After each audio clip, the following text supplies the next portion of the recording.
It's time. Time to die. Right after I get rid of my tablet here.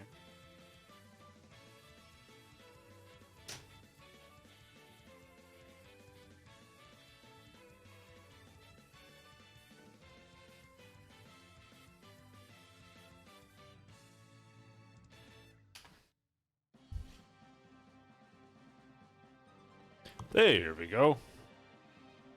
Crap. Oh. Just finished the Nord Stream. Took hours. Now we're gonna top that off with some suffering. That's the wrong game.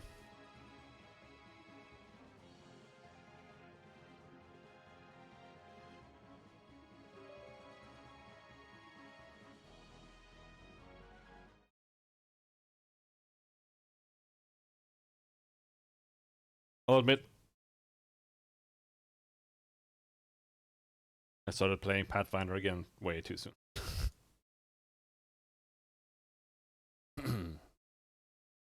The bugs are getting to me a little too much.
There. There.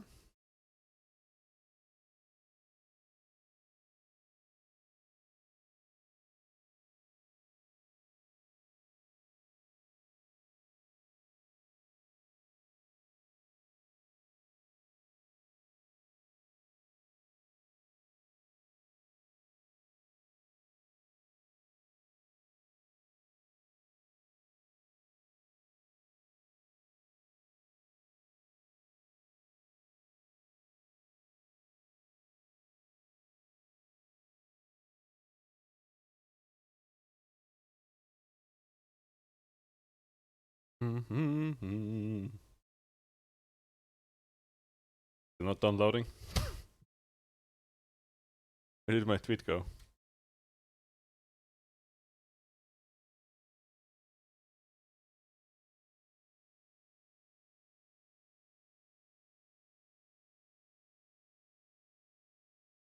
Oh, almost done.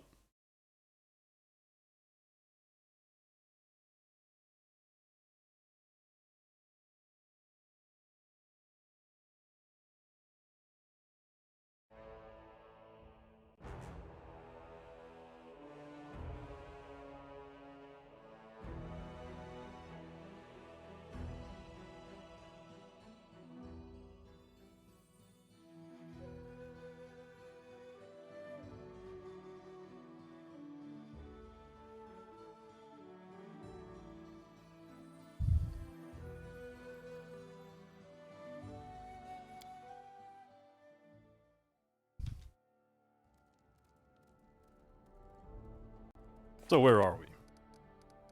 We've done a bunch of side quests.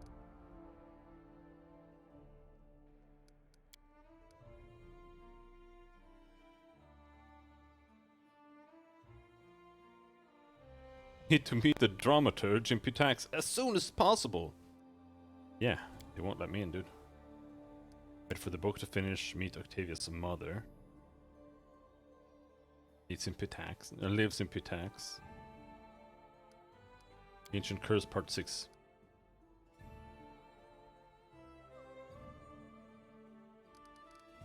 Do we have to wait for 203 days for the Pitax to start? I mean... Cannot.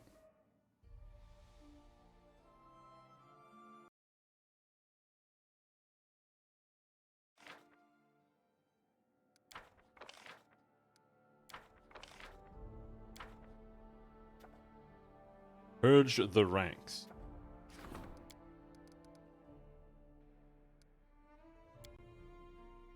Strengthening is the storyteller. How long is that? Not too long.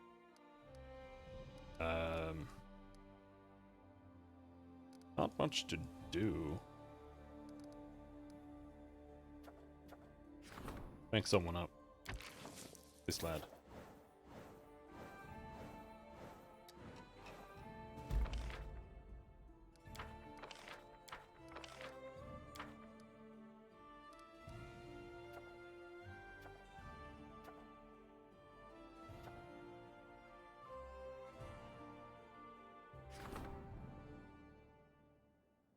A former high-ranking agitator from Cheliax, now living as a fugitive, hiding in the Stolen Lands, believes that the people here do not love their ruler nearly enough. He has offered to work for the kingdom as a propagandist for a time, at least until the Chelish hounds pick up his trail again. I want that guy. Not worth putting a coin in opportunity, but I just felt like doing it.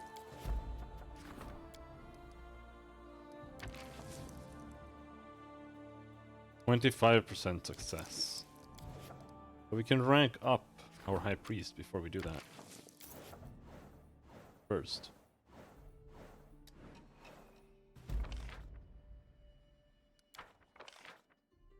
Disaster! How dare you!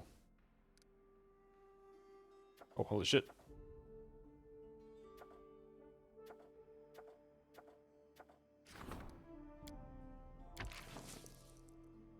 %35%.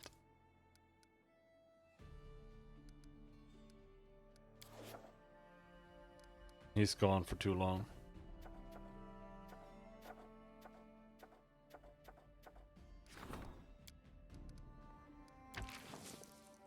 $25, 10. This one isn't working. But we have plenty of time to do that one. This one though.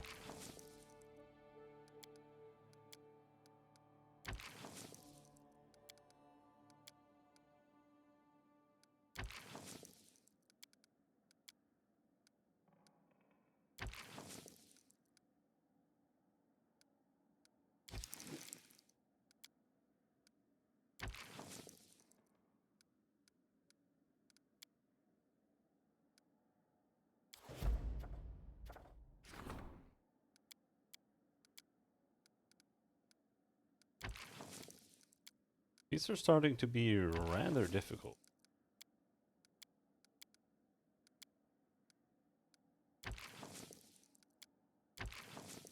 %31% chance.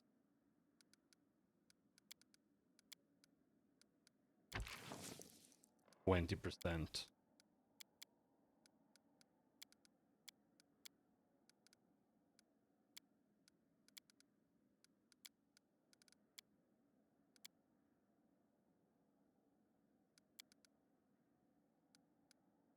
So here's what I'm gonna do.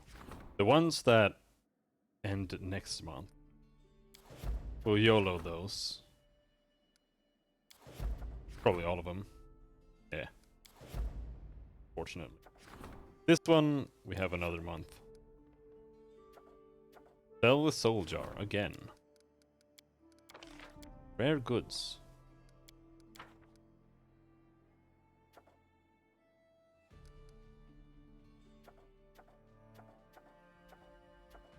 Or the Magister.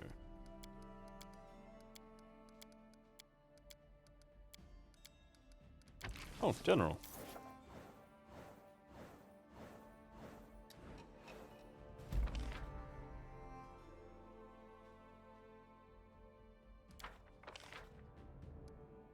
Failure. -6 loyalty, -6 culture.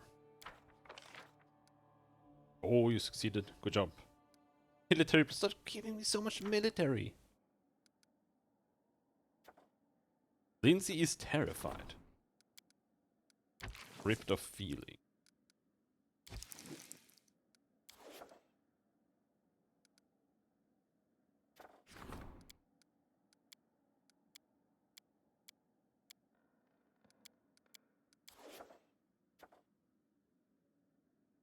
Hmm.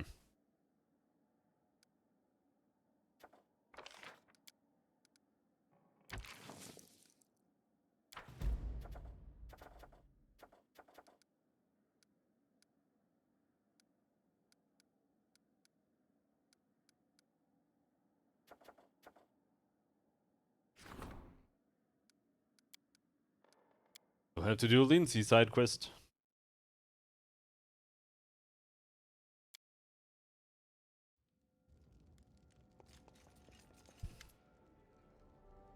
No, couldn't have taken a bite.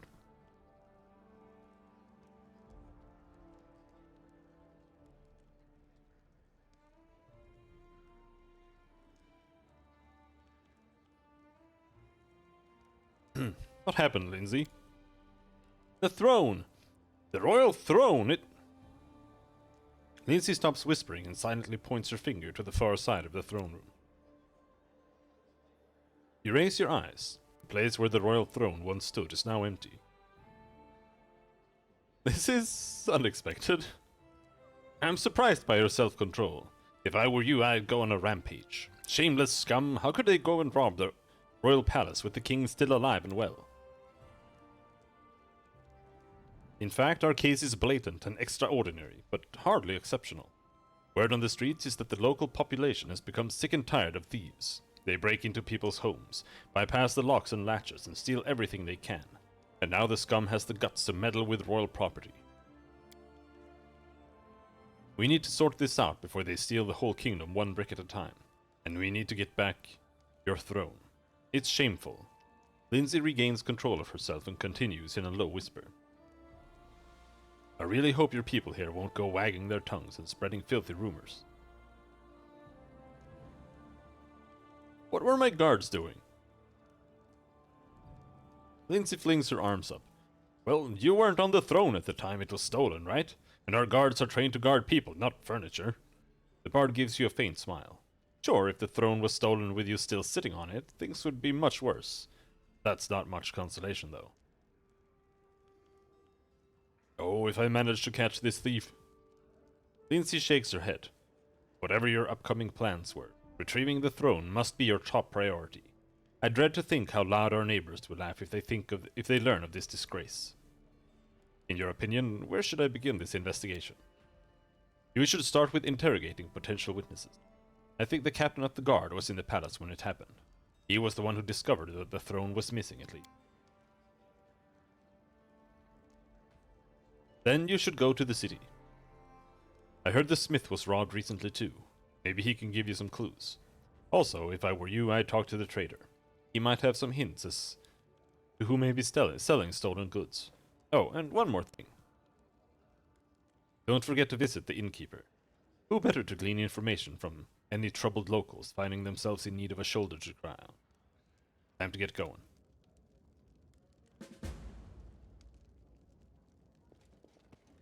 Okie doke. Got you some relics. Still not happy?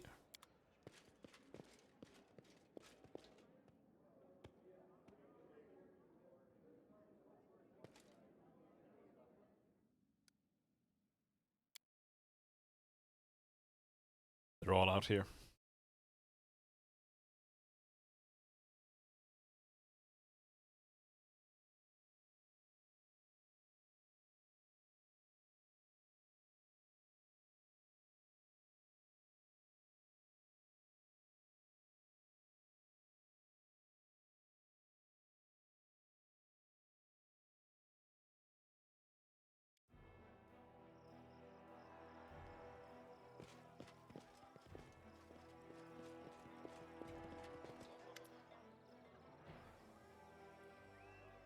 Why don't you explain why you're staring at me like that?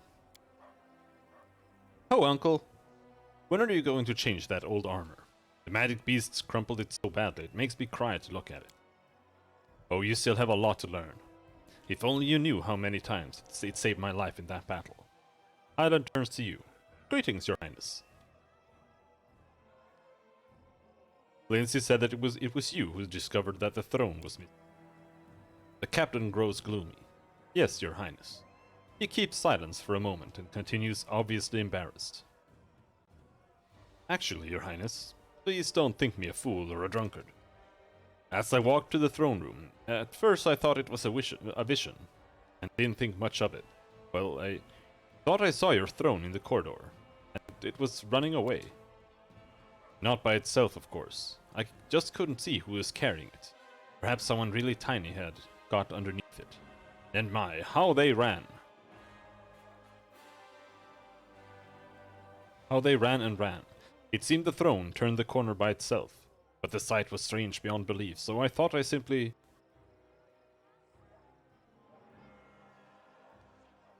was simply too tired and had started seeing things. A moment later, when I discovered it was really missing, I rushed after it, but it had been vanished into thin air. Maybe it was, you know, magic. I have to go. I thought they had missed like 4 words in that sentence, but I actually missed one for once. Have you heard about the thefts plaguing? Have you heard about the thefts plaguing in the city? Birdle frowns. Heard?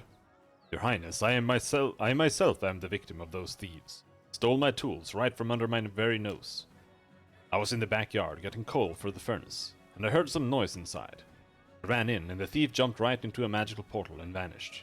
I didn't even get a good look. I have to go. So long. Does this guy count as the traitor? You know where stolen goods are sold. Asuv squints cunningly. How very polite. You do not ask me directly, but no, I am not involved in such shady dealings. Although the local traders sometimes claim otherwise. Some say that anything that's lying about will be stolen in this city, but then cannot be found for sale. You are not the first to ask after stolen goods. Many hope to find on the black market what precious things were stolen from their homes. But alas, it would seem the thieves have their own ways of getting rid of the stolen goods. Okay. So you are connected to this black market.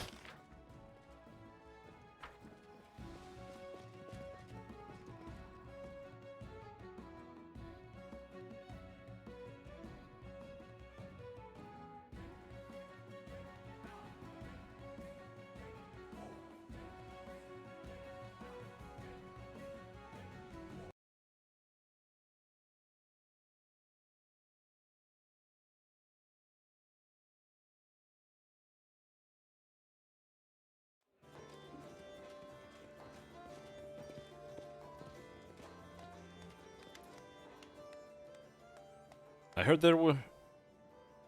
What did you want to ask me, Alina? Your Highness, the city is getting rebuilt after the bloom, but the people survived such terror.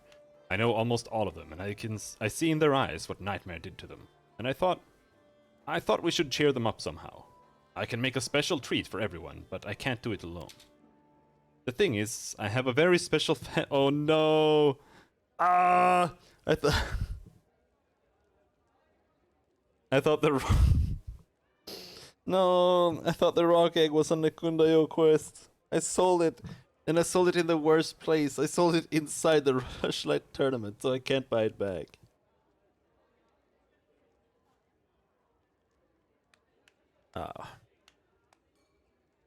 The thing is, I have a very special family recipe, which I'm sure the locals would love. Now, don't laugh. It's an omelette, made from a rock's egg. The bird is not really a bird, but a huge monster that lays eggs very rarely. I honestly don't like the concept of monsters being like some special breed of species. Like it is a bird. Just a big bird. You just call it a monster. but a huge monster that lays eggs very rarely. They're considered a royal treat. Only a few people in all the Stolen Lands have ever tried one. If we treat the people to this delicacy, the whole neighborhood will be buzzing about it for months. And what could be better medicine for their fear and sorrow than something fresh to boast about?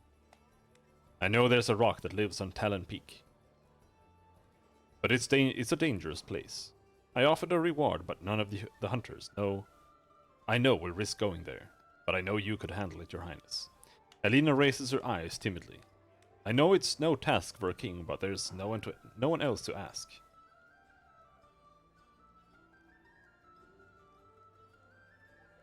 So I could say yes and just cheat and get the fucking rock egg, even though I sold it. But I want to pick this just because it's more close to my character. I have more serious things to do than gather groceries for your kitchen. Alina sighs again. Of course, Your Highness. I heard there's been a number of thefts in town. Do you know anything about it?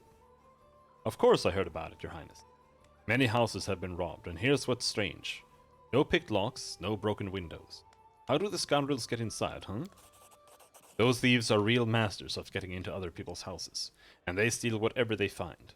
At one house they stole the silverware, at another one they left the money, but took the children's toys. Strange thieves. I should go.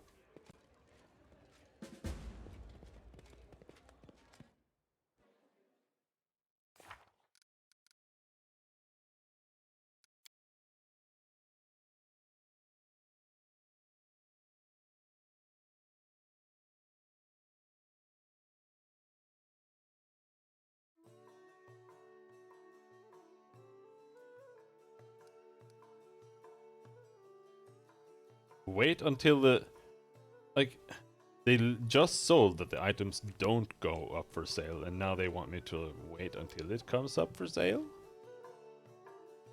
Okay, strange.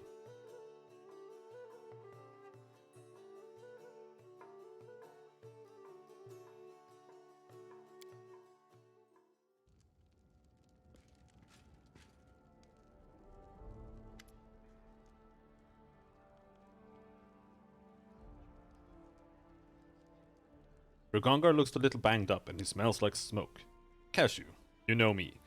I would never cause alarm for no good reason. But right now, I'm telling you, there's unrest brewing in your army's ranks. And it's not even proper conspirators, no. It's just regular idiots. Two of our commanders are bursting with ambition. Both of them have outgrown their current positions. They're always challenging each other and settling their scores by stirring up our soldiers. Officer Chevold insists that our infantry, the vanquisher of Numeria, rules the open field. Commander Zepha argues that only mages truly understand the art of battle. And the infantry are farmhands and mud-beaters. You can imagine where this has led. The constant fighting among the ranks. At first I just watched and laughed, but now it's not funny anymore. The lads are so wound up, they're going to start killing each other. The fighting has to be stopped. Divide the army in two. I'll take command of half. A new general, Zepha, will command the other. She's the leader of the mages. She is still green for now, but she's got potential. I'll put the infantry officer Chevold under her command. He's a swordmaster from Brevoy. That's what makes him think he can bully her. Promoting her to be his immediate commander will force him to calm down. It's your deputy, you decide. Good choice. A warrior needs a body that's tough enough to face the enemy on the front lines, and a head that's small enough to do it without fear. Mages are smarter and craftier. Zepha is your best option.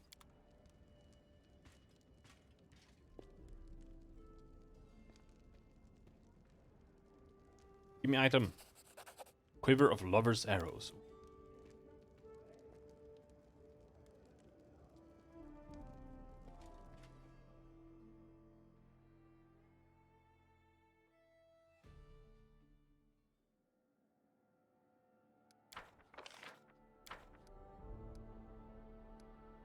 Well.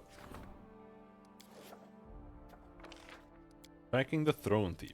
Oh, how long are you gone?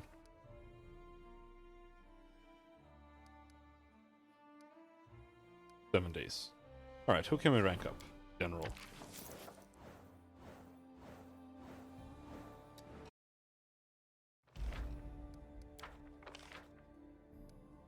Oh. Oh.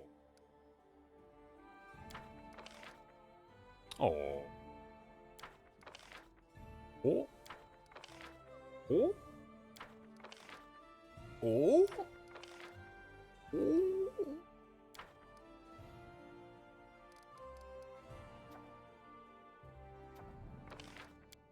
Tracking the throne thief, off you go.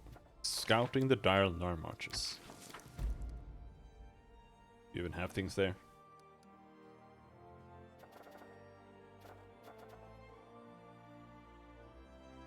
Lindsay and the storyteller await in the castle. Stripped of feeling.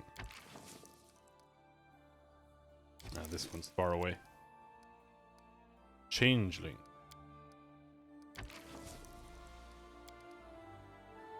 Power of blood. Mercenary army. Hunger 85.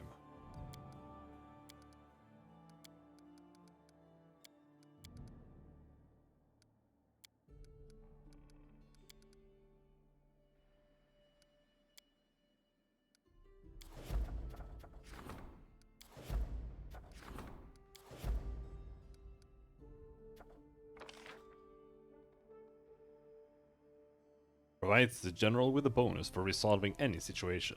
The amount of the bonus depends on the kingdom's arcane rank. There is no bonus for ranks 1 to 4. We are at rank 4.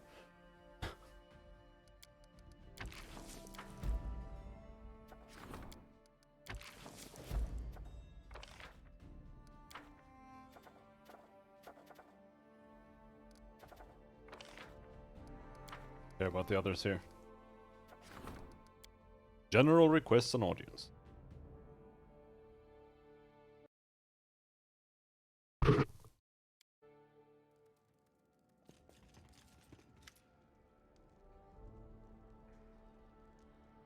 And then King Cashew proudly said, "Your evil deeds end now. Or is it better as, we've uncovered your vile plan." Lindsay's trying to write something on the go, but she interrupts herself and looks up. "Oh, your highness. We have unbelievably, terribly important news. We managed to find out, discover, invent. Well, here." Lindsay points to the storyteller. "He'll tell you." The storyteller waits patiently until Lindsay finishes her ardent speech. "I will have to begin from afar, to let you see what I saw with my blind eyes. The stolen lands are like a cradle in an abandoned house, in which the wind swings the skeleton of a child. No few newborn kingdoms have died here, just after taking their first breath. I have collected their stories, these precious stars that have been lost in the dust, and I began to notice some commonalities. It's like a pattern that repeats across different embroideries, handwritings of the same author across all their stories. One word here, another hint there, false visions, references to a mysterious patroness, lover and mentor. Tragic coincidences, strangely non-random.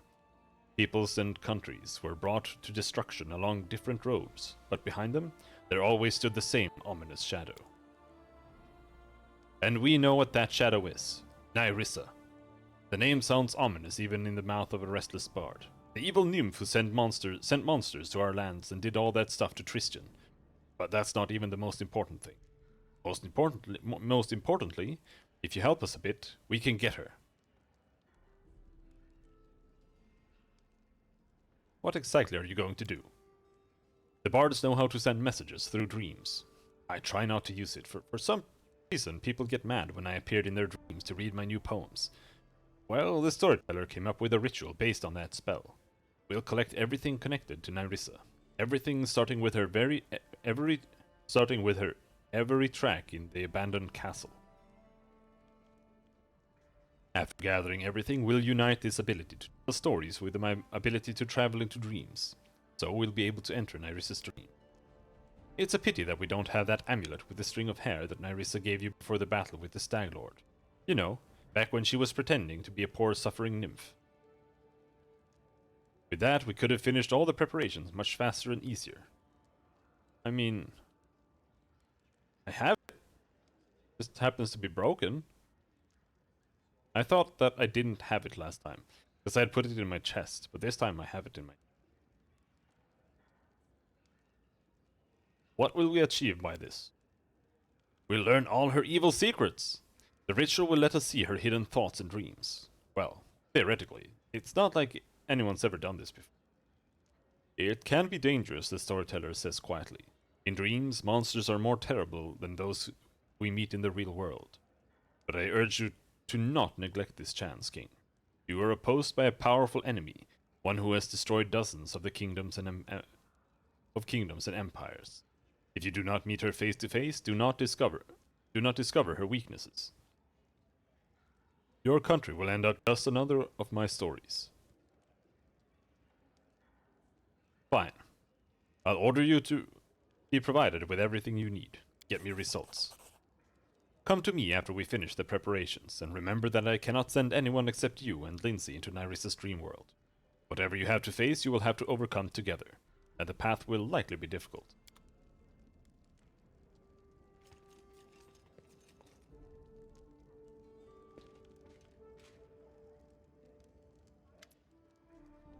Rugangar grins, pride glowing in his eyes.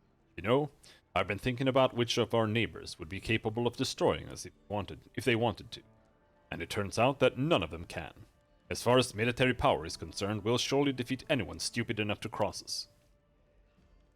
I didn't understand you right away. You have ambition, and you can rule. It wasn't a bad decision to come work for you. By the way, I'm not the only one who appreciates the decision you've made. There are so many mages in our army that one of the Orders of Nethys decided to move their coven to your kingdom. That's worked damn well for us. Do you have any idea what kinds of deadly spells they could teach us? They probably have a spell that summons a swarm of carnivorous bees that fly into their victim's mouth and eats him from the inside out, and a spell that makes your heart explode.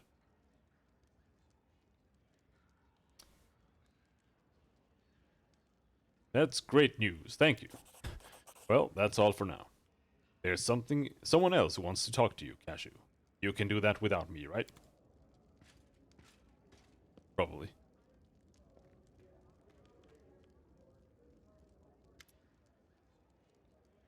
Requilata nods curtly. Your Highness, last night's military exercises were successful. Instructors from the Wands Brigade, acting as opposing force, was successfully repelled by your mages. The training of your first class is completed. The brigade is now accepting students for the second class. Since everything has worked out so well, I have an offer for you. The Wands Brigade would like to settle down. Most of us desire a home and a family more than war and endless military campaigning, and we have grown to like your king. If you allow us to settle down here, it would surely be for your own good as well. We've seen so many different magical weapons over the years. Dwarven axes, elven bows, wonders from Katapesh. Beyond description. We've studied them all, and our masters can easily reproduce these masterpieces. With your support, we could set up a guild, where we'll enchant the best weapons in Avistan. Arcanamirum Sanctuary. Do I have to build that? Does that work? Here, I have an item for you. Dragon's Essence.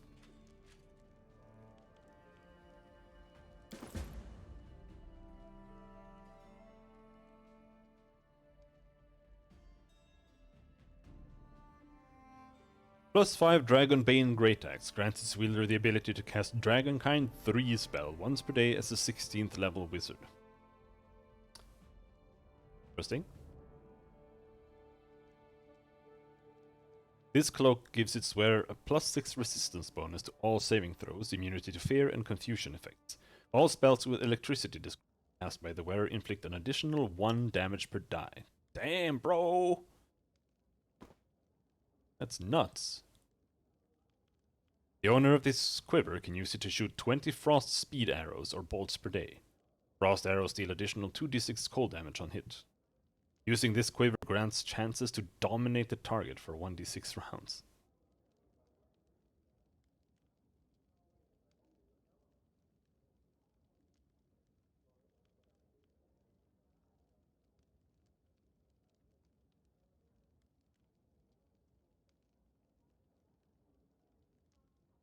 Like, she didn't give me anything. Like, that's what bothers me. She talks about how she gave me a charm. before the battle with the Stag Lord. But I'm pretty sure you just get this from the Stag Lord. Because you kill him. She doesn't give you that, does she? Maybe she does.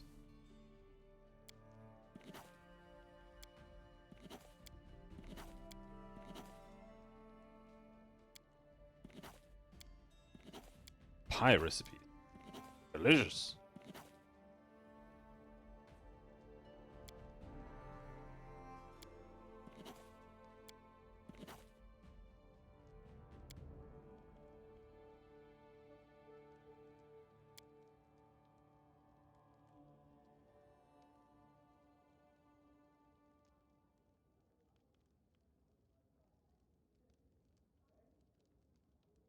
Like, I'm still missing one Cypress Queen thing. Last time I never found it either. Dappled Quagmire, Womb of Lamashtu, Swamp Witch's Hut, Candlemere Tower, Lake Silverstep Village. But there's like no logic to it either. I was hoping it would be like this and that area, but that's not the case either. They're just spread out all around the place.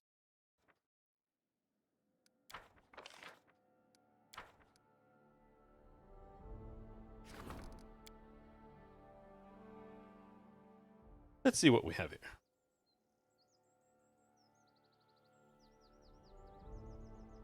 I don't know if the aviaries even work.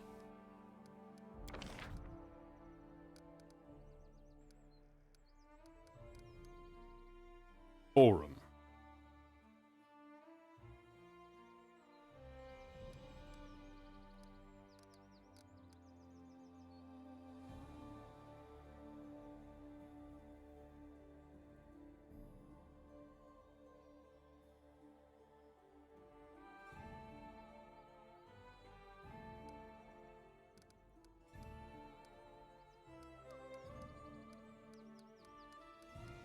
Nethys Academy.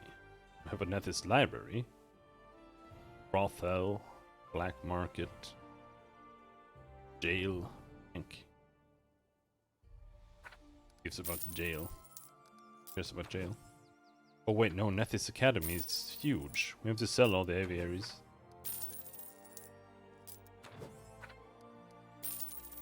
It only fits here. Unless I want to build it in the middle of the city, but I don't.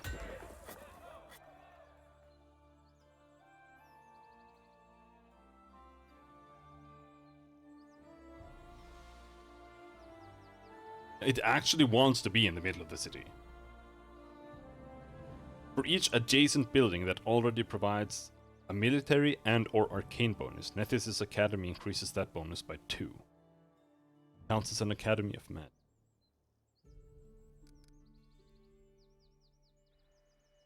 I don't know where I would even put it.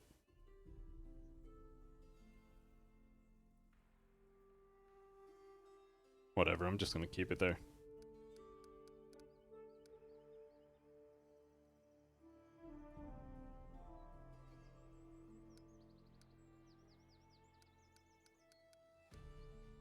Temple of Gorum.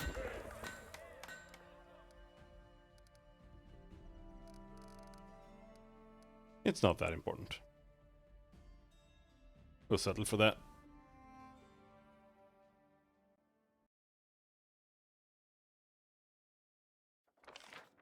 Away into Nyris's dream. 60 days.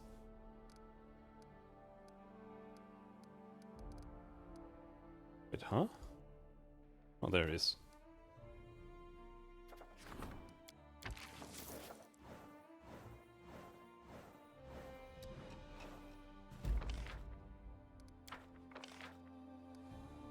Hungry Vassal. 2 more days. False Life. 40% chance. 61%. 85%.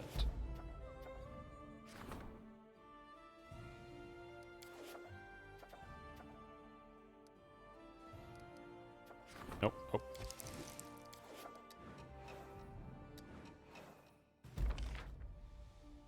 Changelings. Triumph. Now... way into Neris's dream. There. Bye-bye.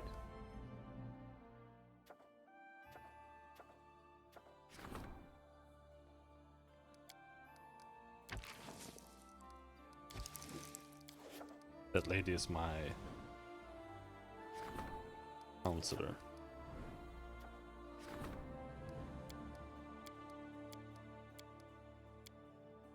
Level up counselor.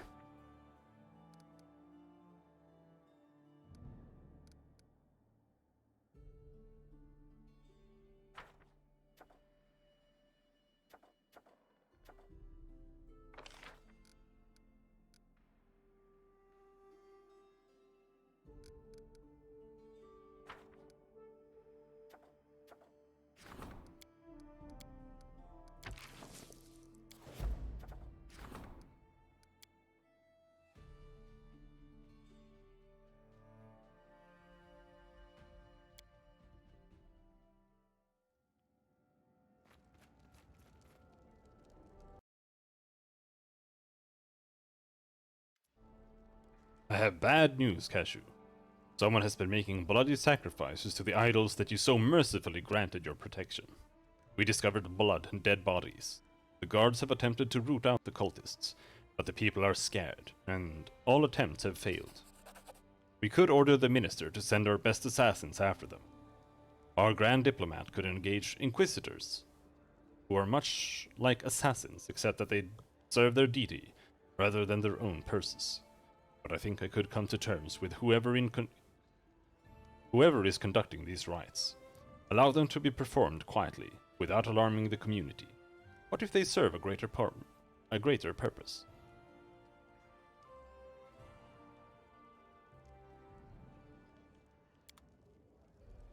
I'm gonna send assassins after them.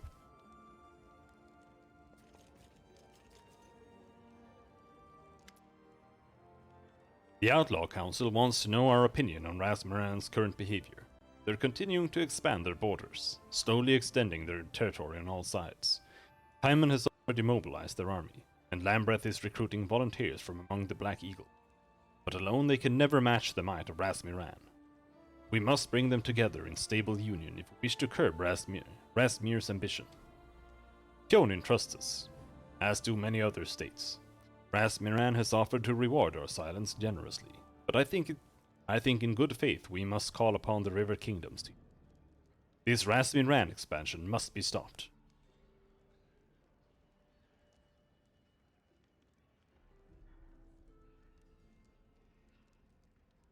I want to know more about this political conflict. Well, Timon and Lambeth are Rasmiran's immediate neighbors to the east. Timon's founder was Mulder Timon, a renowned Taldan hero. By long tradition, it's a city of warriors, arena fighters, and gladiatorial champions. The arena of Aroden is there, along with numerous military schools. Rasmiran has a predictably difficult time of dealing with Timon's army, especially when they're supported by Gorham's priests. Every year, champion Ulorth Ungin, Timon's current ruler, asks the Outlaw Council to help him fight off Rasmir's aggression. The Outlaw Council consists of the rulers. Each consists of the rulers.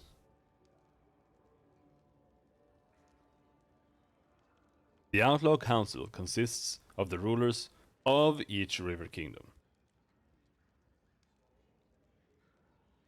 And they hold court every year in Daggermark. Unfortunately, not many of them are receptive to Ungin's pleas. Even Camden Arnfax is not his ally, though they have a shared enemy in Rasmuran.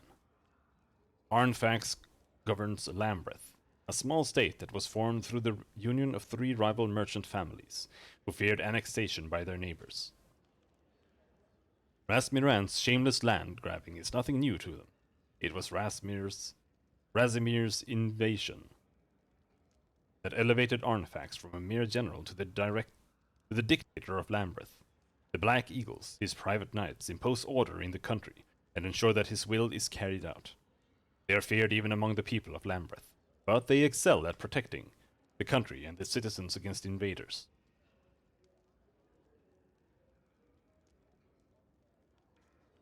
I trust your opinion. Perfect. We shall call upon the River Kingdoms to stand together to face Rasmir's threat. I'm sure this open confrontation of tyranny will only add to your fame. Thank you.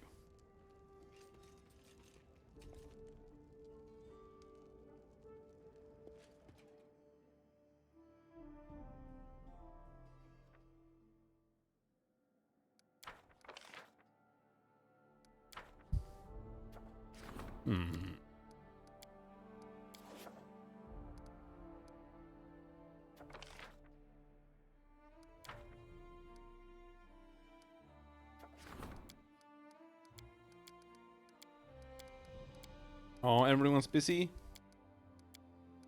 Oh. Oh, you're not!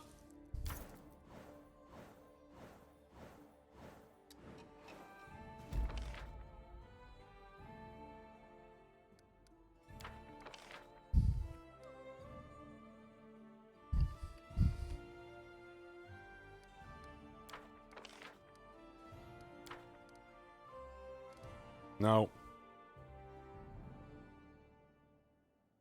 We're on the 23rd. So logically, I would assume that we would be able to rank up before the 1st, but I think it doesn't count the current day. I think it only counts 24. What? Does that make any sense?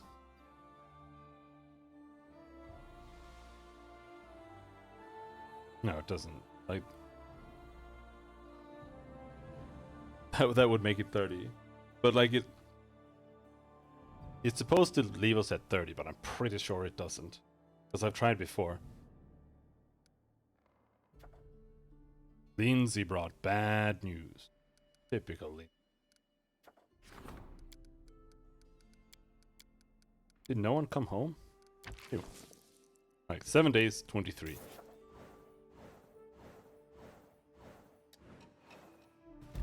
Oh, nope. Still the 30th. Triumph. Military plus 10. We have 306 military. It's like 100 too much.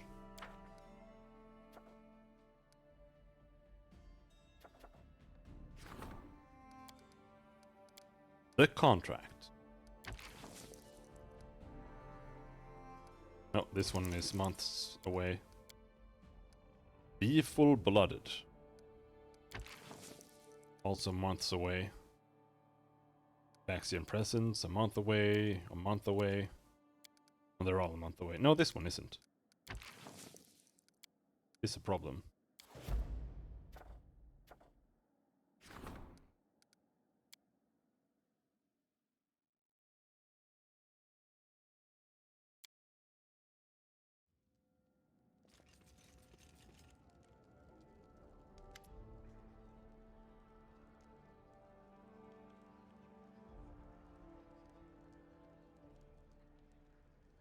Lindsay's cheeks are flushed and she's out of breath. Seems like she must have run all the way to the throne room. Disaster! It's a disaster, Your Highness! I don't want to hear it. It's probably more nonsense anyway. Ha! Fire, Your Highness! Plague, Your Highness! I know I can always count on you for good news, Lindsay. What did you think? That you'd become king and just get to feast every day, enjoying the fawning of your lords and ladies in waiting and holding tournaments? You sit on the throne. You could be so kind as to rule. I mean, yes, actually. I think the first order of business should be finding more sensible subjects. Alright, spill it. Lindsay's eyes flare. Sometimes I don't know why I even bother coming to you at all. The whole kingdom's on fire. Well, metaphorically speaking. And some of it literally. First of all, we've got armed gangs ranging along our border with pitaks, robbing and killing people, destroying food stores and damaging any property they come across. Second, there are sudden and inexplicable monster attacks being reported all throughout your lands. Third, there are people out sowing dissent with rumors and songs, even handing out pamphlets mocking your failure to fix things, and encouraging the citizens to pledge fealty to Irovetti instead. Our governors are panicking. They've had to use all the funds we budgeted them from the treasury on preventing riots and mass hysteria. Several provinces have already refused to attempt gathering taxes from the people, claiming that just trying would be tantamount to suicide. We don't have much time. There may be no troops marching against us, but more of our regions are under attack each day. We may not have catapults firing on the walls of our capital, but there's no doubt we're under siege. There are no battlefronts, no battalions, but there are plenty of victims. We've been attacked without reason, and without declaration of war. We have only one option. To kick Iravetti's ass and show everyone in the River Kingdoms just who's the master around here.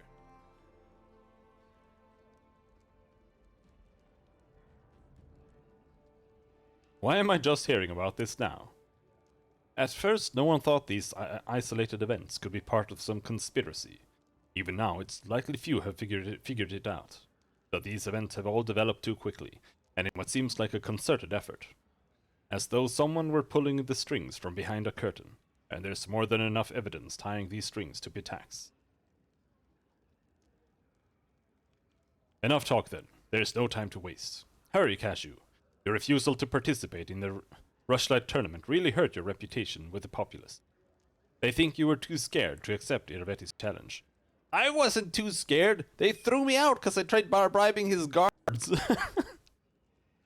I don't want to be a downer, but the fate of the kingdom really is in your hands here, Cashew. I'm afraid to think what might happen if we don't get control of the situation in the next few months.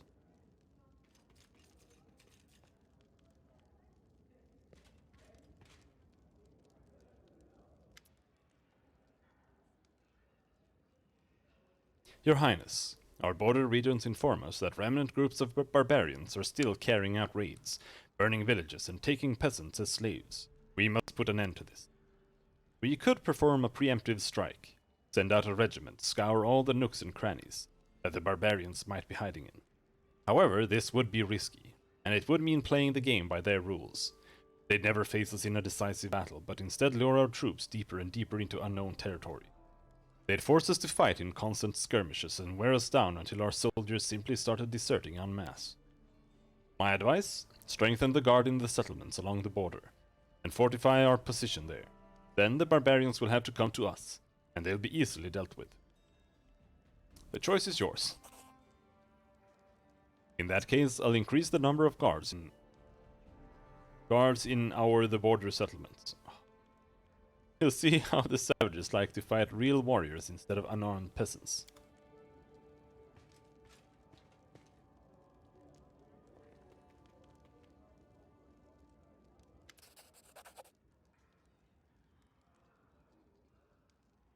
Grandmaster Rod. Got an achievement. For some reason.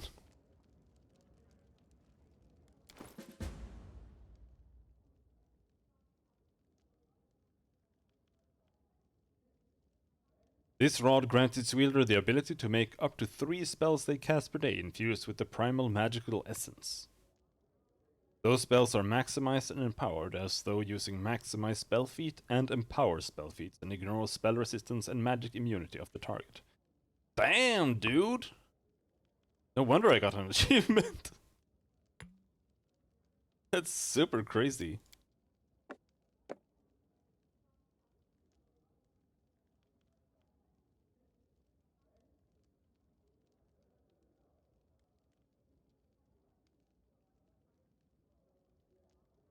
Alright.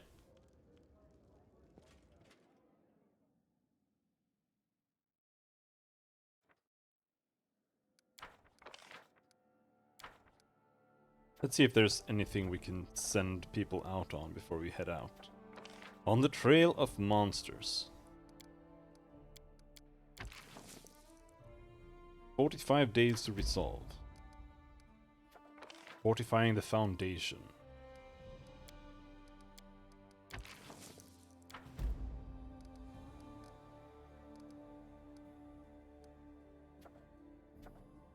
The contract.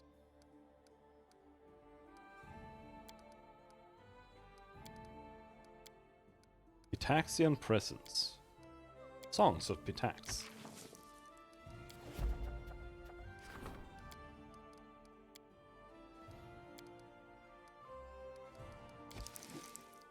DC 32, DC 31, DC 32, DC 30.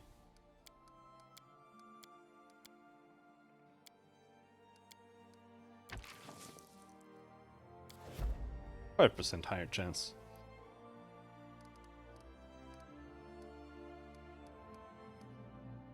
But that's also all we can do.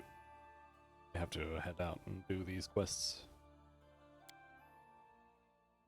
Which is good, because that means that the tax has finally started.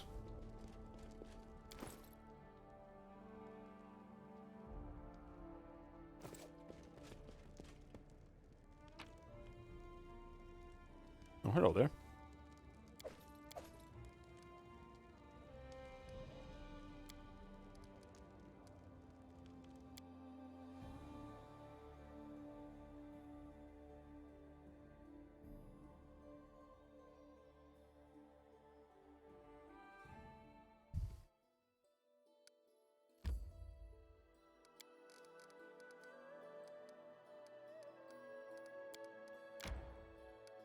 Go up to Glenebon.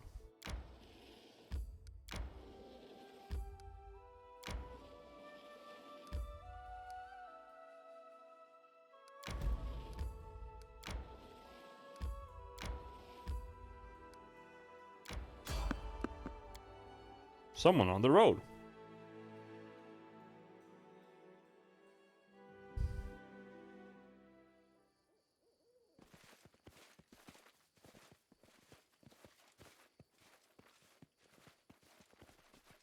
Hello there.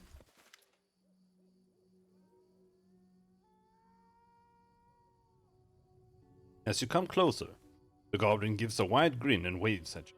A ramshackle cart beside him is sagging under the weight of the junk within. Amidst the trash, however, you notice the glinting of gold and what seems to be the hints of fine cloth.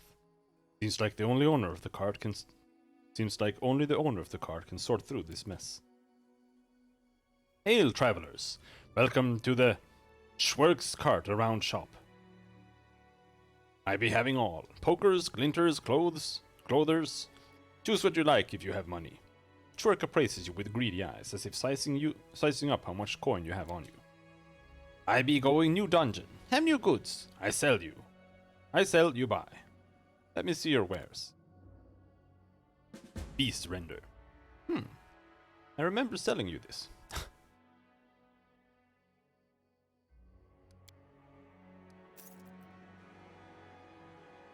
Dark Forest. Two-handed axe. Unfortunately, even though it is +5 Dragonbane and gives you Dragonkind. 16 minutes. That's nothing for us.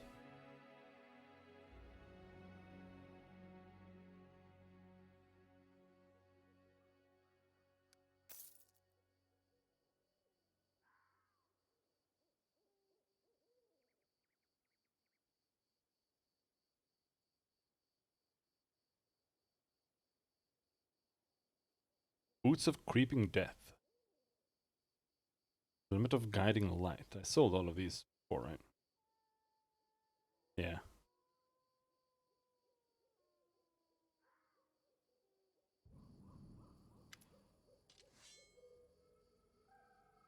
Hey, this is my throne. Eh? Ah, this cherry. It be good cherry. Sturdy. Ornament is on side. Soft seat, fine back. I be giving it off for 100 money. You be not regretting it. Why are you staring at me like that? Is that a deal stare?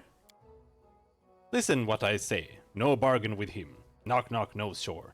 Knock knock tried. No do it.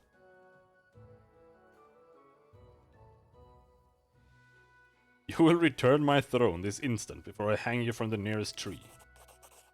Schwerk screeches and drops to his knees. Have mercy, adventurer! I be mistaken. I be not doing it never again. Schwerk wrings his hands. You want bribe? I be giving you bribe. Many valuables I be giving you. And take cherry back, just don't hit me no more.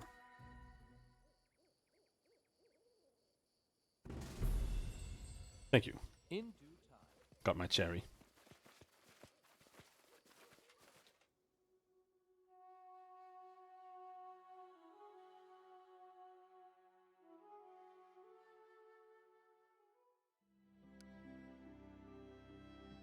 Hello, CC.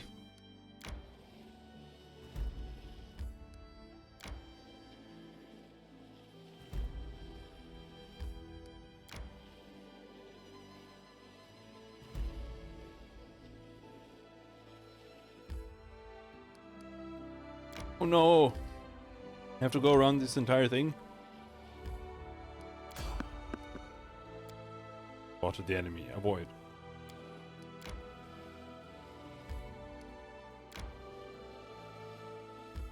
Are my dudes tired yet?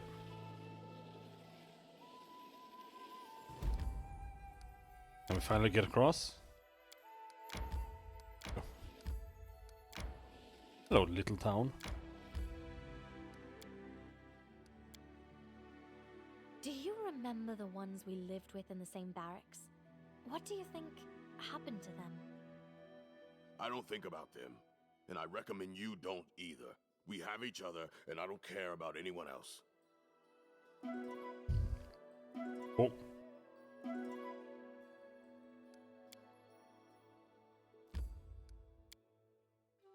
We got our throne, now we're looking for the propagandists spreading evil propaganda through our kingdom.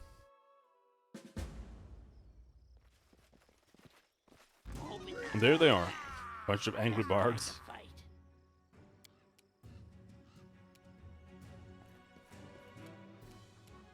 Swing!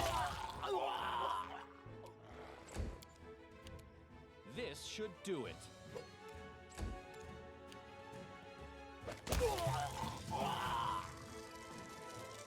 Alright, there's gonna be a lot of fights here, so we might as well buff.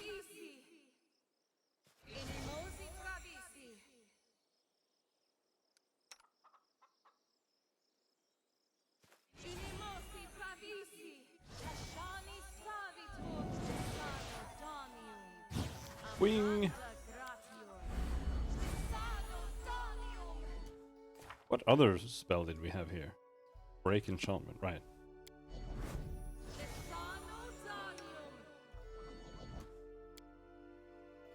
Oh, we have another magic rod we have to make sure isn't turned on.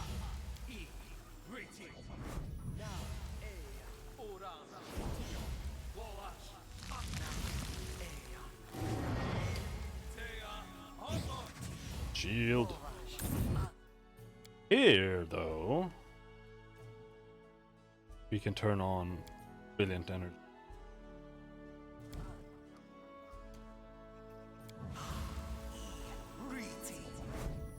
To be OP. Rotus awaits us.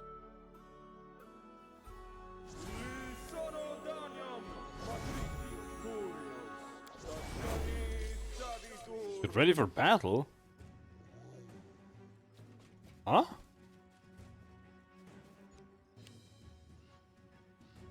I was in the middle of buffing!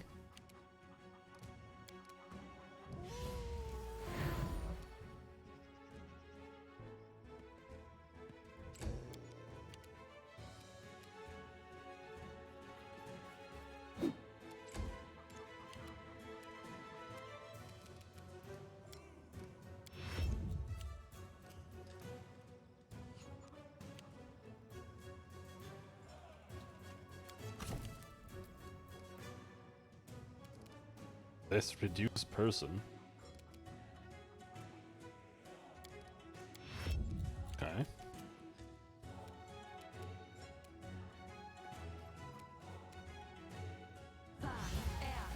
There. Now we can actually move.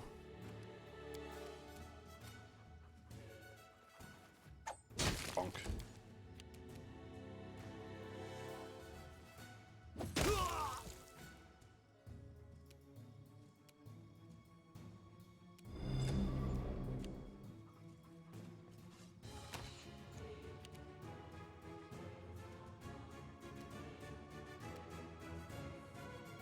I don't think these guys are in combat right now. Let's pull them into combat. Hello. That's a lot of bard songs.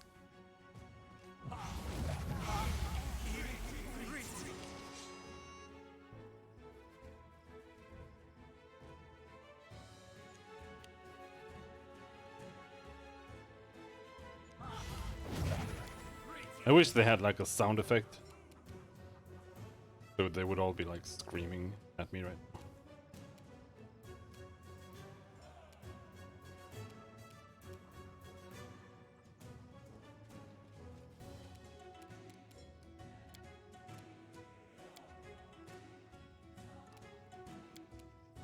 Holy shit, that's massive!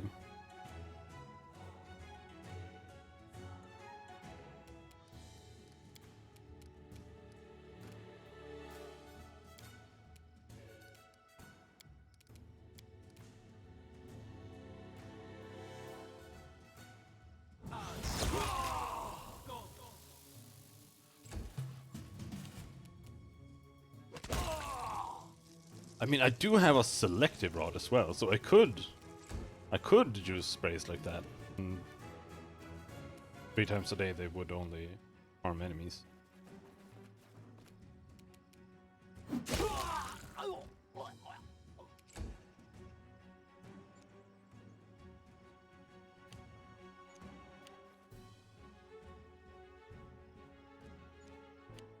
That guy running away.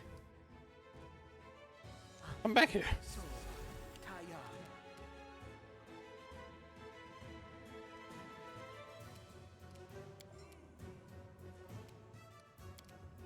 See, that's the highest zone I have, right? Yeah. Only 2? No.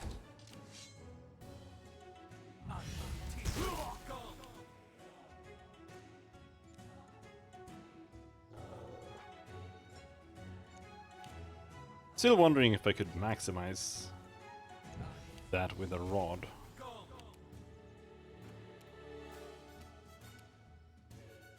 That would be useful, because then you can have... Well, if I put the rod that we just got on her, then it will be maximized and empowered. And then we will get 6 summons every time. That could be kind of interesting.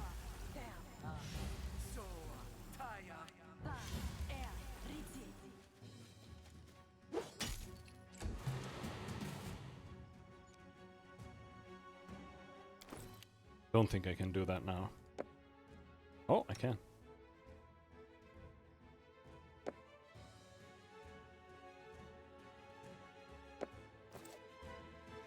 There. We can try it.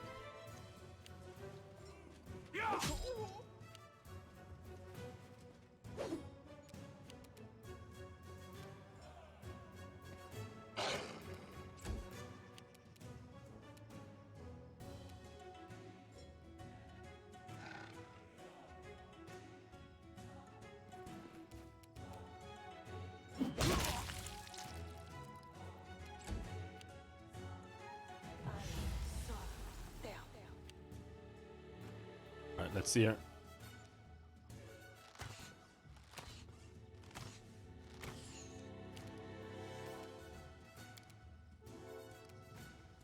Grandmaster Rod turned on.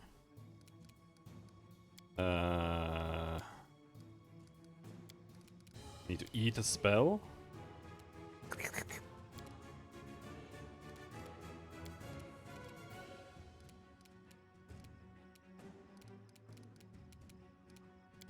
And then we can try.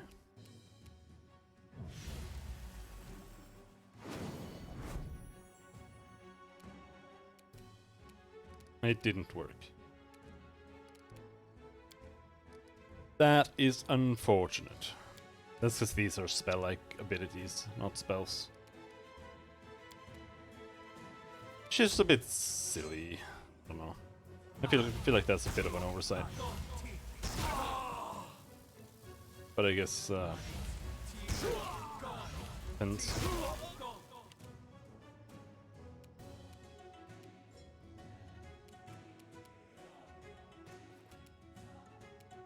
Knock knock, you surviving enemies on fire first. Come on, knock knock. Stop missing.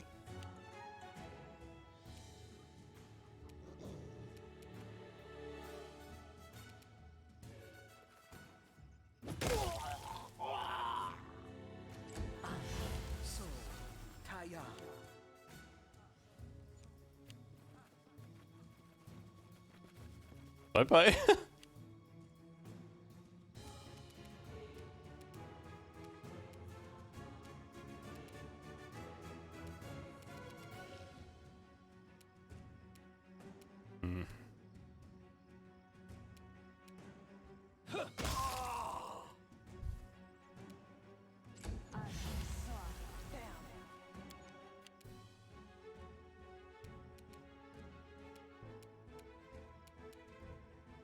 I really want Chain Lightning on Gongar.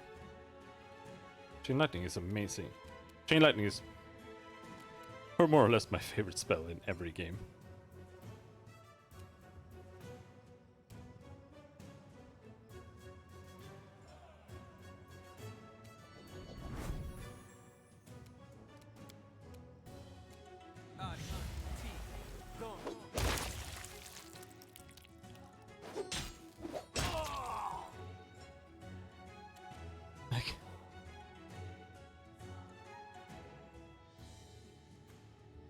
He rolls plus 23 versus armor class 17. This is so OP! Brilliant energy arcane weapon. Don't even need to find a weapon that does it. You just bypass all armor and all shields. Retarded.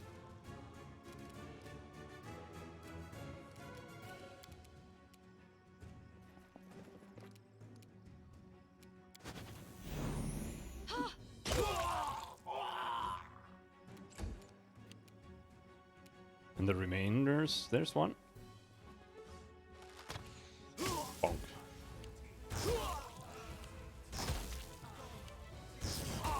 But at least now we know that. Just give the rod back to Rigongar.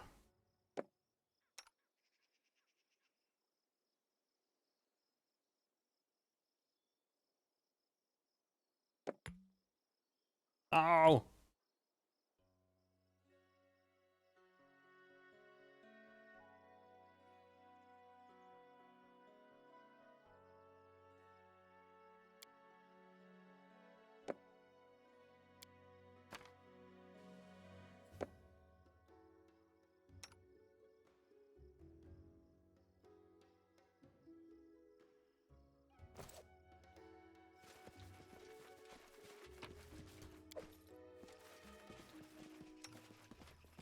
Can we finish buffing, maybe? Well, sorry, was lost in thought.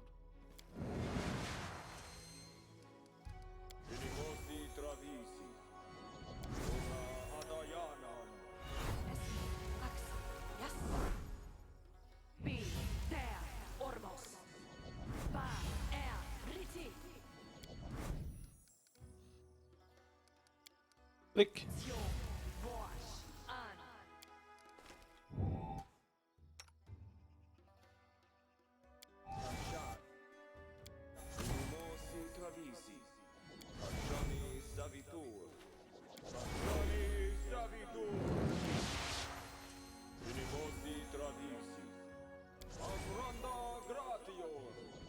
Adimosi Travisi.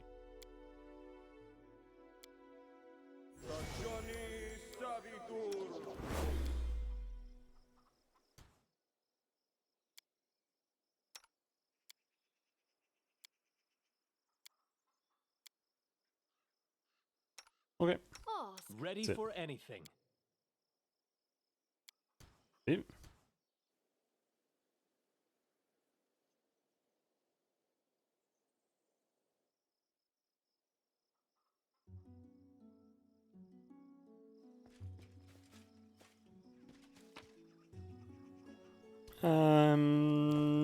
No, loot those later.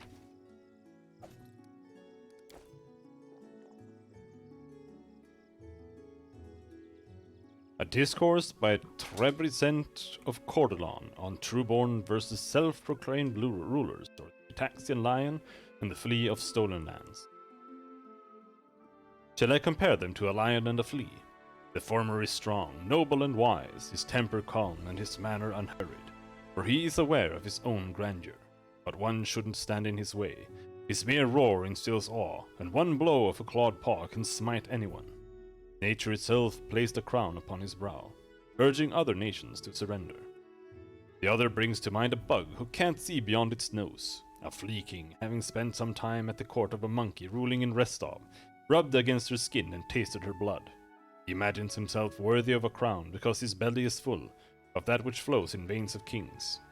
And the monkey who herself rules due to a misunderstanding granted him a title, appointing him owner of a patch of uninhabited wasteland. Printed out in Trebresent's print shop, Little Town.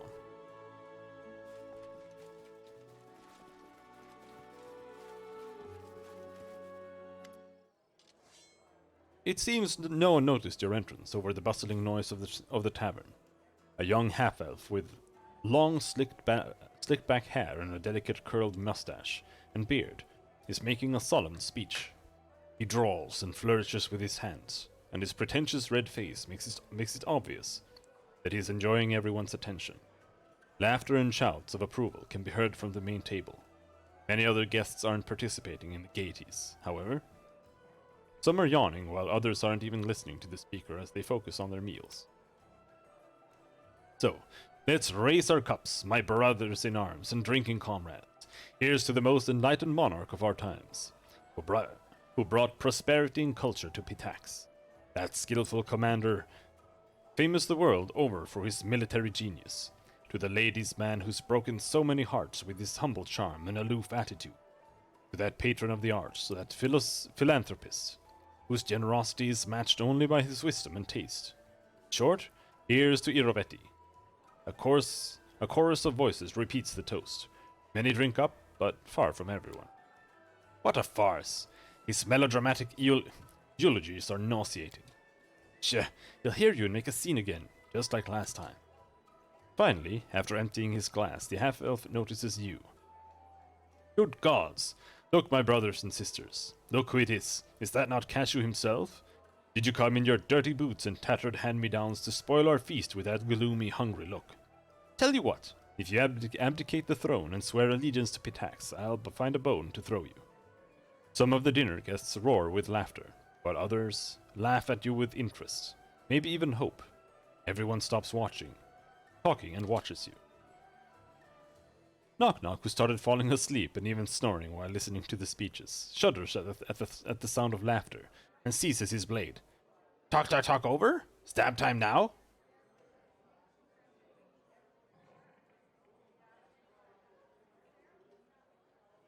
You should have thought twice before dragging my name through the mud.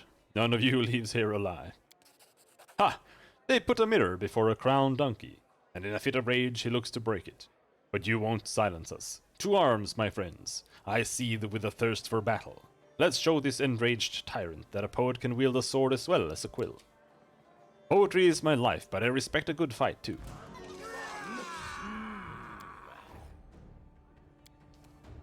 I want chain lightning! Could just blow him up.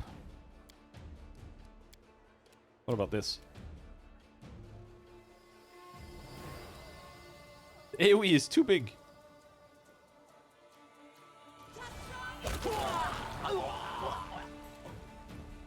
Did you die? You only took like 18 damage. This spell is almost good, I think. But even then, not really. Like, it's a really shitty fireball. But once we get like this...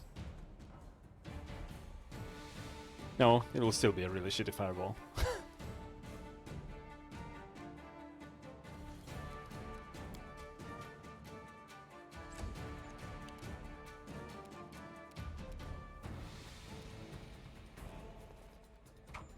Bonk.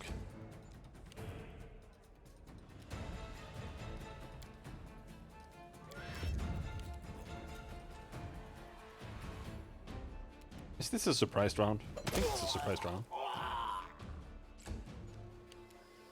I'm gonna do so much damage to the Fae. It's gonna be insane.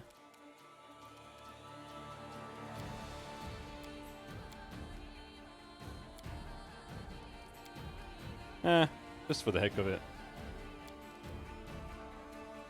Oh no, I can't summon this turn. Do I have any spells I can do? Acid spray. I think I'm hitting someone, but who cares? The Gongar.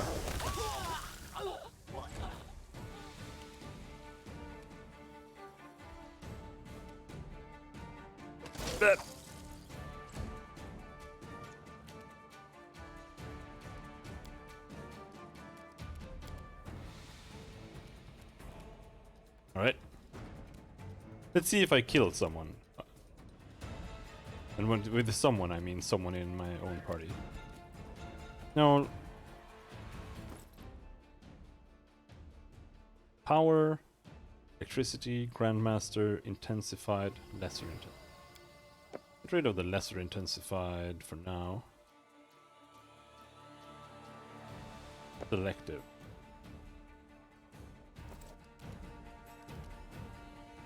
Selective.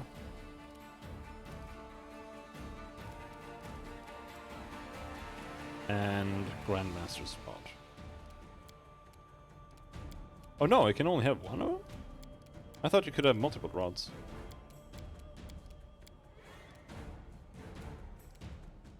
Alright, I guess not. Well, in that case, let's just do selective here. And also... and power.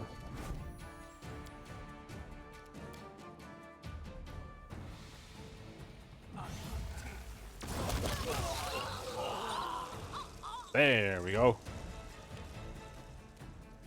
Now we're talking. Cleaning house. What I call that.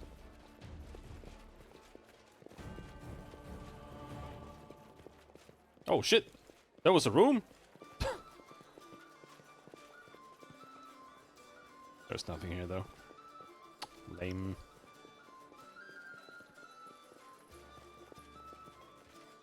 You can count on me.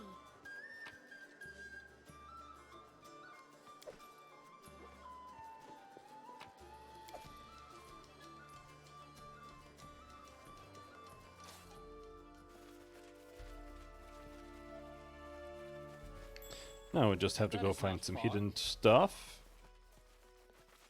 Righteous punishment. Heavy mace. Enemy Oh, hello, yeah. approaching. Found some hidden enemies, that's what we found.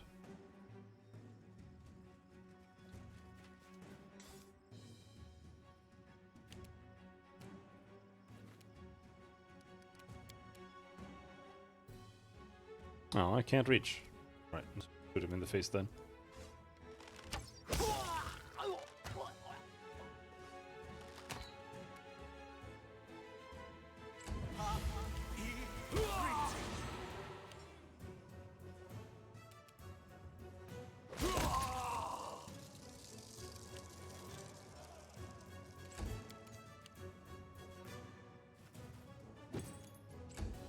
Miss! A calculated risk.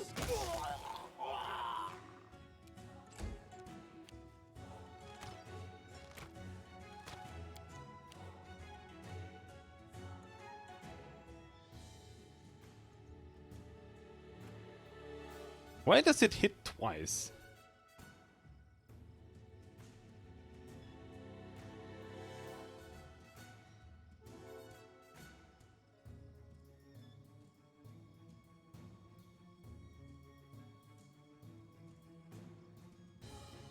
It's weird.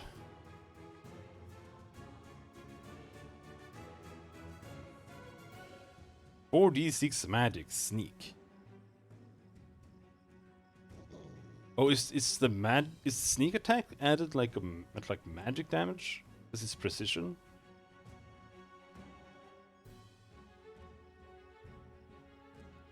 Oh, weird.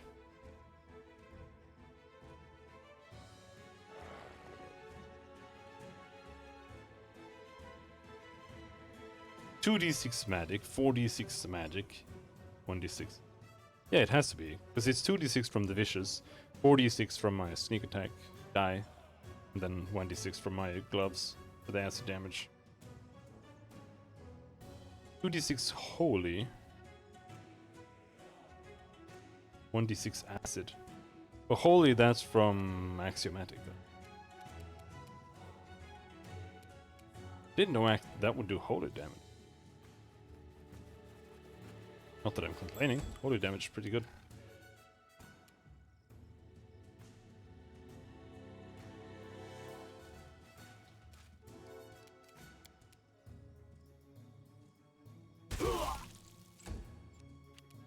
Why is my Dragon's Breath so Be trash? easier if you not fight back. It's like 10 times worse than the spell. But it shouldn't be.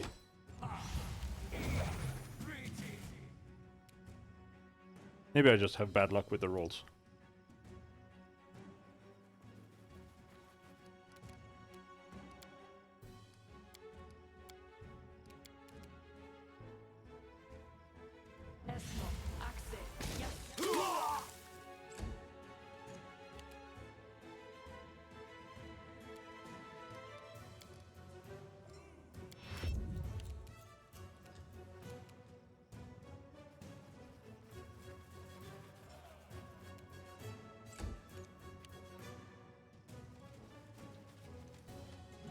Bonk!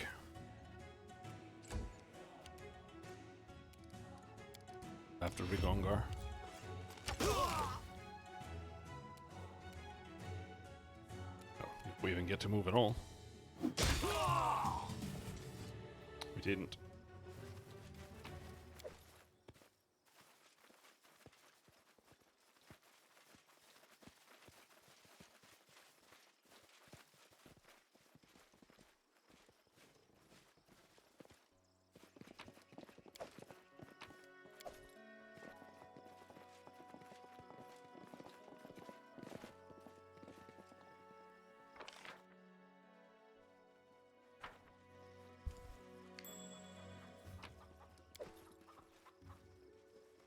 I am metal cogwheel.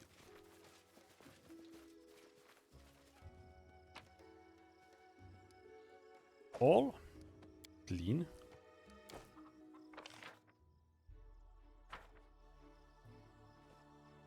We don't seem to be able to go back there. We're done here.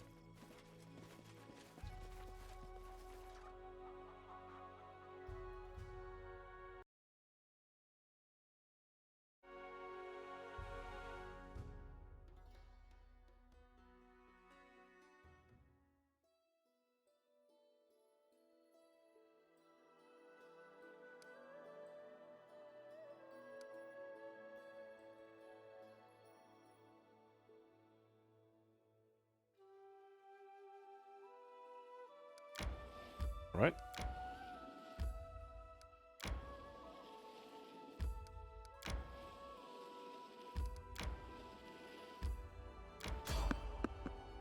Spotted peaceful travelers.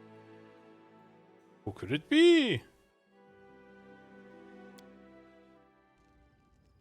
Oh, it's the skeleton man. Again. What do you have? Trash? Here, take my trash. Righteous Punishment. +4 heavy mace gains a +4 bonus to attack rolls against the targets affected by Smite, Evil, or Mark of Justice.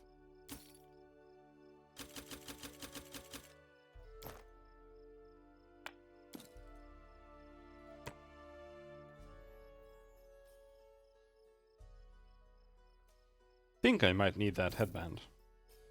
Let's just keep that.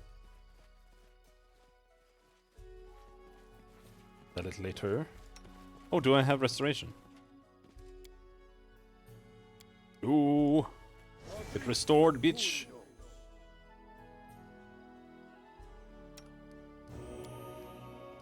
Oh! Oh, he's only missing one level, I think.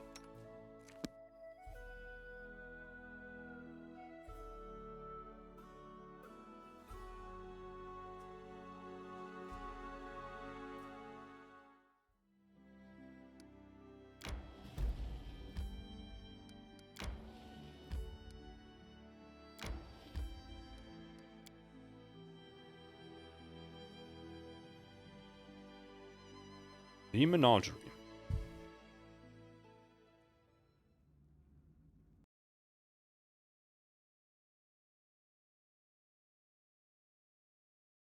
Hold on. Saw a nice image on Twitter, I have to say.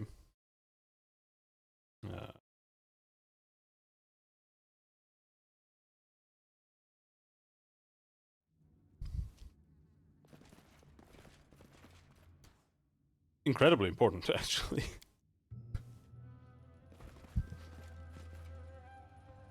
Saving references is like You have my attention. one of the most important things for me. I'm restless.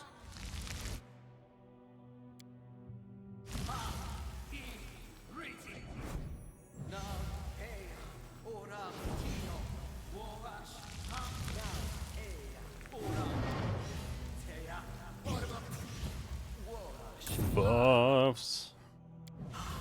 The end draws near. Now, otherwise, we're mostly out of buffs. Cast a haste. Please Can not that cast. skull.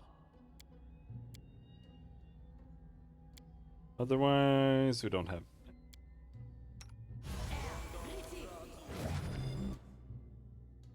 Don't even have the good hope there. But, probably don't need it.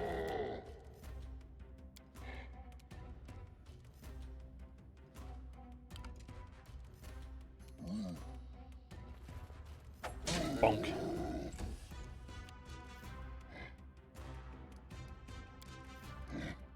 Alright, so.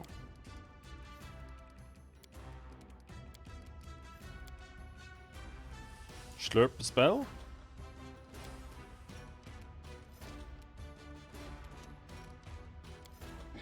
Summon some summons.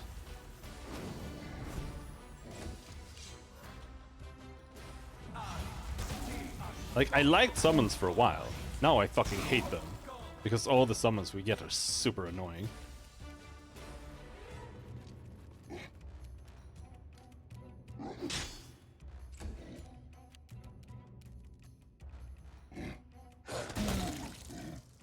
Bonk.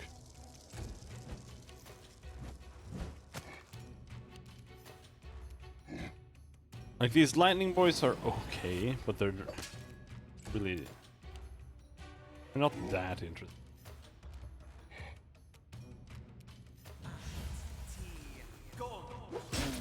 And most of all, I have to cast resist on myself or they will blow me up. I don't have any right now. Do I have a lightning? Acid. Protection from energy.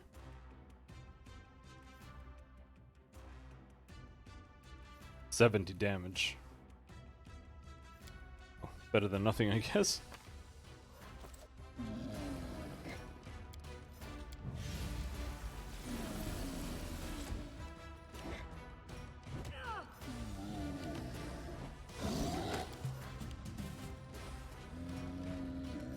Come here, bastard. Not gonna stab you.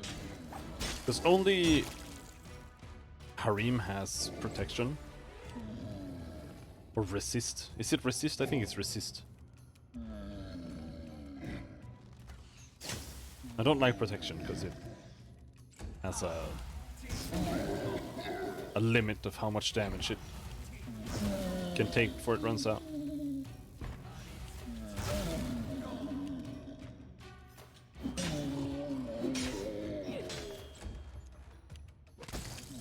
Will you please just die?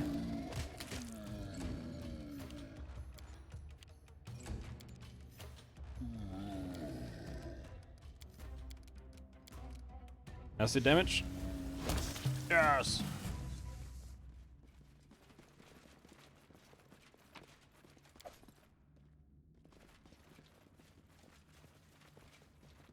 Oh, and these guys didn't even spawn.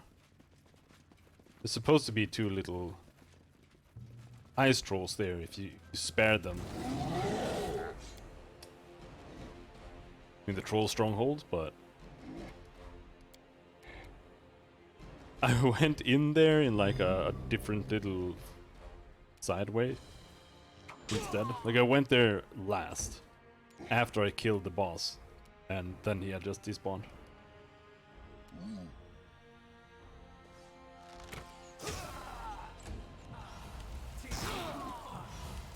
Yeah, get him! Get him! Hadouken!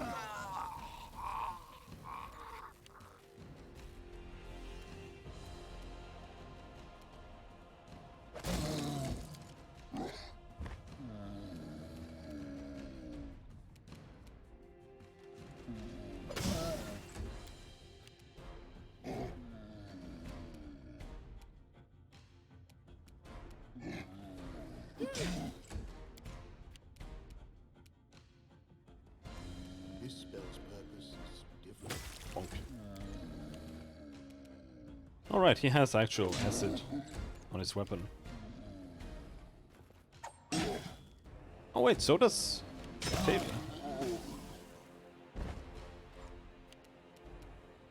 You can just fire. Aha! Aha!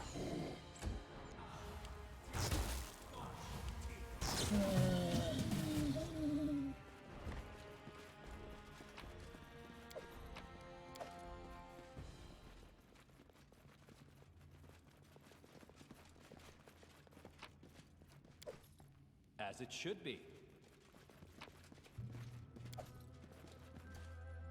Thundercrack. Plus 5 runic mage blade shock agile scimitar. It was good until I saw that. Agile.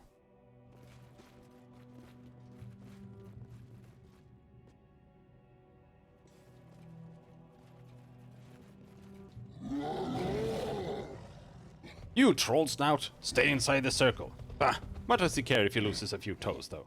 He'll grow new ones. Yeah, stand as you want, no worries. Hee hee, well.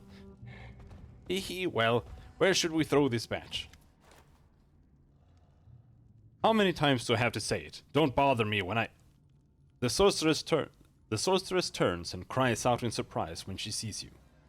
Bleak, nearly grey hair sticks out from under her ridiculous leather helmet.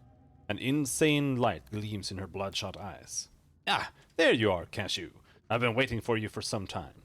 Iravetti was afraid you would find us immediately, but he obviously overestimated your abilities. Hee hee hee. Time to pay. Prepare to die. Praise Calistria. I was looking at you, pouting your lips in righteous indignation, and feared you would lecture me like your classic paladin. Guards, to me, and release the wyverns.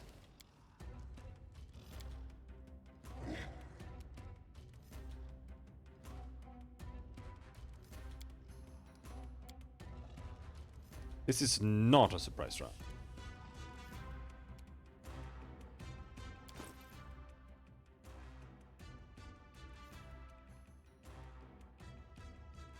Intensify.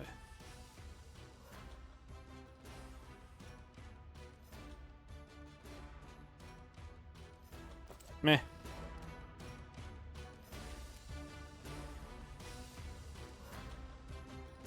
A boogeyman.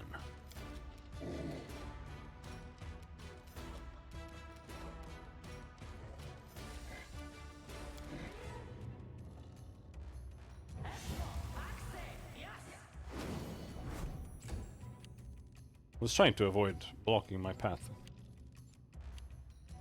I think I failed. Oh, you can shoot through walls? NPCs are OP.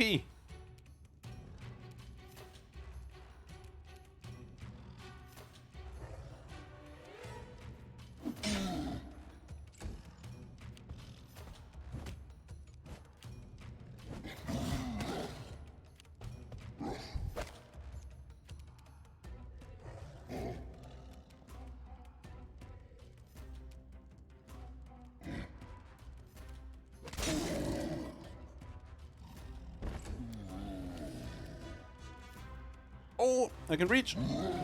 Ah, oh, critical miss.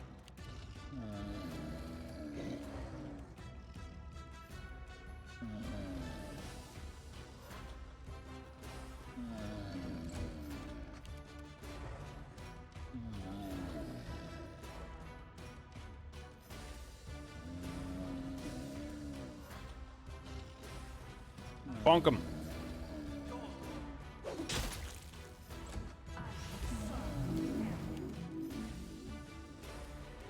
Oh no.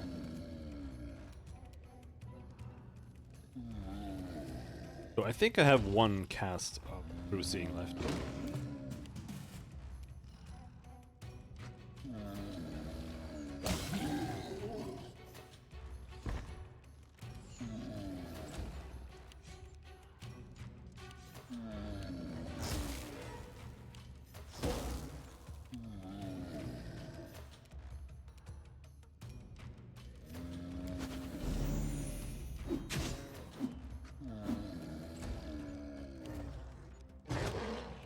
Jaethal hasn't crit in a while. Makes me upset.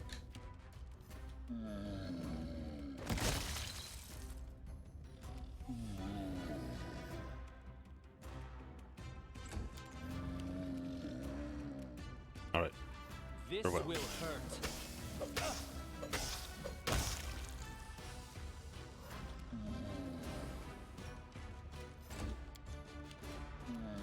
So far the Vicious seems to be working pretty well.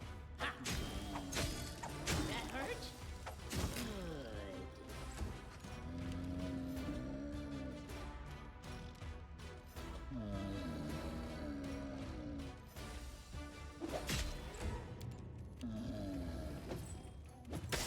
Good. Bonk! Bonk!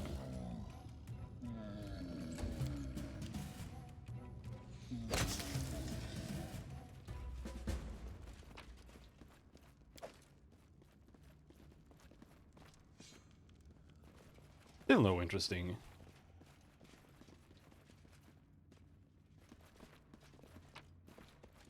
Headbands and stuff. Unbound Blade. This +4 shock longsword grants its wielder a +4 bonus on saving throws against mind-affecting effects.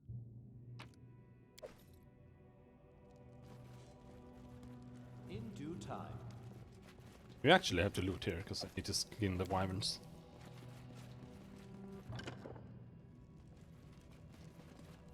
We will be victorious.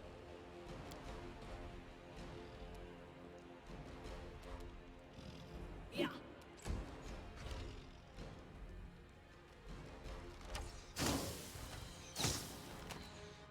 Six more rounds of haste.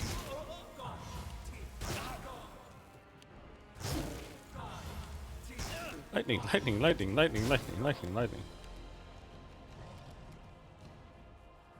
Yeah, I really want an arcane bond item. I mean,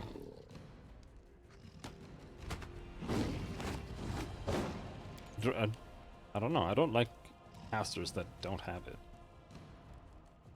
I think I should be able to give him one.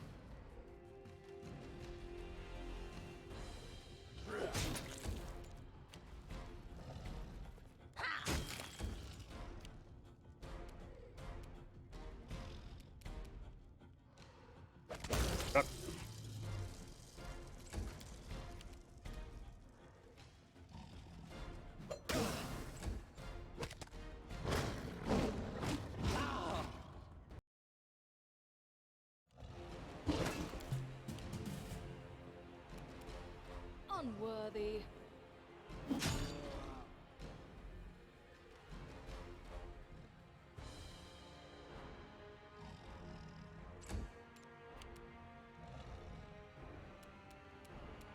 Can't reach. Just go in and shoot. Whatever. Bonk. She's actually pretty decent at hitting. I'm surprised.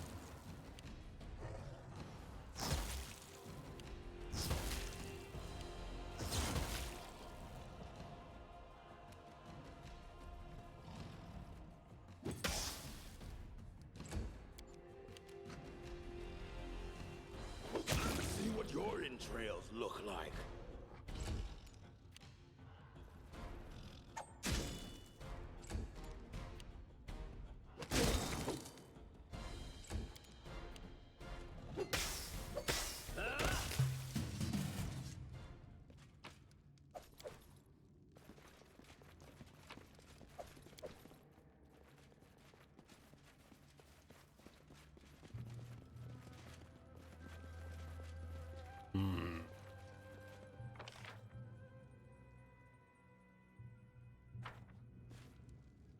Is there like a secret area here or something?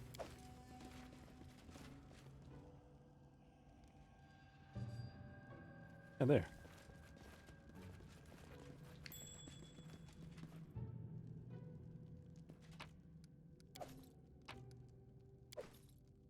Ring of Blur.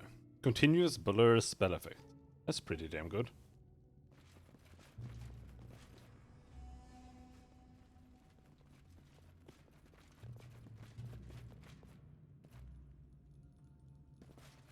Get that.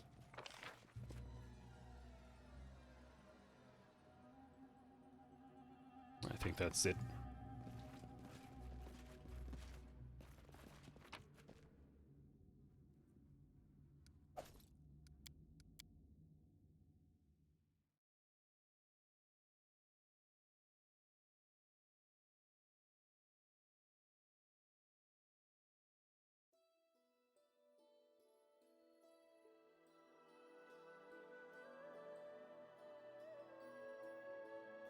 Hmm.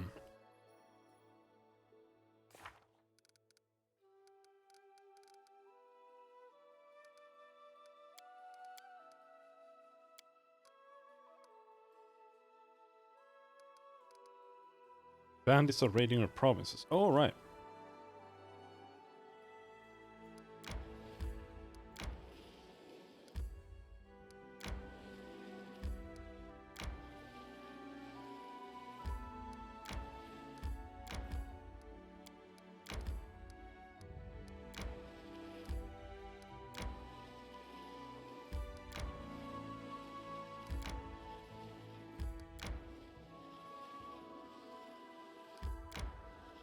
They're just like in here somewhere.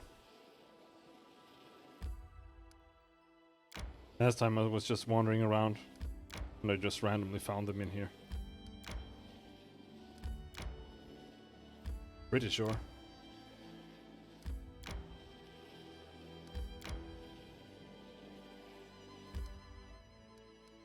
Take a little rest. The cruel truth of this world has revealed itself to you. You know that the strong get the most succulent cuts, and the weak had best keep their silence. You are not blind like the others, so what holds you back? Why don't you seize what is yours? That's none of your concern, corpse. If I catch word that you're meddling in my business, all the gods in the world won't be able to dig you up. They're so rude! Stop being so rude!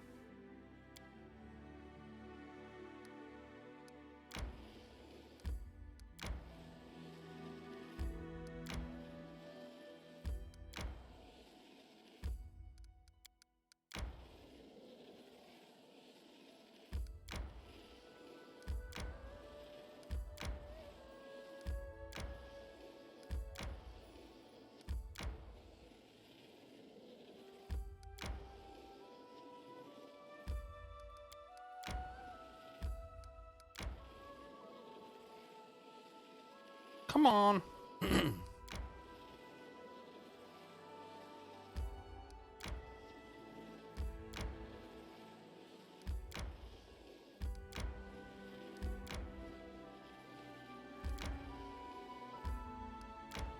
Though it did take me forever to find it.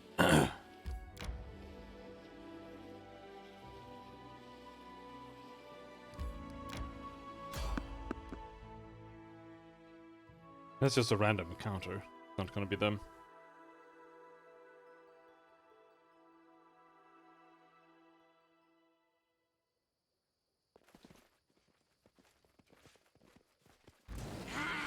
Oh, it's some random kobolds.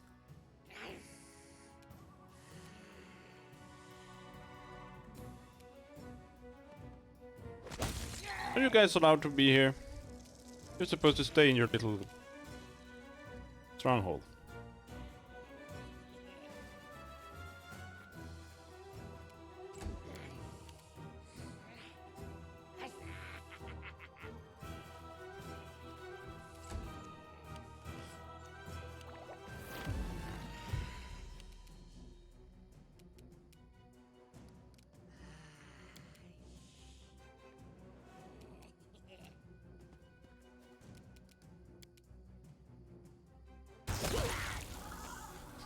Blisk. wretched things.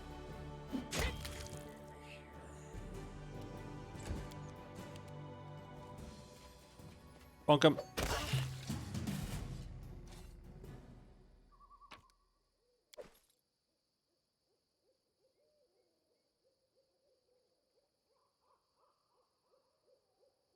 What? No, wait.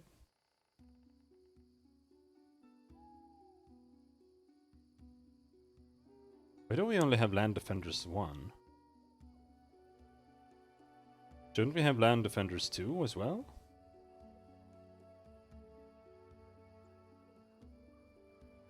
Or is that only in our capital?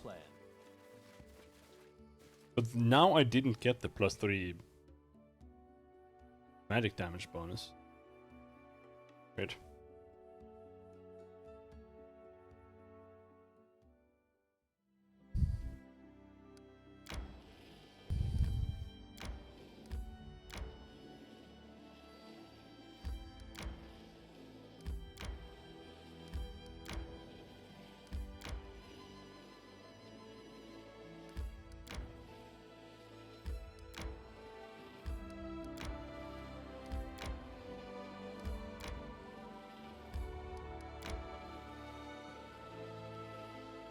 Alright. Getting triggered.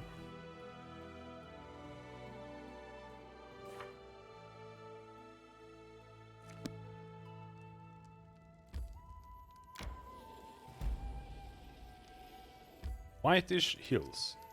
They're whitish.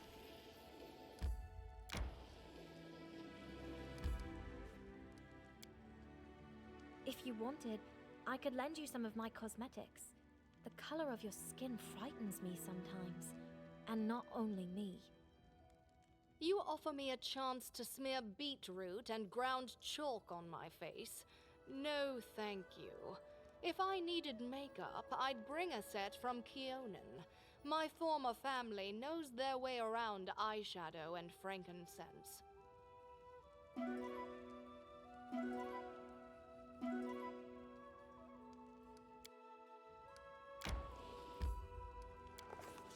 No makeup for Jaethel. The hills seemed pleasant, even welcoming. No grey doom and gloom, just walking along the path and enjoying the view of all the cute little white pyramids built out of pebblestone. Or wait, was it pebblestone? Horrors of horrors, what I mistook for pebbles were polished bones. All along the path, the grass was riddled with pyramids made of polished kobold remains. It got us thinking. Is it wise to follow such a grim path? The way marked by death itself.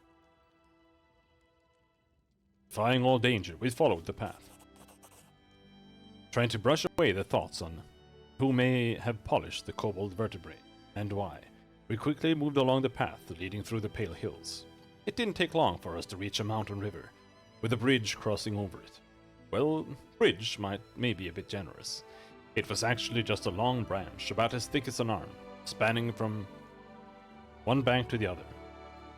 It may have been enough for a kobold to cross, since we could see another of those small bone pyramids on the far side, but it didn't look nearly strong enough for our party to cross.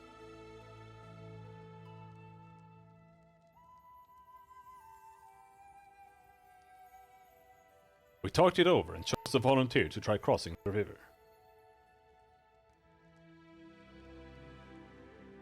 Mobility, athletics, strength.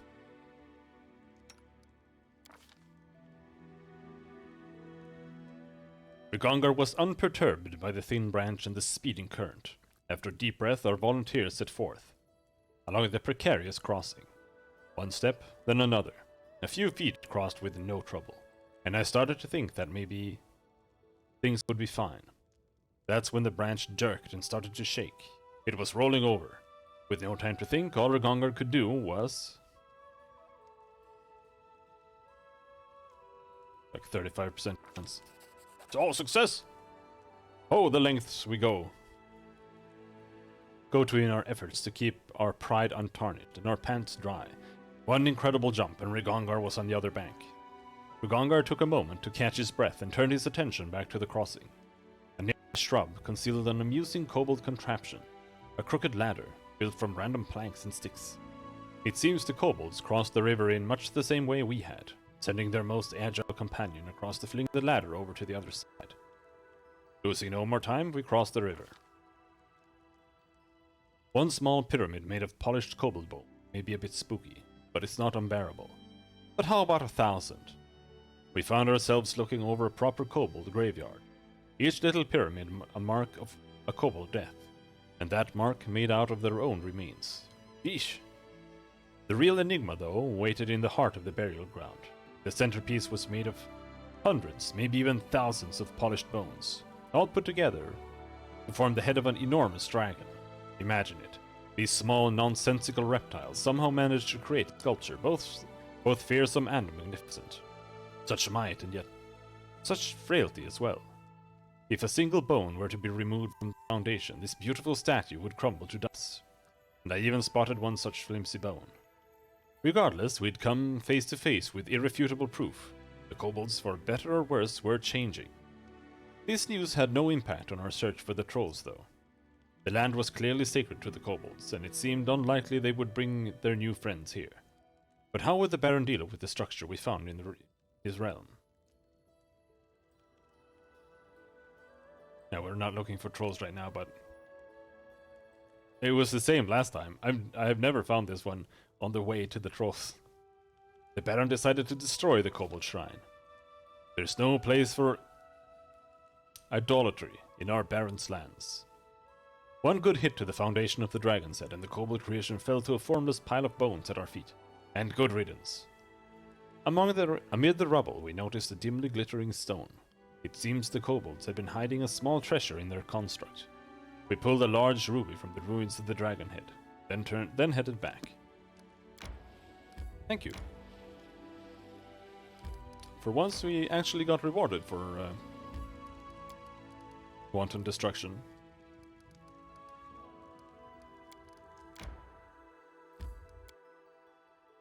Let's see how many things we've been punished with here.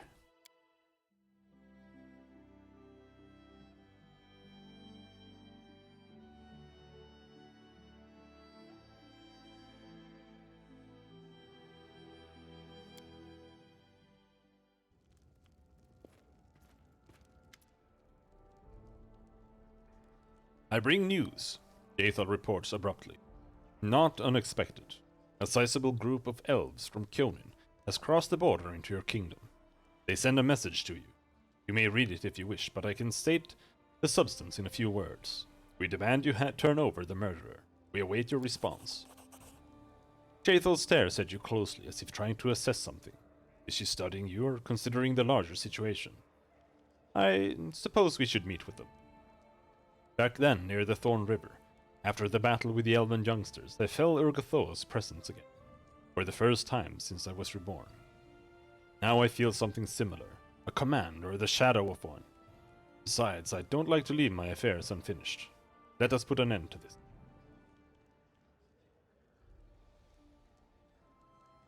Fine, we'll meet with these elves. I am ready to strike out at a moment's notice.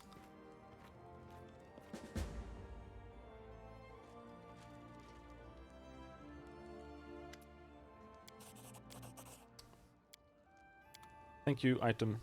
Raging Bulwark.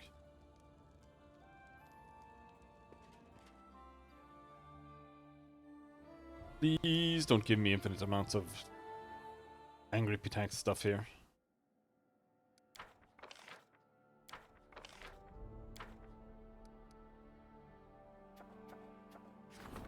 Surprisingly very few.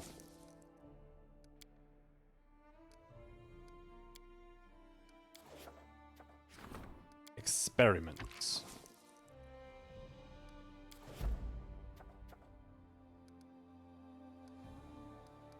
But yeah, you can't actually find them, the bandits. Like, you just have to run around and just fuck around. It's such a stupid quest.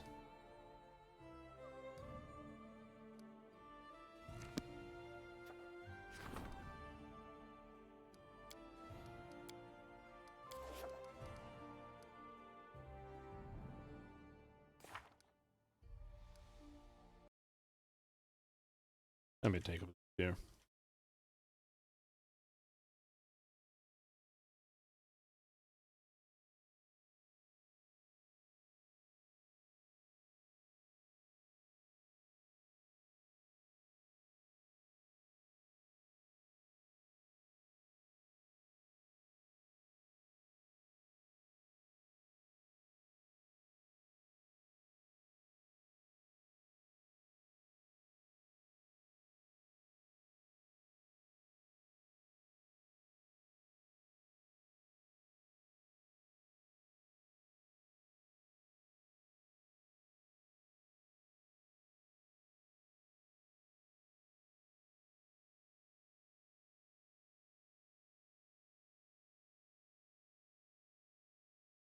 Wait, what?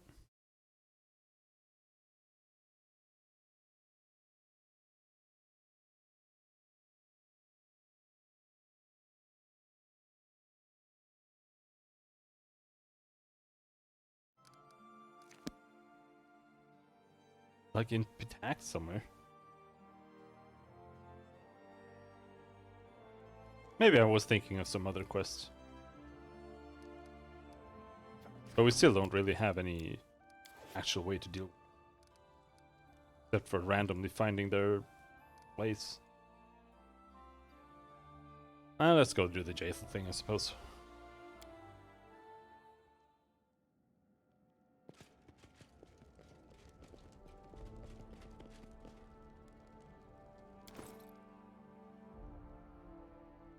No one seems tired.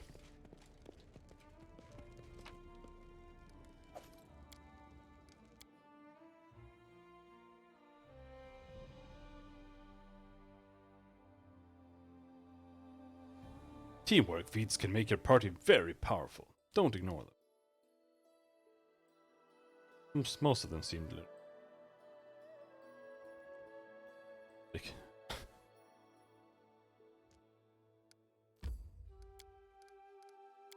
Fireberg.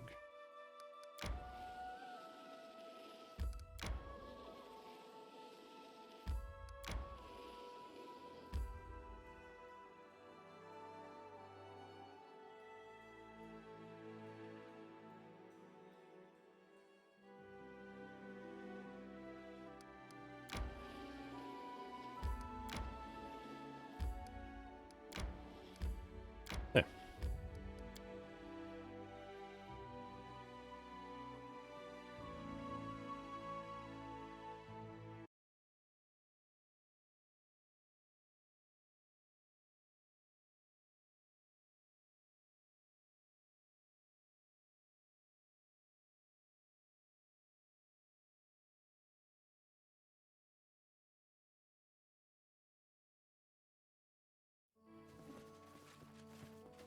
Hello, elves. Can I help you? Can I help you die? Elf, elf, elf, elf, elf, elf, elf, elf, elf. There.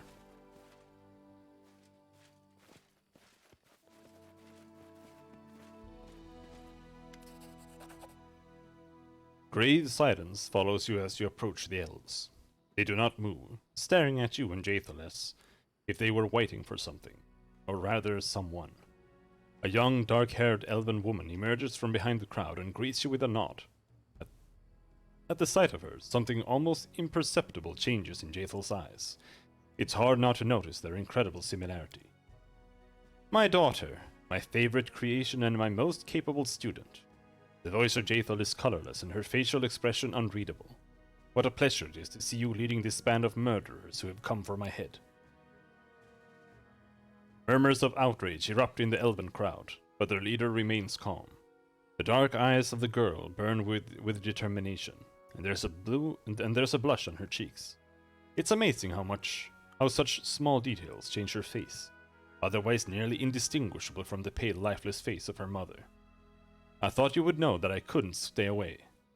Didn't you always teach me to be responsible for my actions and follow things through?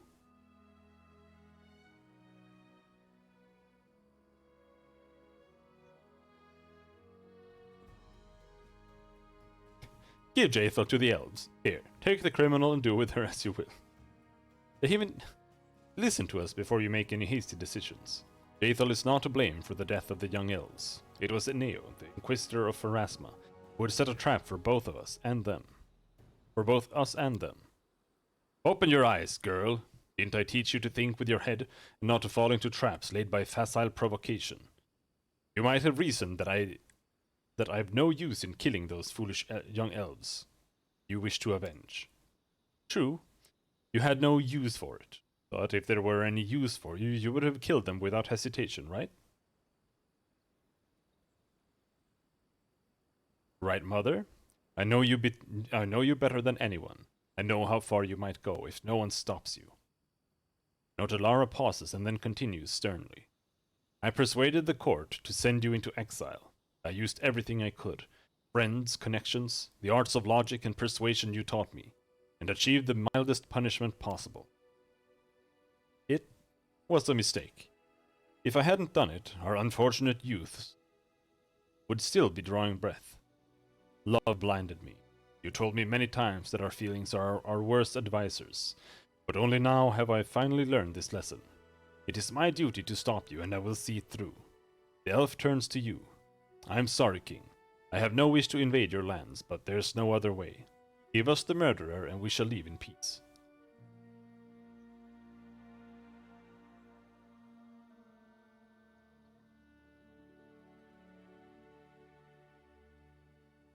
Jaethal revived one of your fellow travelers who died by the hand of the Inquisitor. She can confirm my words to you.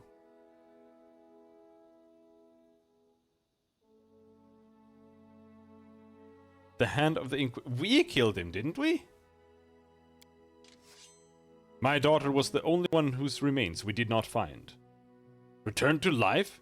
Do you mean to say that this creature turned her into an undead slave? You'd better pray it's not true, King. Oh well. Sorry, gonna have to slaughter your entire family. Don't be mad.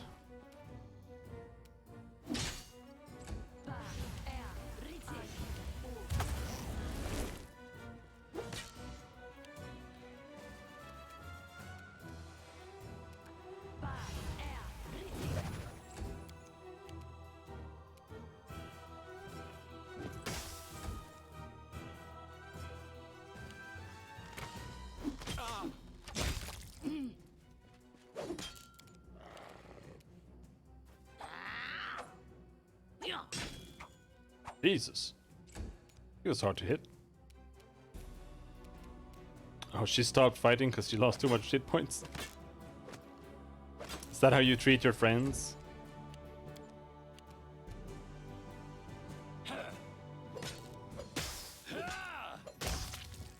What? What the hell is going on?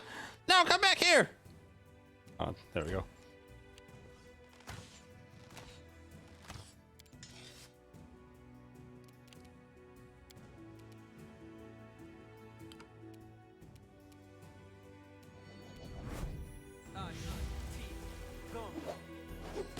Show me your heart. Damn!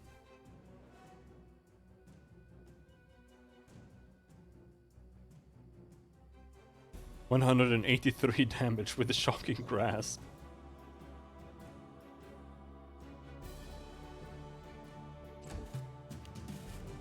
That's pretty big.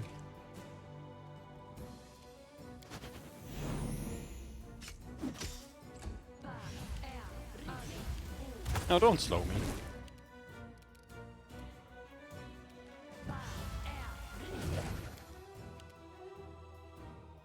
Repent. Which knife to use?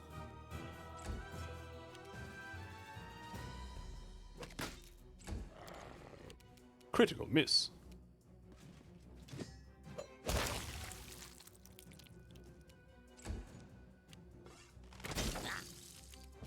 Oh, hello there.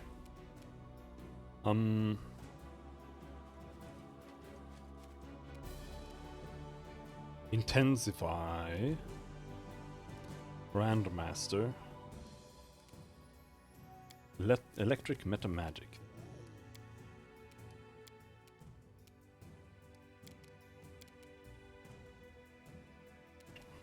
on, dude.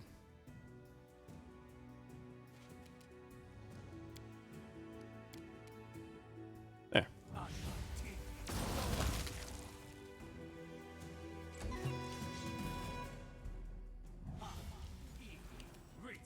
Those guys just didn't feel like joining earlier. Despicable.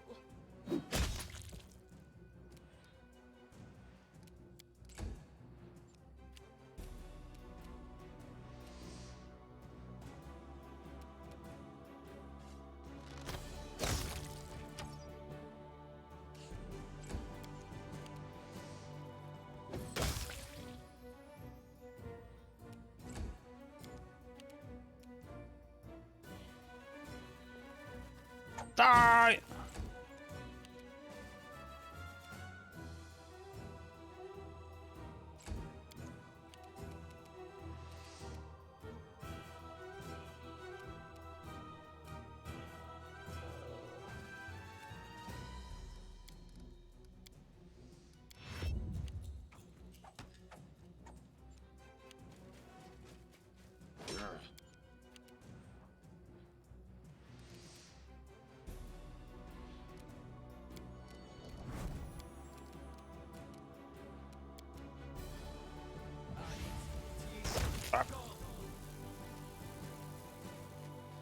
Yeah, no. It doesn't... Well...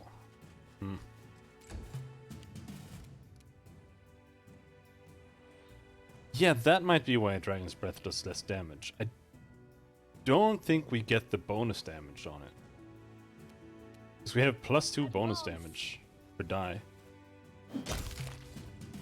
But that probably only applies to spells, not spell-like abilities. But not sure on that either.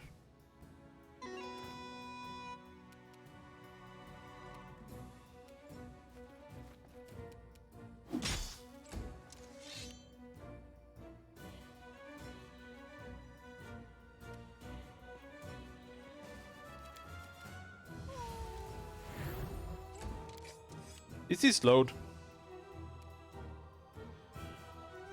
Do I need to cast more hastes?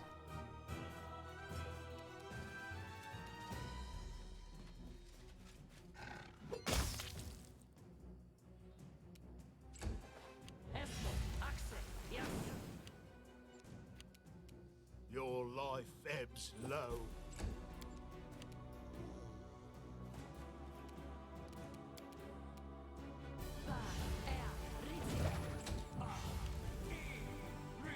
No, he slowed me, fucker. Knock-knock used to lighting enemies on fire first.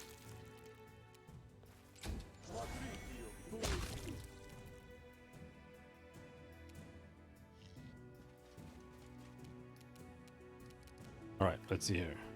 Grandmaster Rod. Lightning Breath.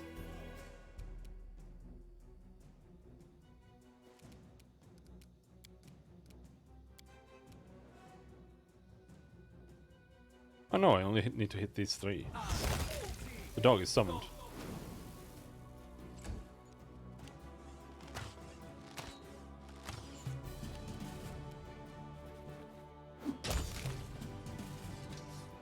Are we done? I think so. Yeah. They've really been spurging out here. I know they tend to do that when you hit them with lightning, but it also seems to be the case with my main character now, for some reason. He hits them with his axes. Jaethal approaches the fallen Nortelara and freezes like a statue. The scene from the elven camp at the Thorn River repeats itself once again. But now, instead of some unknown elven girl, her own daughter lies at the Inquisitor's feet, and she seems still alive. I hear you. Jaethal speaks under her breath, and you realize that she is talking neither to her daughter, nor to you, nor anyone else. For a moment, you are filled with the strange sensation of someone else's presence. Someone evil, somehow jubilant. And then the feeling fades. Jaethal's eyes grow clear. Yes, mistress, I am ready. Jaethal turns to you, Her eyes are glowing with a cold flame. Urgathoa wants me to choose one of the two paths of faith. I can use Tanaka's ritual to regain a living body, with all the pleasures that it offers. The children I can then bear will be the source of my immortality. I will become an eternal spirit, changing temporary vessels, and even the ages-long lifespan of the elves will be to me as a season. There is another way. I will remain undead, eternal, unchanging, and impeccable. In exchange for my final sacrifice, Urgathoa will grant me new power, a perfect spirit, or perfect undead. Either way, I shall be her perfect follower, and all that my goddess requires of me is the life of my daughter, here and now. Nortalara is barely able to move her lips. A fine choice. I always knew that Urgathoa would someday demand it from you, my life. The girl's got herself into trouble, and she deserves a beating for it. Both of them, in fact. Mother and daughter. What, in Tanaka's ritual? What will happen if you use it? Rebirth, in a way. Jaethal looks at her daughter. The power of the blood bond is great. Urgathoa will extract my spirit from this dead body, and move it to a new, living one, which I once gave birth to. A body you once gave birth to? Nortalara repeats quietly. I was prepared to kill you. I was prepared to kill me. But I never imagined that I would be no more than a vessel. No mere vessel, child. A priceless gift. Jaethal speaks with a face of stone. Jaethal, stop! You cannot do this to your daughter.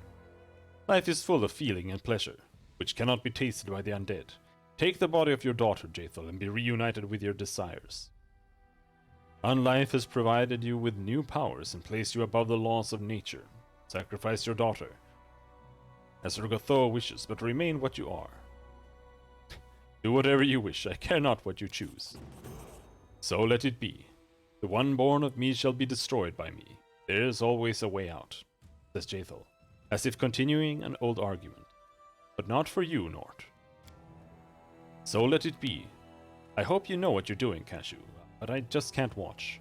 Betrayal from your own mother, death at her hands. No one deserves such a fate. Nortalara's eyes widen, but she doesn't utter a sound.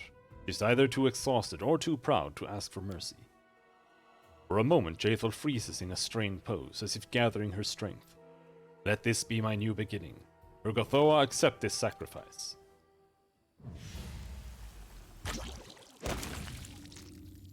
Just exploded.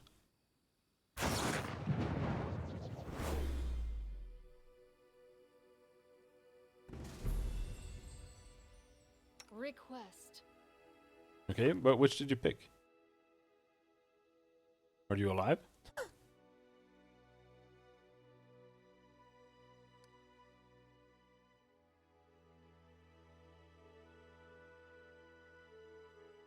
Apparently she used vampiric touch, but she didn't actually use the thing.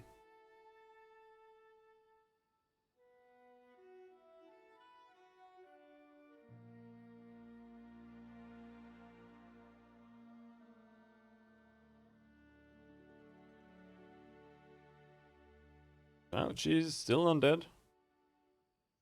Eternal clarity, mastery of the undead.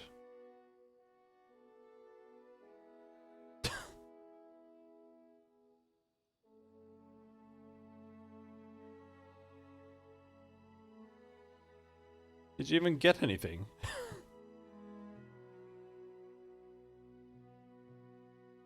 Eternal clarity.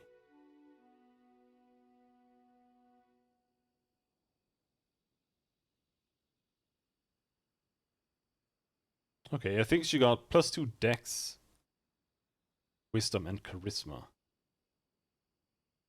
Now that we know the name.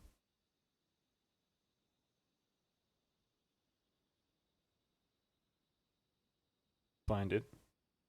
Oh, it was this one. Yeah, +2 to wisdom, dexterity, and charisma. Eh. Not exactly breathtaking.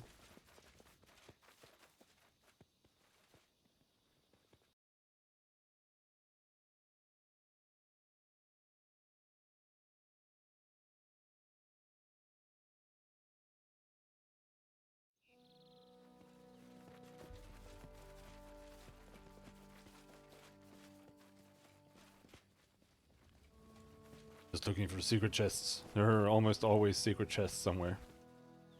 But not here. Not today. Give me loot!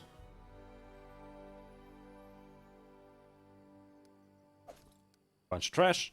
Thank you. Bye-bye.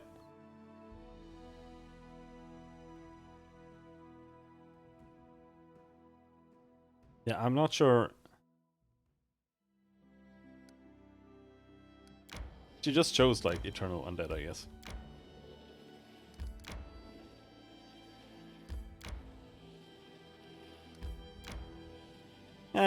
What's one adult child here and there?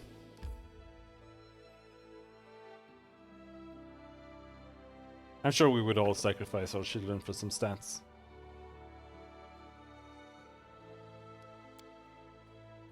Slayer's Advance.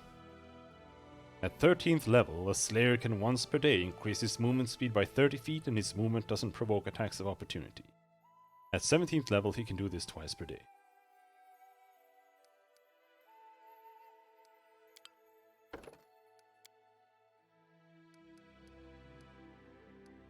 Oh no, it has to be your kid. Otherwise it doesn't work. Greater two-weapon fighting.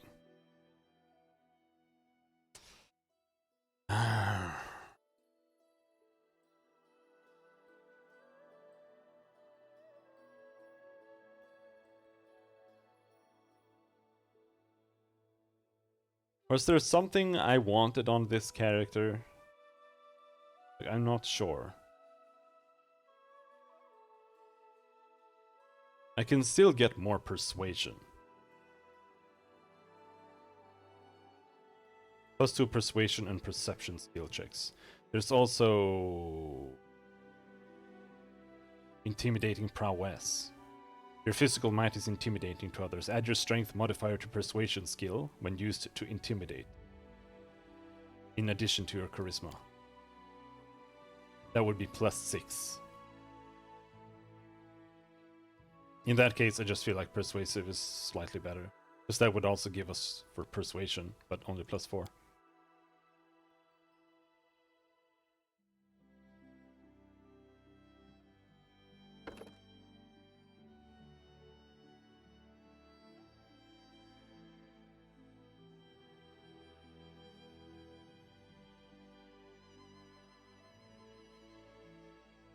+2 persuasion and trickery skill checks. Oh, that's good. It's either that or greater two-weapon fighting. It gives us a third offhand weapon attack at a -10 penalty. That's a 50% reduced chance to hit. And the thing is, those attacks, like the first 2 hits are okay. But when you get down to like -10,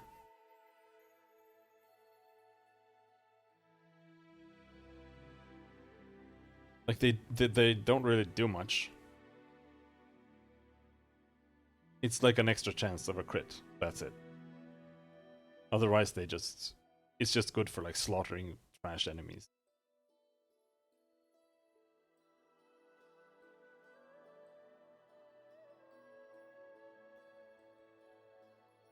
Because the -10 against enemies that are actually like difficult means that like you're not gonna land that most likely.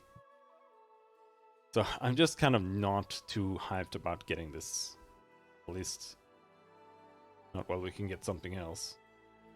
Next level we get a Slayer talent, and for that we can get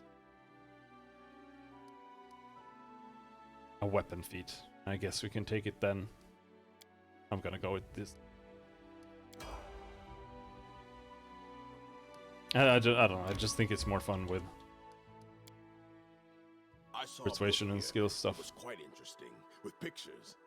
I think it was called Jade Wand Unlocks Jasper Gates. Too bad I couldn't steal it. But I remember a few pictures.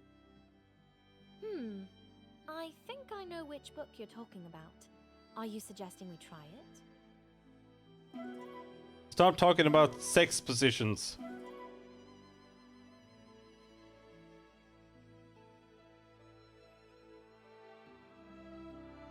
More weapons means more damage. Yeah, I mean, it is more damage. But I just see it... The reason I'm not really that impressed by it is, like I said, because its effectiveness diminishes greatly against enemies that actually have AC.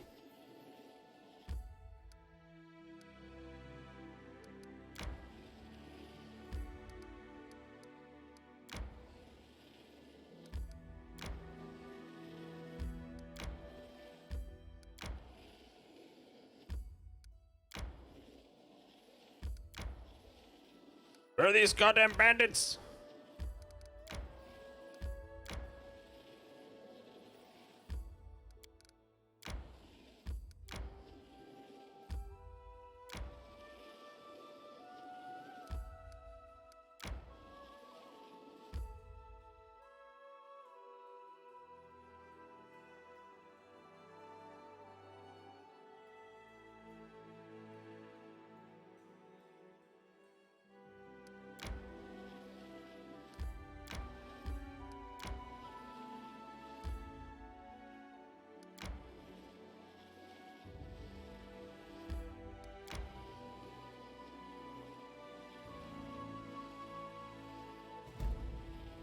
There.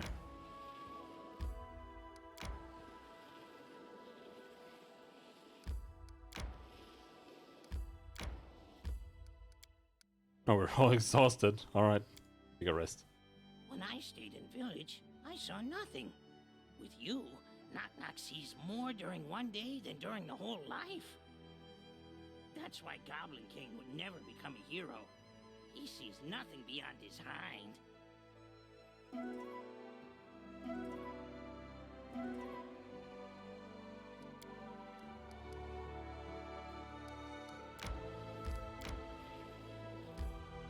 There.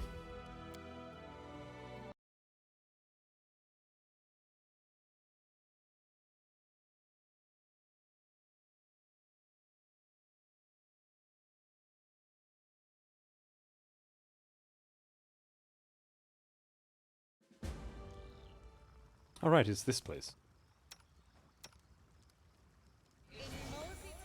Buff time. Oh, I'm so sick of trying buffing. I want to play that other game.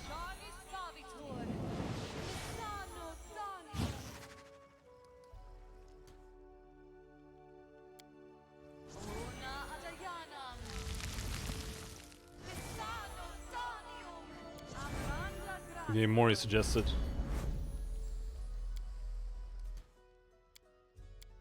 Elysium, whatever.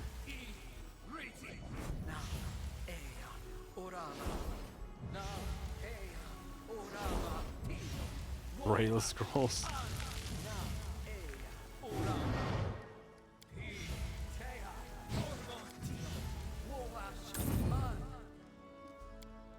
It's a bit strange, isn't it?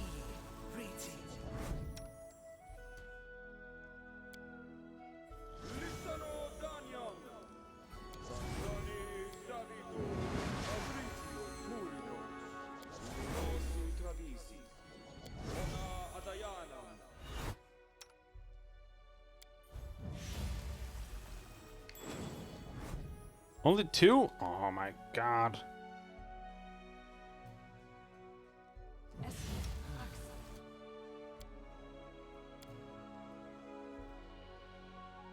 Death Ward. Anything else we need to put out that isn't there? Oh shit. Weapon of Awe, main. Yes.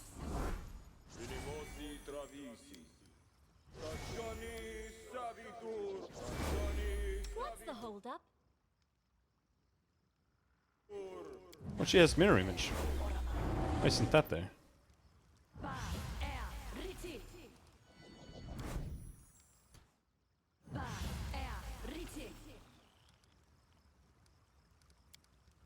Protection from arrows? Like, I think protection from arrows is supposed to, like, not do anything against +1 bows. But I feel like every single enemy just has normal arrows. At least that's how I interpret the whole magic thing. But maybe you need like special magic arrows. I don't know.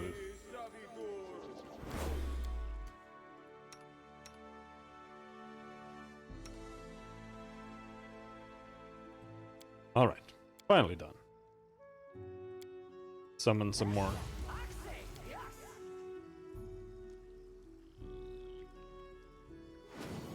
It'll last a while. Oh, they hadn't appeared. They didn't get hasted. Whatever.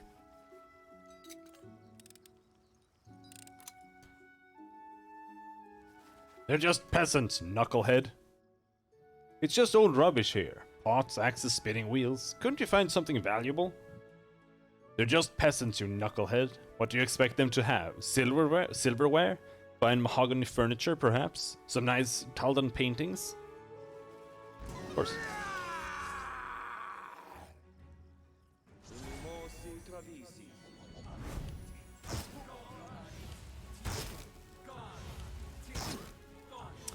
Miss. We hit once? Fucking proud of you.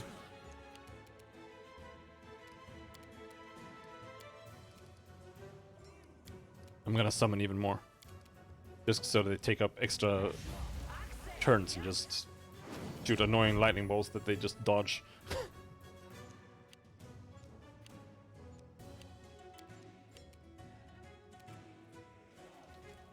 Bonk. No! That was not a bonk.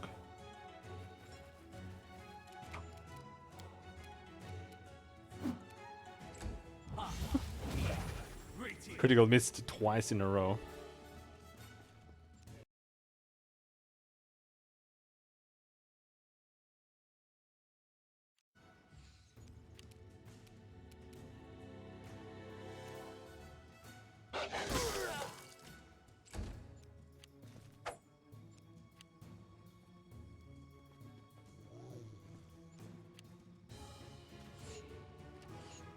But we are nearing the end. But the last chapter is insanely long. We haven't really gotten towards the end of this chapter either.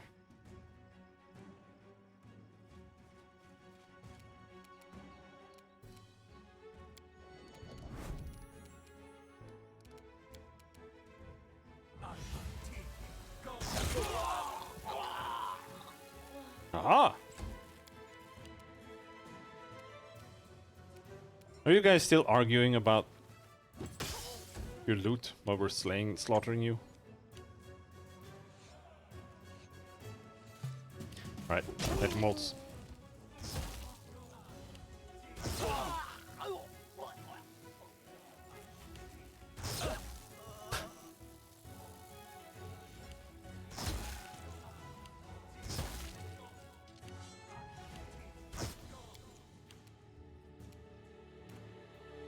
I wagered that would look pretty cool in real-time mode.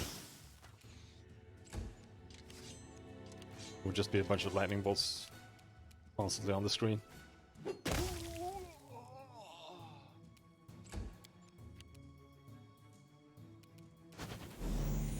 Unworthy.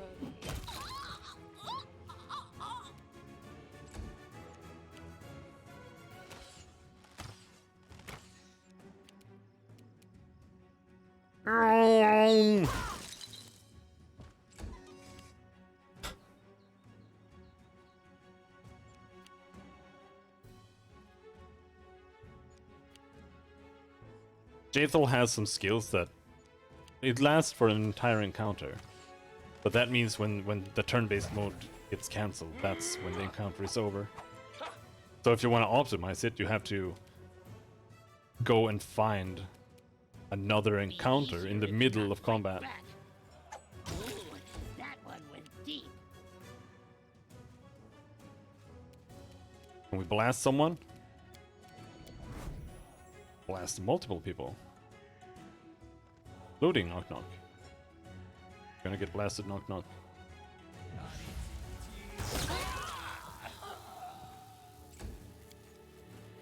Luckily, he dodged it. And we have lightning resistance. Instant enemy. What is that?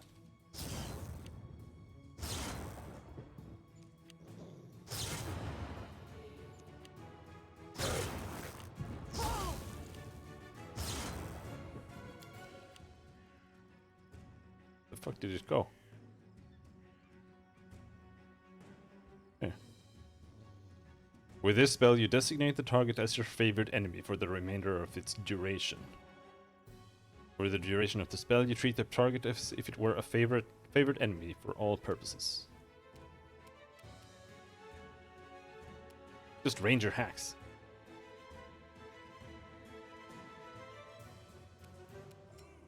Consider me provoked.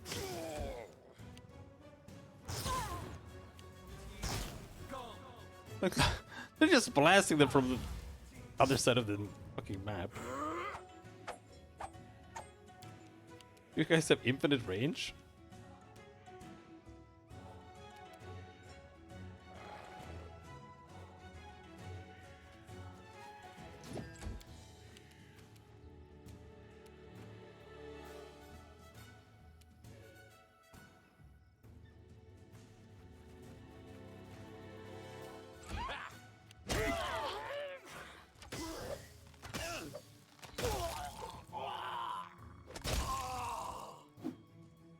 The vicious axes are working fine though. Like I do wish we had more fast healing. Like one still ticks a bit too slowly. But it's better than nothing.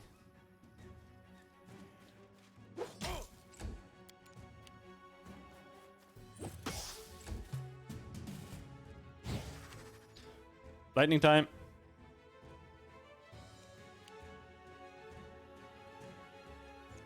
No? Are we too far away now? No, they're moving in. Run out of lightning bolts? Didn't even know you could.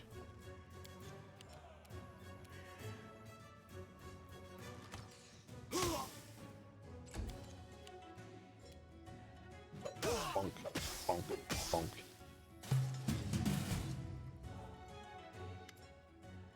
I give! Please don't kill me. I'm not interested in dying for Irovetti. Let the dirty creep get someone from his fancy thieves guild in here. See how they like this job, or the way he gets handsy. The bandit wipes blood from her lips with the back of her hand. I have no grudge against you. Irovetti just didn't give me a choice. Such a sad story. Sadder yet is it doesn't touch me in the least. Maybe your death will stave off my dreadful boredom.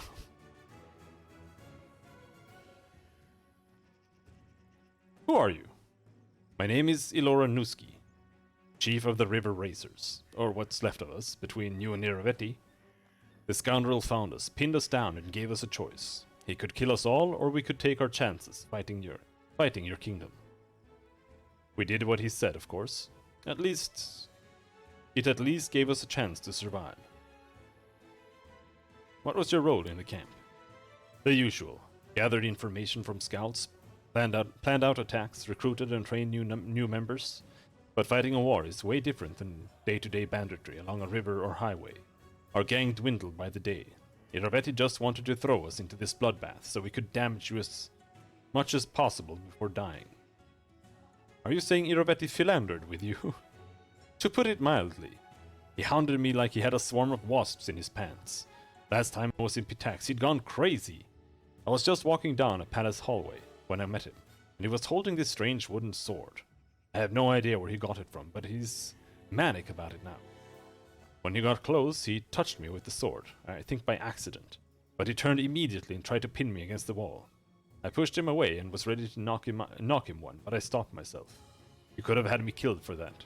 Since getting that wooden stick, it's like he's completely lost his mind. You're not from the Thieves Guild? No. We have our own gang. Good as any. Well, had. Irovetti promised the guild exclusive rights to all the orders in Pitax. Not that his word is worth anything. And now I don't have any options. I'll spare your life, but don't expect such leniency next time. Or killing me. The atrocities you committed are unforgivable. You obeyed the tyrant's will and brought death and ruin upon countless innocents. Prepare to die. You killed my father. Prepare. Such a sad story. Sadder yet, it doesn't touch me in the least. Maybe your death will stave off my dreadful boredom. We'll see who walks out alive. It's not you.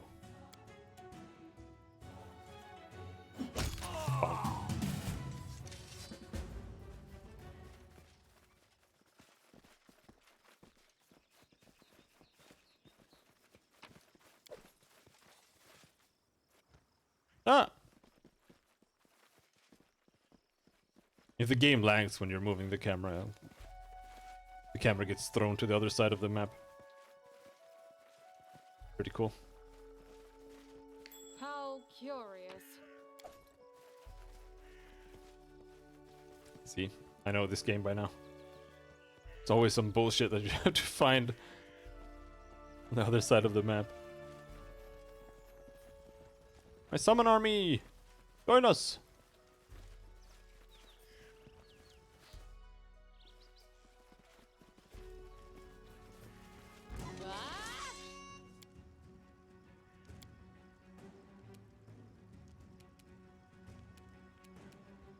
Yeah, Rigongor's in the front. We have to wait until after him.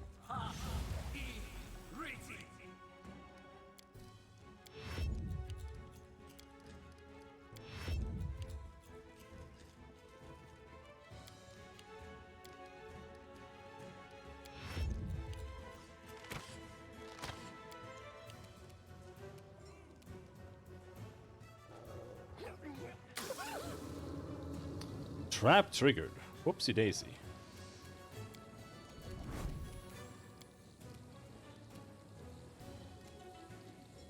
Grandmaster. Electricity.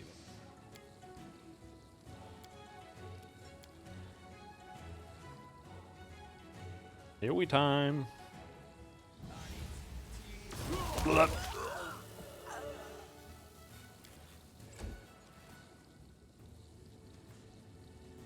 This song is terrible. I hate this song. The worst song in the game.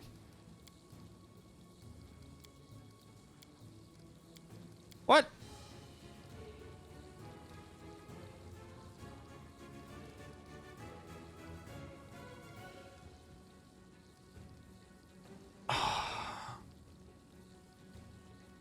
It fucking glitched out again.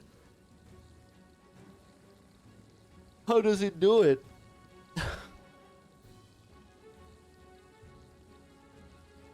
Luckily, we can just do that. That fixes turn-based bugs every time. Restart the system.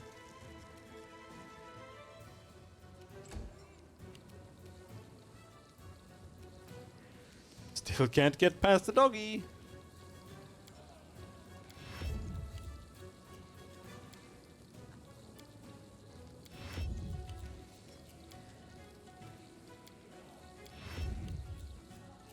Maybe our army of summons can kill them from here. Reflex save, reflex save, reflex save. Oh! Oh! Got him! Still 2 left though. Oh, got him! Doing pretty well.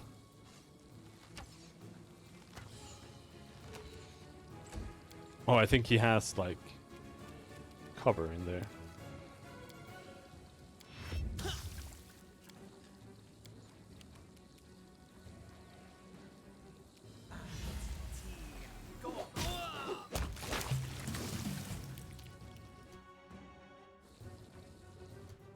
Now, I have a dispel here. Point. Oh, it worked. It almost never works. Just if someone happens to be standing a little too close, the point dispel like latches on to that instead. And it dispels the person instead of dispelling the ground. Wait, don't attack. I just work here. I wish you no harm. Knock Knock's ears perk up, and he readies his weapon. Others come. Here steps. The woman's expression suddenly shifts. Couldn't have chatted a few more minutes, you devil. All right, fellows, out of the bushes. We'll fight in the open. Oh, hello there. Starting right next to me? Oh, very kind.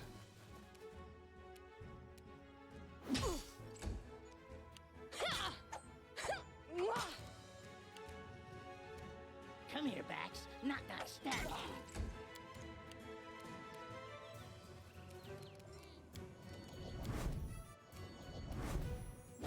Bonk.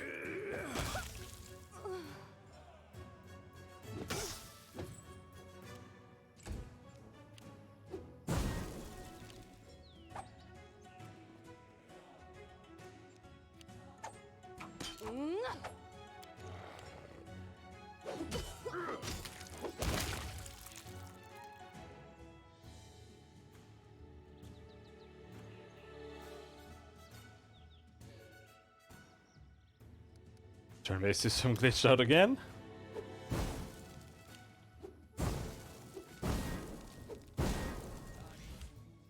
The mod turn-based system is much more stable.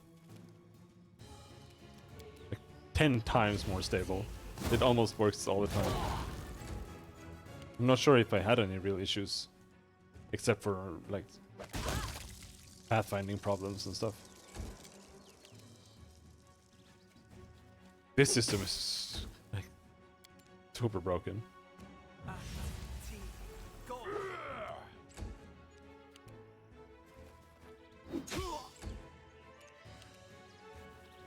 Which knife to use? The only thing the official mod does better, really, is that you can see where you move. That's it. The pathfinding is slightly better. Otherwise. And it looks a little prettier, but everything that it adds that looks better makes it worse. More or less.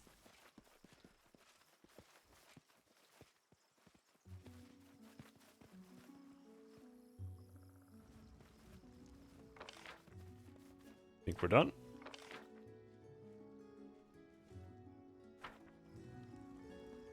Where's the exit? Here? Somewhere? There.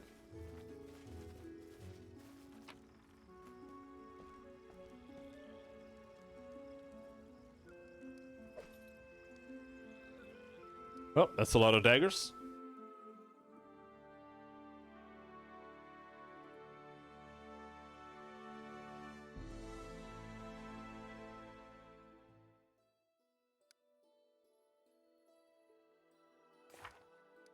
There.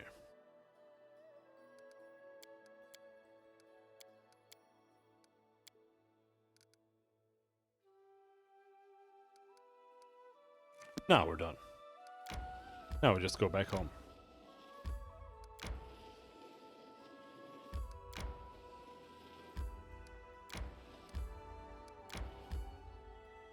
Which is this direction.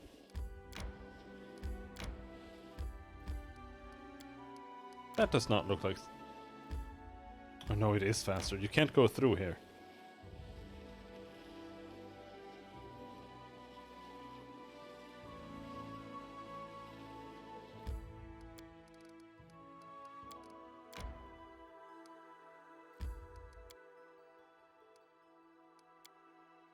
We have to go sell first.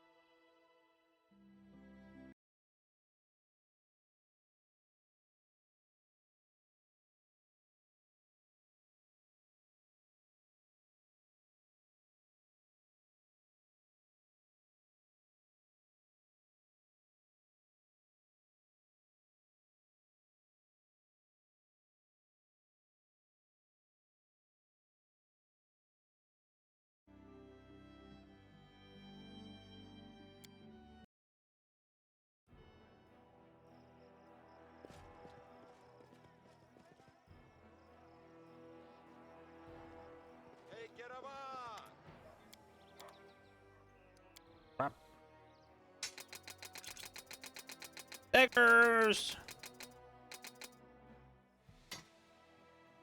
Curved blade, great sword. I should try. Nothing actually worth saving.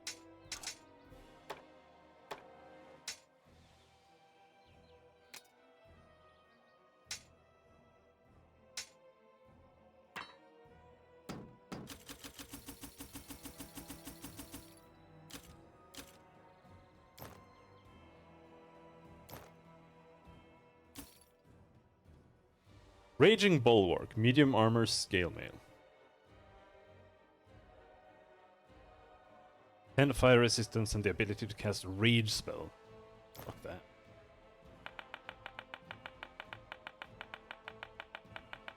I don't know, Rage spell seems so bad. It feels like it's a debuff or something. Like you use it on a mage. Otherwise, like... I guess you could use it on your fighter.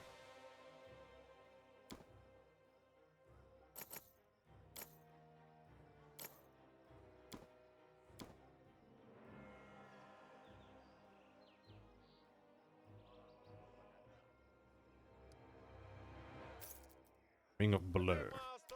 Who gets that? Not you.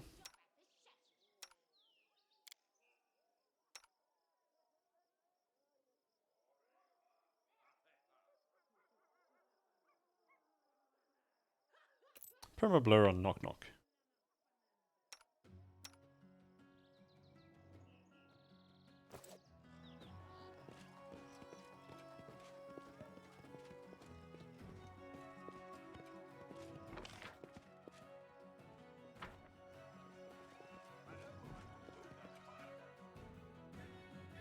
But we also have to add +5 deflection to the Ring of Blur.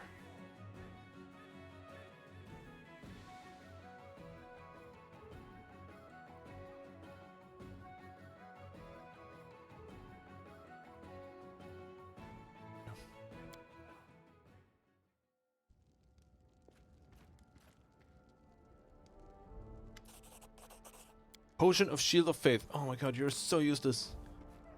Oh, you're so trash.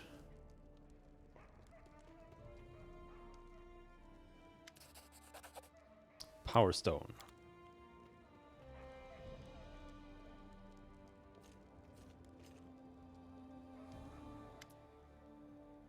Sartain bows politely. Weaver's chainmail. Blah blah blah. Fuck off.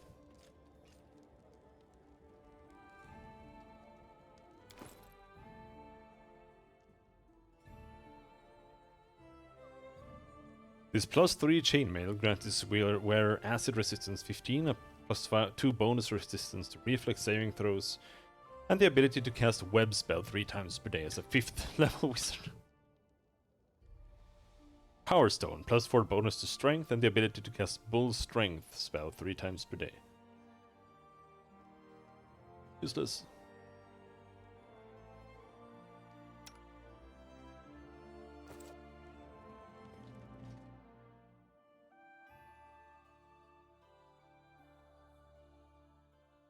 Oh.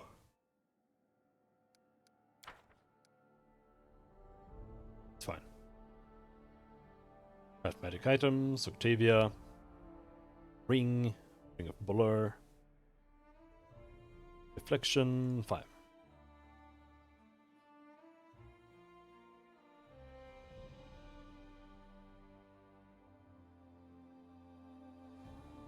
Yeah, yeah. I misread it for some reason and read it like I couldn't.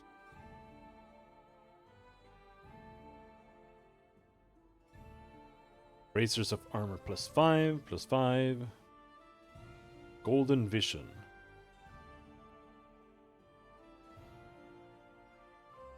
Bracers of Armor +8.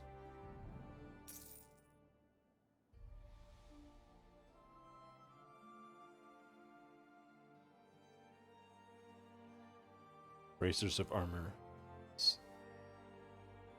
7.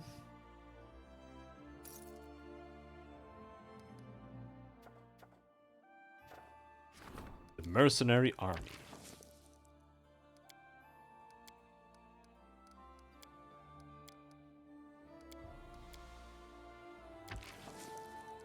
16% chance opportunity, not worth doing.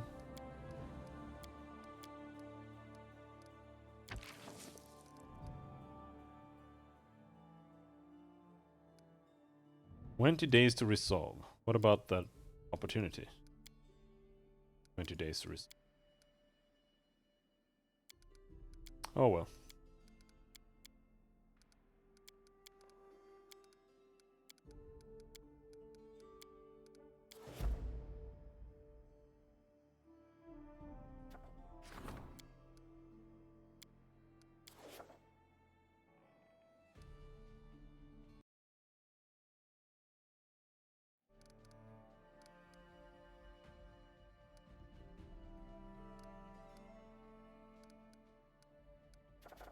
Rank up.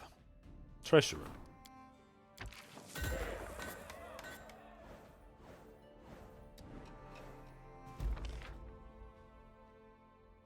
Rank 5. Man, she needs to be ranked up a couple of times.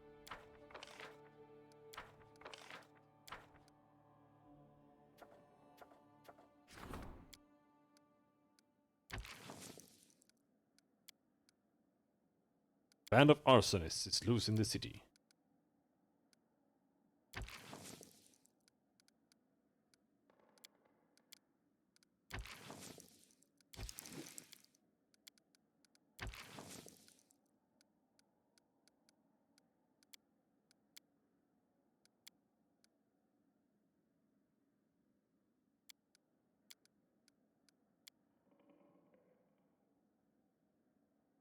But that one lasts forever.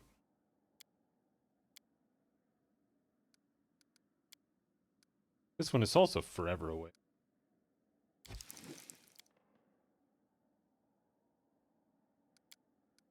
This one is not.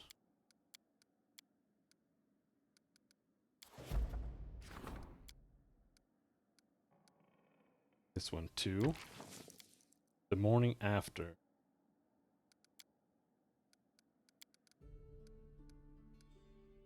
Six days to resolve. Success chance 0%. Fuck you.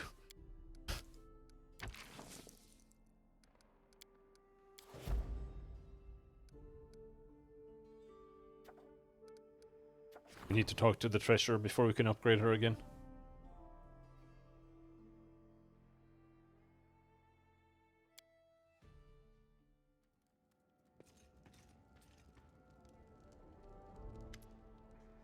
I've put off this conversation for a long time, but I can't do it anymore. It's time we discuss a vice that's tormented your country from the moment of its creation. A vice as beneficial as it is devastating. I'm referring to the black market, which thrives in your lands. Since I took the position of treasurer, I've dedicated myself to strengthening the legitimacy of your power. I've worked day and night so that no one would dare say that you're just another in the long line of bandit lords that have tormented these lands.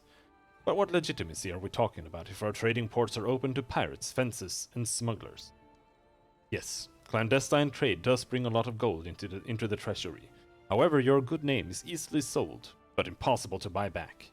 If you allow pigs and vultures at your table, how can you expect people of honor to sit next to them? For the future of your country, I urge you to place customs houses in the ports, and put an end to the black market once and for all. Let's leave things as they are. Order our guards to stay away from the captains carrying suspicious cargo. You're wrong if you think gold has no odor. Believe me, by accepting dirty money today, you take on the reek of sewage for years to come. Don't be surprised if no one wishes to shake hands with you tomorrow. Well, as long as you don't get mad.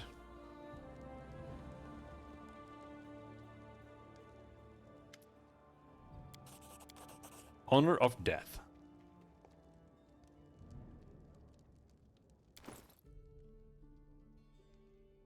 Grants its wearer negative energy resistance 20 and the ability to cast Breath of Life spell once per day as a 9th level cleric. Okay.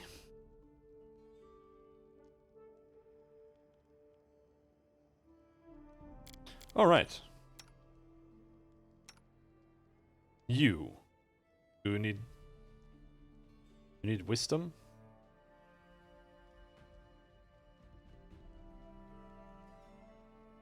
And it's wisdom I don't have. Oh shit, I think I saved one, but I managed to sell it.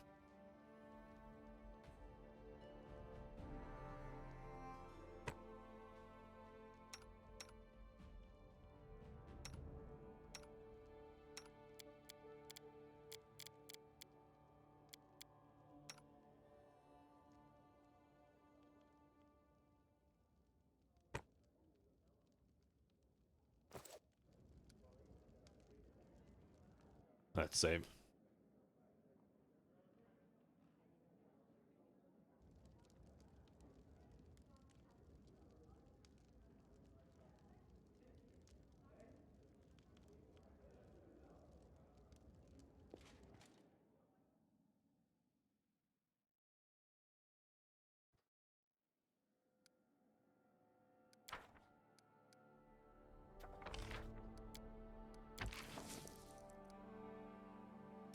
The cost of buildings reduced. Fuck you. Legal contraband. Fuck you.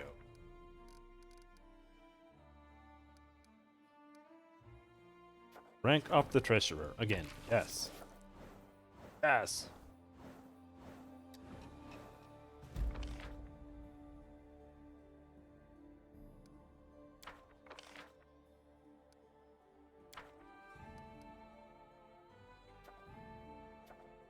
Moderate Pitaxian influence. Go, Lindsay! Defeat them!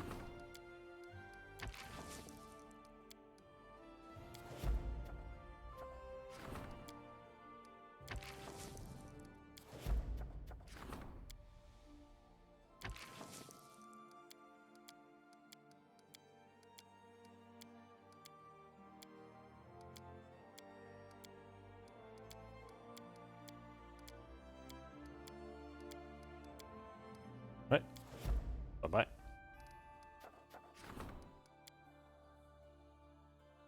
There's a few too many there. I'm afraid that we're gonna have to skip some turns.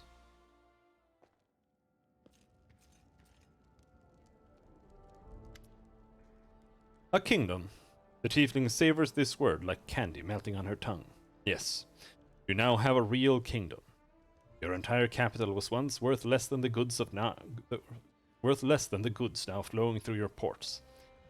It's about time to reform the tax system, before we start looking like hapless guests at a feast, hungrily eyeing the most delicious dishes as they're carried past. Although one mustn't give way to greed either.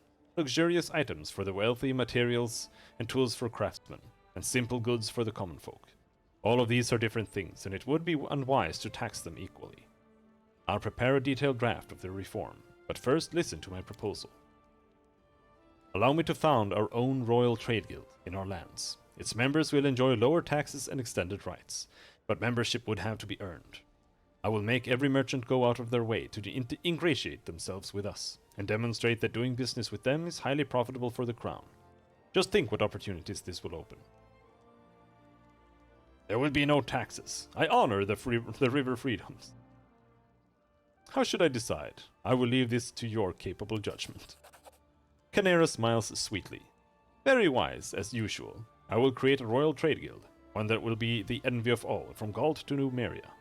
Community -5, loyalty -10, stability -5, plus 9 PP each week. They did not like that at all.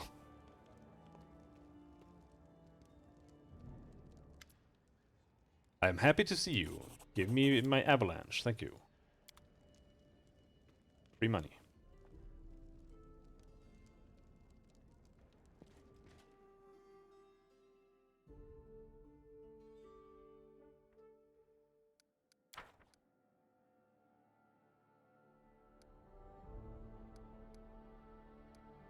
Yeah, they're all gone. We're gonna have to wait for days. What a waste.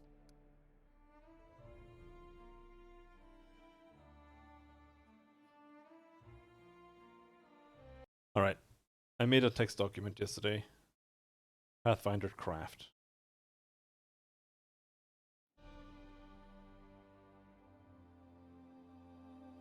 Baybane oversized scythe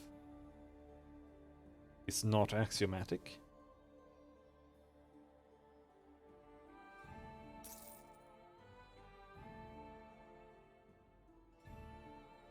You not done with the bracers.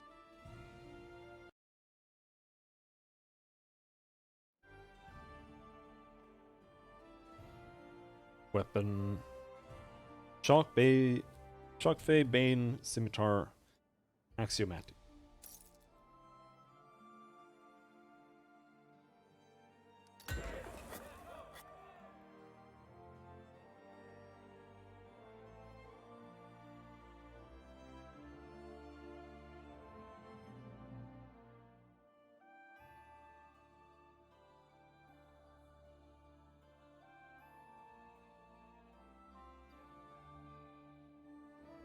Belt of Physical Might, Ability, Dexterity,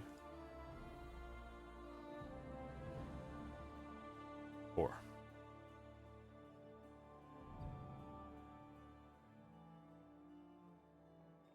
Upgrade Belt of Physical Might plus 4 to Belt of Physical Perfection 4 for minus 250 gold.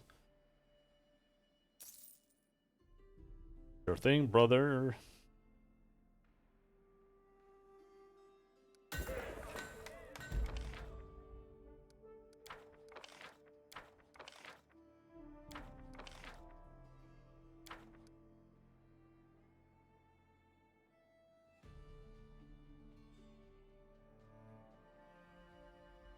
What else?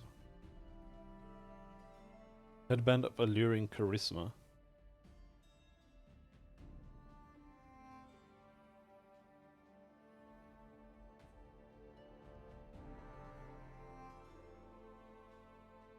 Wisdom plus 4.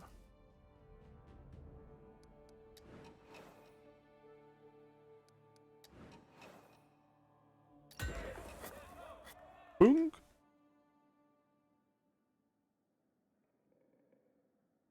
Bracers of Archery.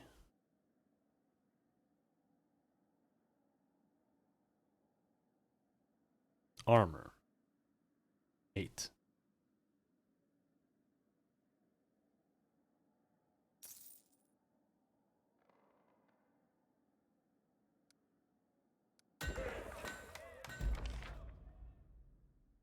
Failure! Morning after failure!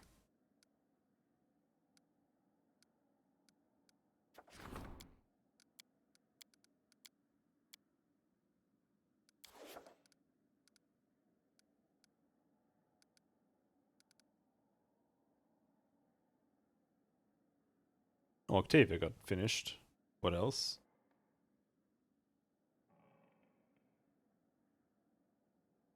I think we were missing something more here on the weapons.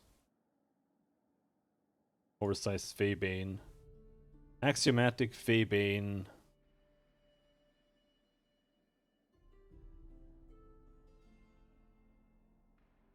It is already impact.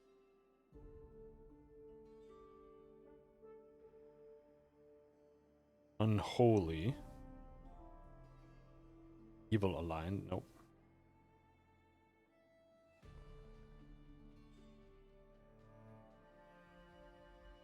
Could make it vicious. She doesn't attack that much with it. Okay? And she has self-heal.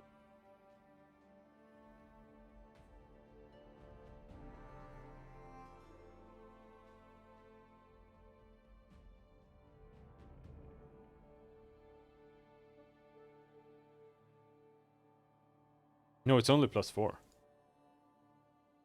Plus 5 it.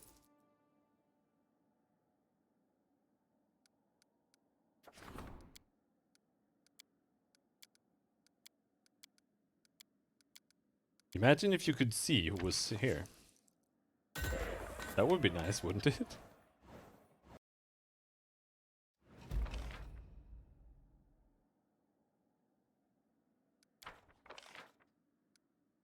Disaster. Ashes and dust. Success. Cotton knowledge. Failure. Mercenary army. Community plus 3. Military plus 4. People plus 100. Jesus Christ, our community has sunk so much. Our stats have gone to shit, actually. Like, really, really shit. Really quickly.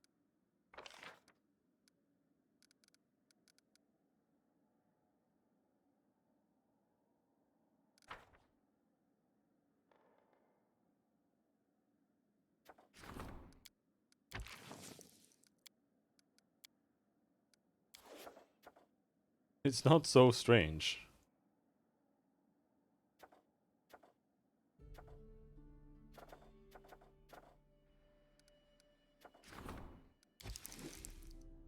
Because the whole thing spikes really weirdly in difficulty here. Like it goes from, you know, you being able to do it 90% with this to like, oh now it's 30% chance to succeed it. 30 to 0%. Really weird.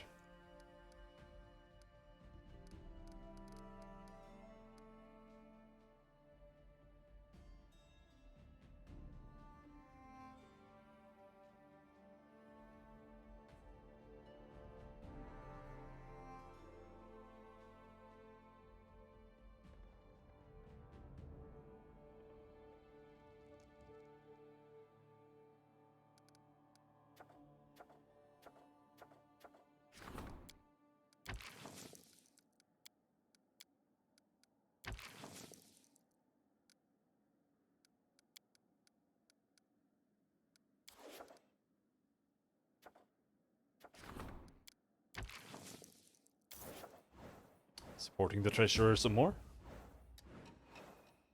Enter the dream world. Oh, finally.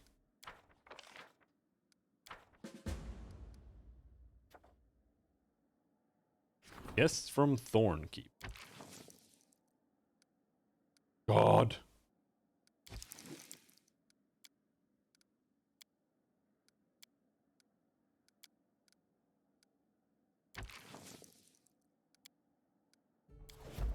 There.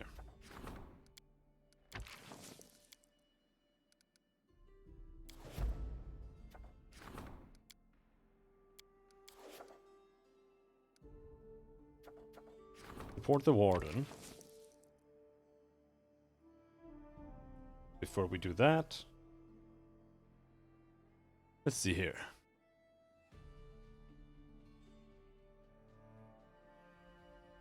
Yeah, it's plus 10 now. Can't fit anything more.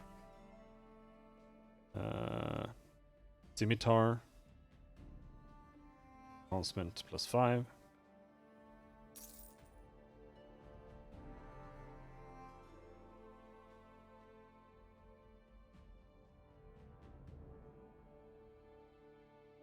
Scimitar.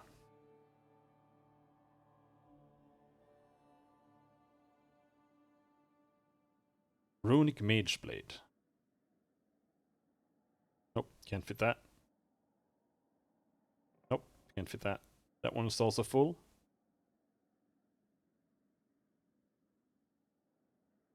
My battle axes have room for something more.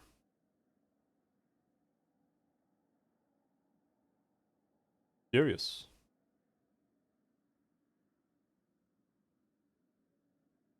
Adamantine, Axiomatic, Febane, Vicious, Enhancement plus 5. Furious.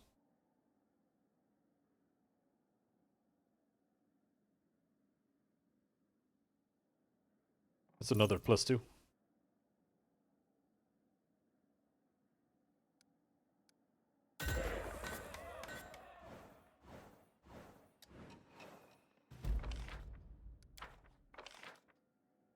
Moderate Pitaxian Influence. Is that where it went? We have 47 community.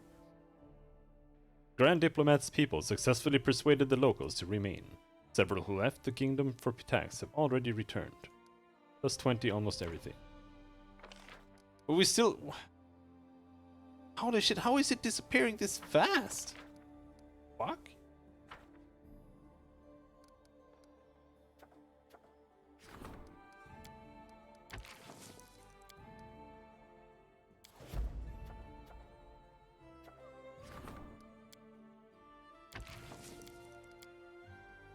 Doppelganger on the throne.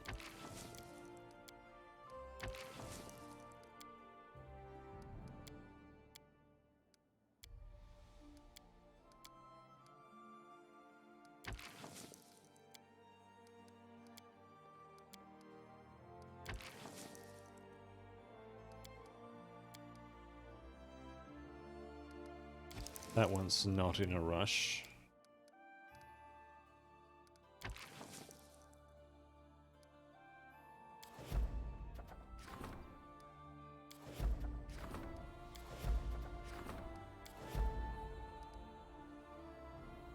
Strengthen Keston's skills as a warden. Rare goods from the black market. You see. Warden needs your advice, and then we do the dream thing.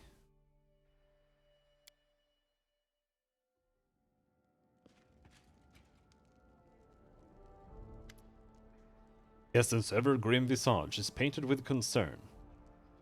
Ill news, Your Highness. The guard refuses to go out on patrols. The officers have declared that their people will not take up weapons until the conditions of their service are improved. Truth be told, it is rare for a kingdom to see their guard take part in so many battles, wars, raids, and monster hunts. Your Highness may instead pay for the services of mercenaries, but I think that our boys deserve some time off. They risk their lives every day, and they need to spend more time with their families, while they still can. Follow your advice. A slight smile crosses Keston's lips. Thank you, Your Highness. I'll go and tell your people the good news.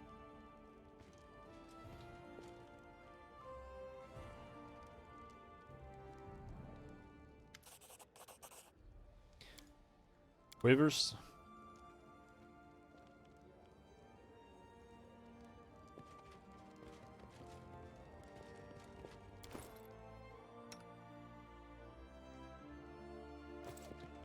I don't know if it counts like we've rested.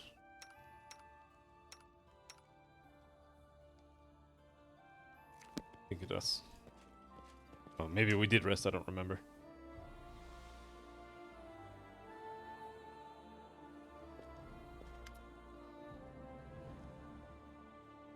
Bought you some relics. Nothing of worth, okay. Found a remarkable artifact, nothing. Everything is prepared for the dream ritual. I am ready. How unusual. I do not collect a story, but help create it. Good luck, Your Highness, and may the gods guide your way. 99. Look, at least do it in bed. Nope, gonna sleep on the fucking rug.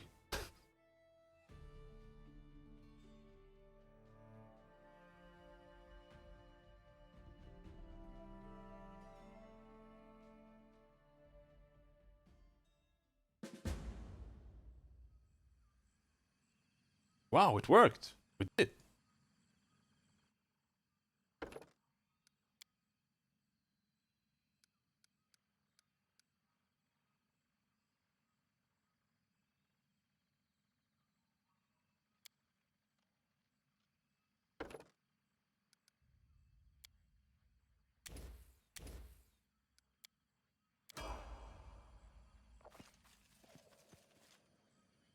Wait, didn't we level up? Our Don't sister, our mistress, our queen. Hail to our queen. Stop calling me that. In the darkest hours and the brightest days, you simply called me sister. I need no other title. Your songs and laughter accompanied me in my happiest moments. I would rather not shift them to honorifics. The time of my triumph is nigh, sisters. I want to share it with you as I have always shared my secrets, my sorrows, and my joys. Even after I become an eldest, I shall not abandon you. My realm will be the kingdom of spring, love, and life, and you will all be most welcome there. Be happy, sister. Be victorious, sister. Wow, we're inside her dream. Maybe we should try talking to her. She may not quite be the real Nyrissa, but that's kind of the point. In her dreams, she can let out the things she would never say in the real world. Be careful, Nyrissa. You have always been the bravest of us, and none deserve to be an eldest more than you. But these ambitions may come with a steep price. Perhaps I have always been the bravest, Devindra, but you have always been the grumpiest. We are blessed with eternal life, but we keep living out each day, abiding by rules we had no hand in creating. My plan is daring, you say? Well then, so be it. I simply pray we do not end up paying a price we cannot bear. The cheerful voices of the nymphs fade away, and the vision seems to freeze. A ghostly Nyrissa stands before you, her eyes seeming to see you without noticing you. I don't know if I can kill you in a dream, but I'm itching to try. These dreams are absurd.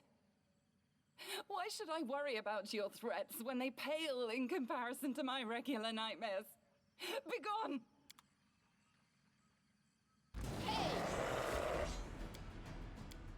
Oh, we get to fight the defaced sisters at least. Stop yelling! Don't like it when you yell. Let's try this way. Oh yeah, they have like 1 hit point.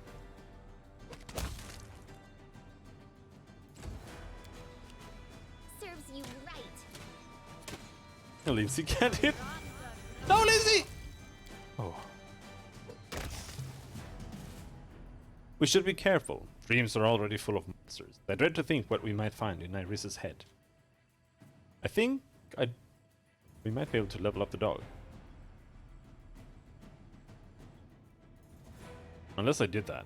But I don't think I did. Why is he so far behind? Isn't he supposed to be like 1 level behind or something? Not 3. But maybe I'm wrong.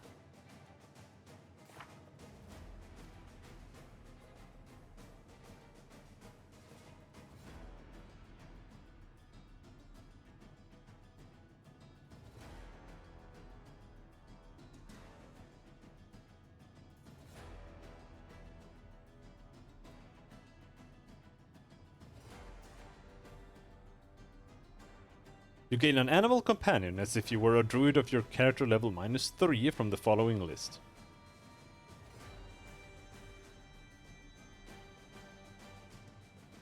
And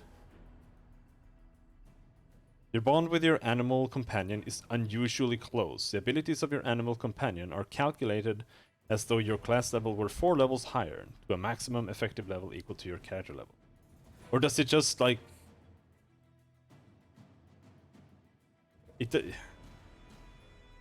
Is it like only his spells? Like he's a caster level 15, but he's still like level 12?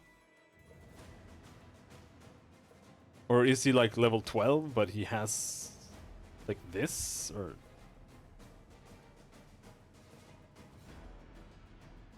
tough skin 10. I mean, it doesn't say any numbers here.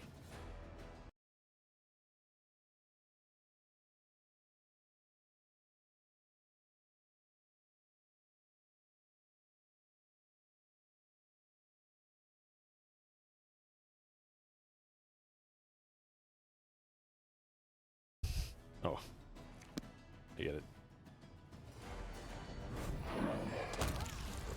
I was sent by the elders.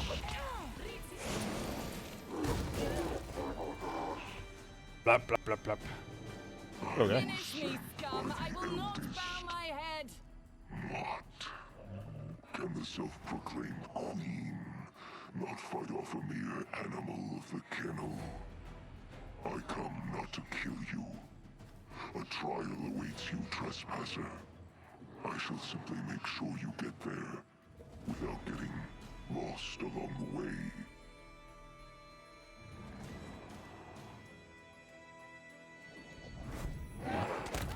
No! Oh, it's just repeating that thing again.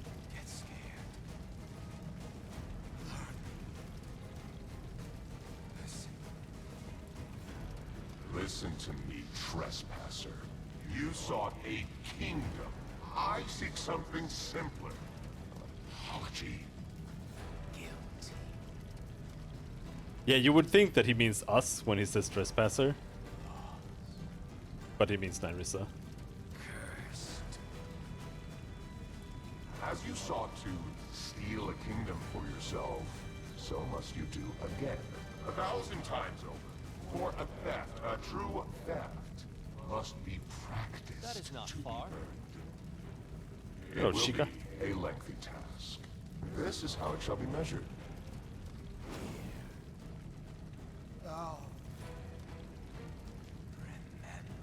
Seen this before. The Lost Prince. Magd the Three. Influence of kingdoms. When each is dust, the grains What is this shall guys? gather in this vessel. When 1,000 grains are gathered, bring it before us as an offering, so that an eldest may sip from it.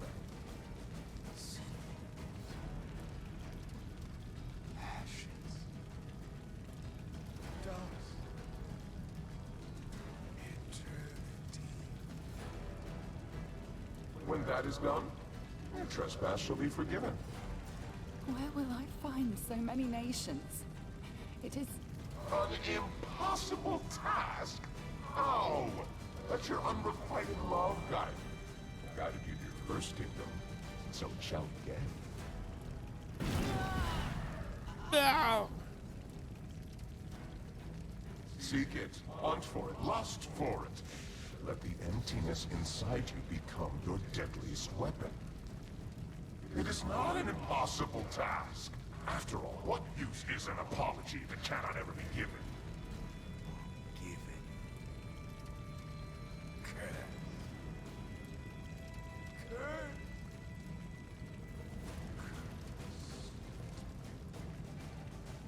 Get ready. Get scared. Cursed. Cursed. Cursed. Did I truly deserve all this? Oh yeah, he's a big jerk. Like the first thing you need to learn about the Fae is that they are assholes. They're all assholes. And the eldest are basically Fae gods, and they are the biggest assholes.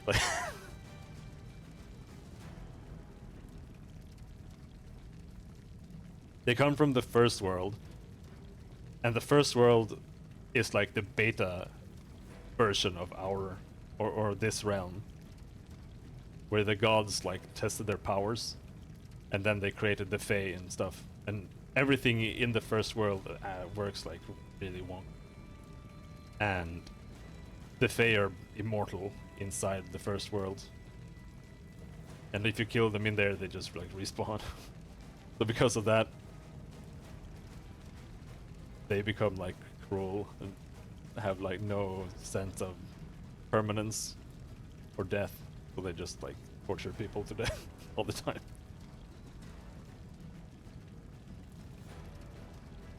Because it's funny.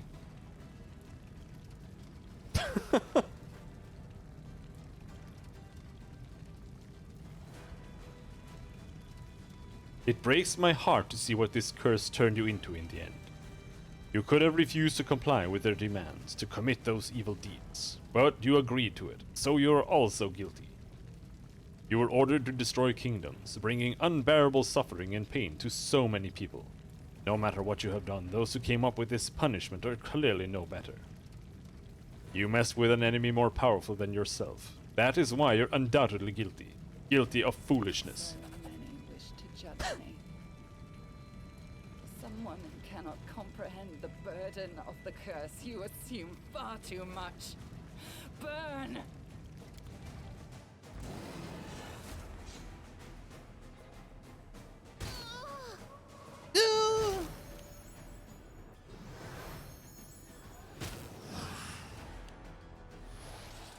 Yes, yes!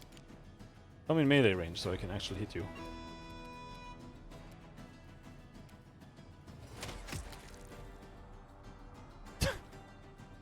Yeah.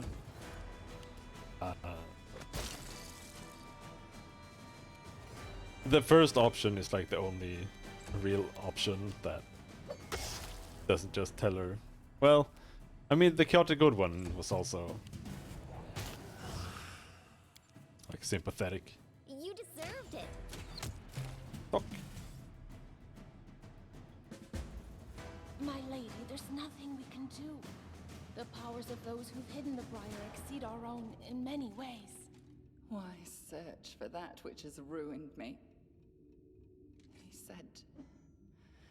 He said, let your unrequited love guide you to the doomed kingdoms.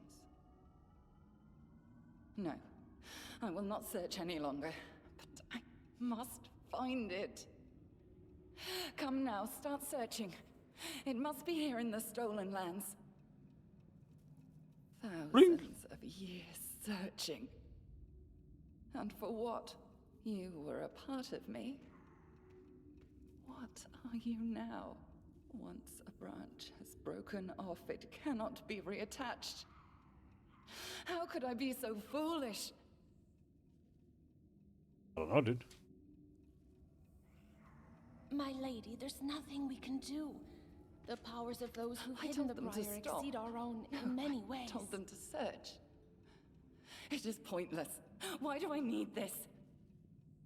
Do you see now? Do you see? They ripped my heart out and threw it into your world. And something else was torn out with it.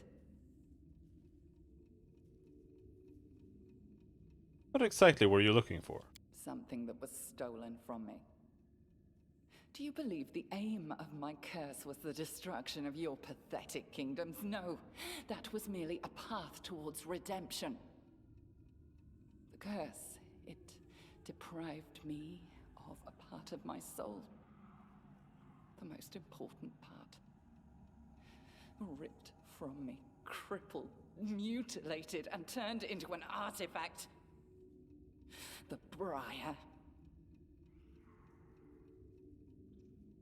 The only thing that seems to have left you is your mind. Your insolence tires me. Enough.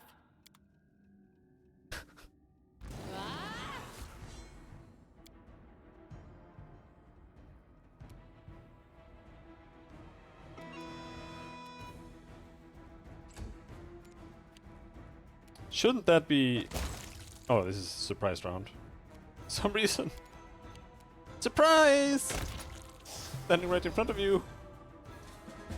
My Skylark, your song is sad today. What happened? Once young deer have barely grown their antlers. They face their fathers in fierce combat. Have you ever seen it? The time has come. You are a stag now, not some defenseless fawn. Go. Go and fight. You were born for glory, my wolf cub. There is room in this world for all sorts of different birds. Some sing sweetly, while others screech proudly. But the peacock displays bright feathers to outshine them all. Why did I have to add the term crazy lady to permitted terms? Like, even though I know that Twitch is super ridiculous with their fucking filters, Jesus Christ. Calm down, Twitch. No, it's a Twitter, I think. Be my peacock. Shine. You will become a king whose glory shall overshadow all within the river kingdoms. And peacocks.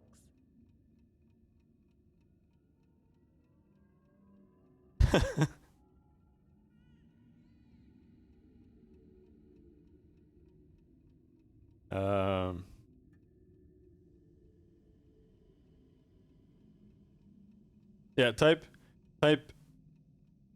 N64GA. See if that works. I might have added it to permitted already, but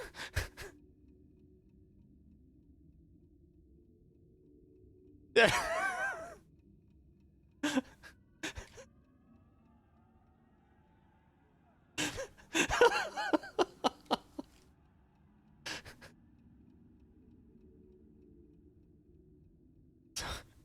So easily trapped, stags and wolves, skylarks and peacocks.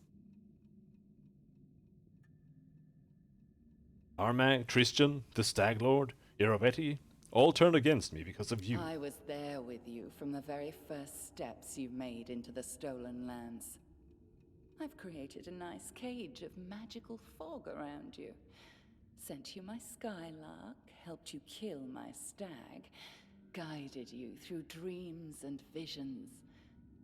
And I pitted my wolf and my peacock against you.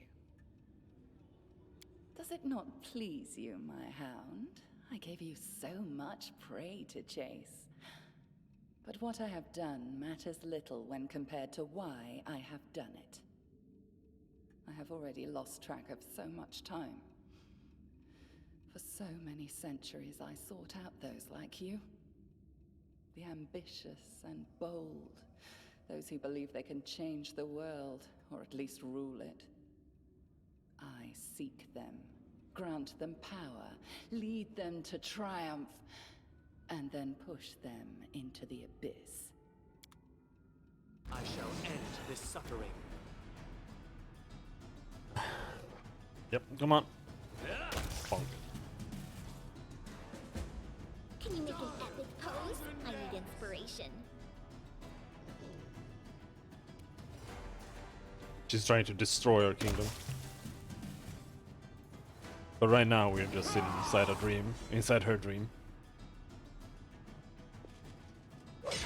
Trying to gain some information. Oh my fucking god, Arbag! Jesus fucking Christ!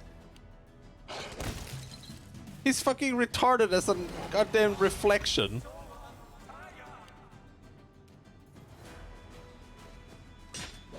Calm down. Oh, she has 998 kingdoms.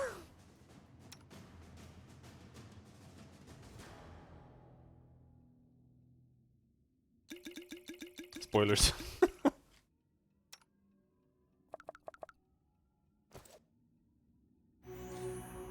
Enemy approaching. She needs 1,000. Then she can get an then she can finish her apology to the Lantern King for trying to create her own kingdom. One more grain. And another grain. This one took 100 years to obtain. And that one was just a week. The first bears the blood of 3 generations burned in war. The second, just 2 well-chosen words. And 1 little betrayal. This will never end, never!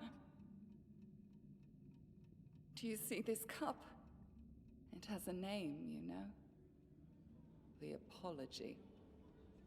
Within it is the Stag Lord and his crazy dream to become a king and take me as his queen.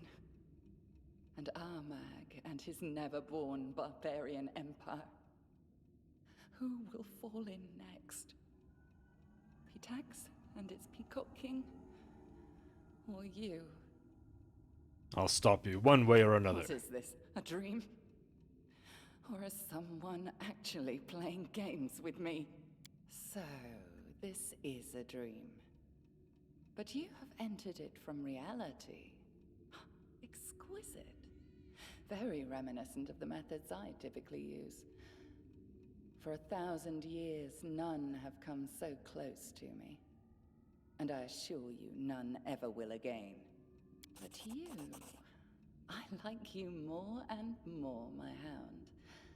Perhaps I have no need of that stupid peacock anymore. I could let you tear him apart if you wish. I know where a tool lies that will let you clip his wings. The evidence of his crimes. Something he's been hiding from his Pitaxian allies. But he could not hide it from me. Remember this name. White Rose Abbey. That is where Iravetti would usually meet with me in the past, and the place where you will find your tool against him. Yeah, even if there's pretty decent choices throughout the game, most of them aren't really that impactful.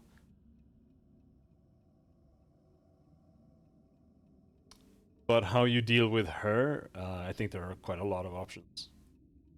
But I'm not entirely sure. Fine, I'll go. Let us see the worth of your words. My brave, brave hound. We will get along nicely, I dare say.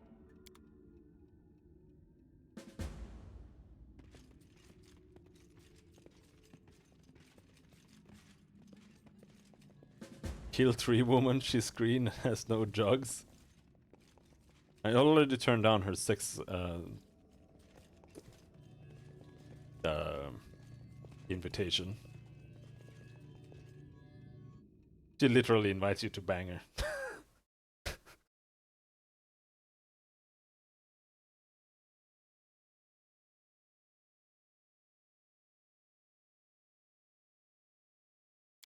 Not doing something that lewd.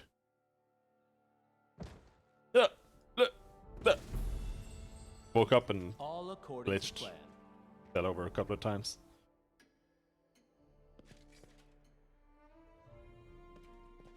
Need to take a nap after taking a nap to recover.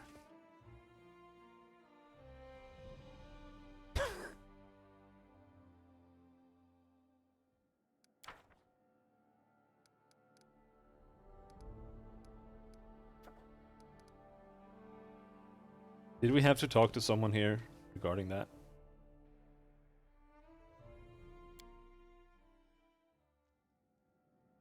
Well, we did get told about the Abbey.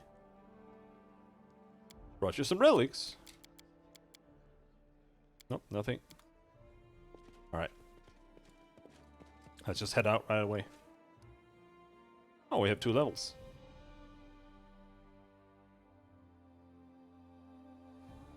Need to head off into Pitax, into White Rose Abbey, White Rose Abbey, or whatever it was called.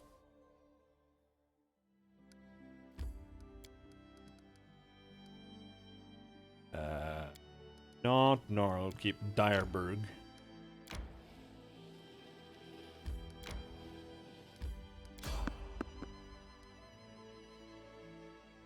You've spotted peaceful travelers.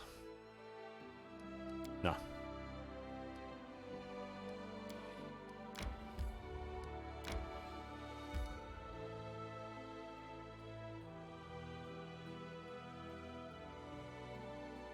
Oh, oh shit, it's super far up. Alright, we have to go back here. If the peaceful traveler is at this point in the game, it's pretty much always the skeleton guy. I don't think you can get anything.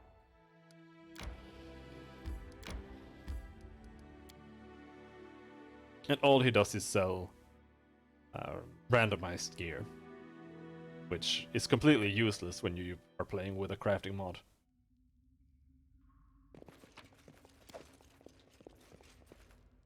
Levels? Teamwork feat and a normal feat.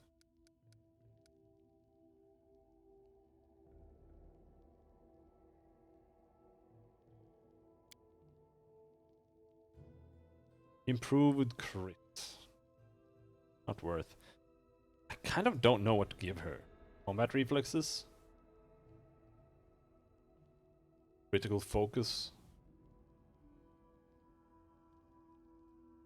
Critical focus isn't bad. Oh, cleave! Cleave, cleave, cleave, cleave, cleave!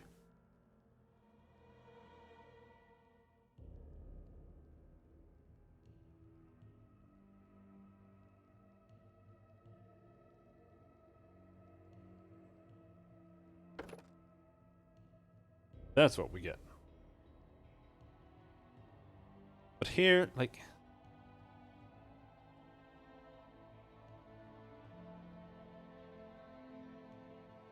there are just no good teamwork feats. Like, coordinated maneuvers is good, but only if you're tripping. I mean, I guess we are tripping, but I don't think... yeah, the dog is tripping, but I would have to give the dog coordinated maneuvers.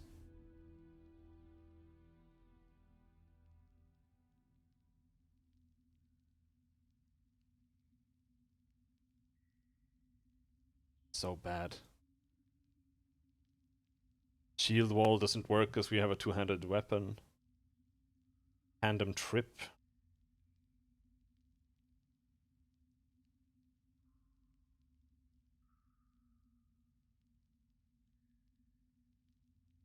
When you are flanking an opponent with an ally who also possesses this feat, You can throw yourself into your attacks in such a way that your opponent takes extra damage at the risk of these attacks striking your ally as well.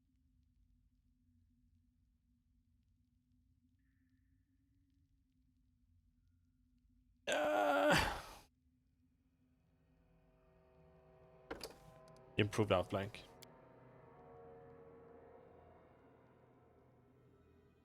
Level 5 spell.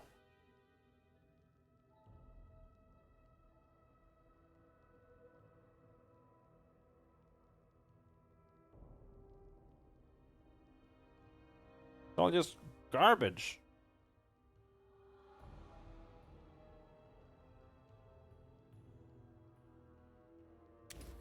That's not even...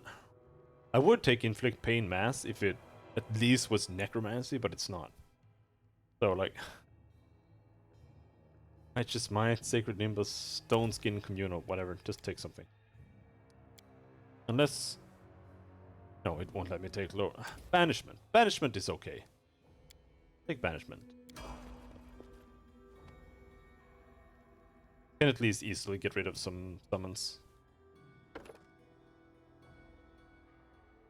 Bonus combat feat.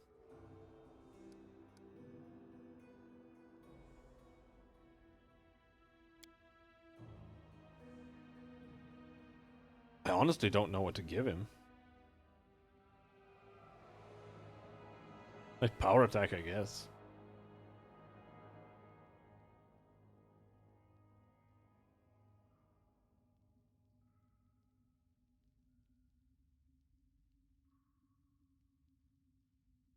Steel Soul.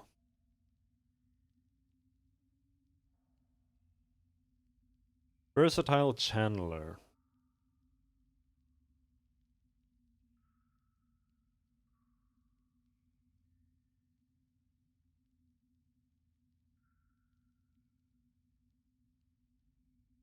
No. This is called like selective channeling or something.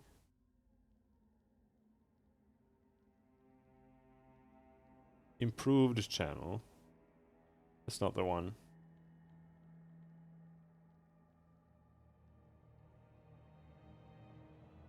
Do we already have that? I don't think so.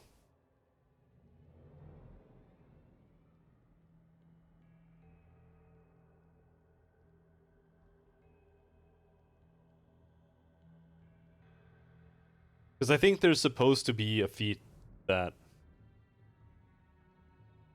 makes your channel like not affect any. Something like that.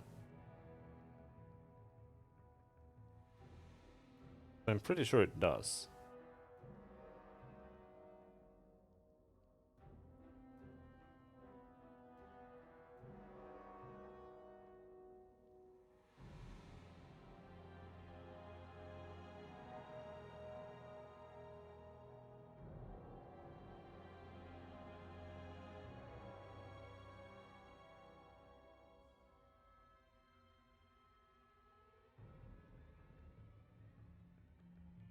Quick channel requires lore religion 5. God damn it.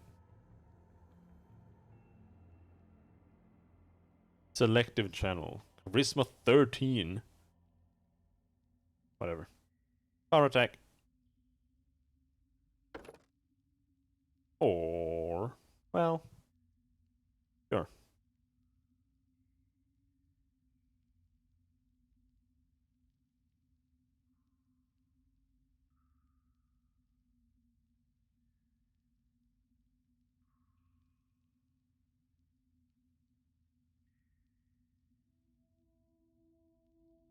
We can take outflank. I mean...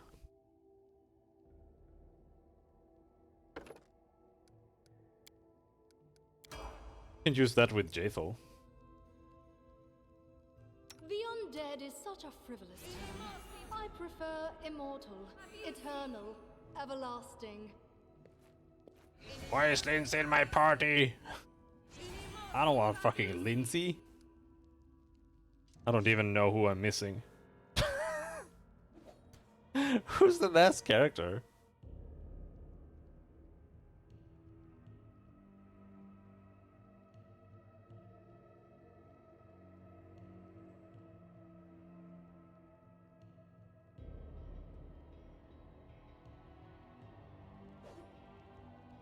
I don't remember.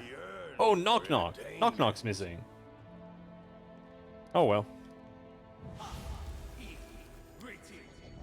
I'll have to get him back next time we go home.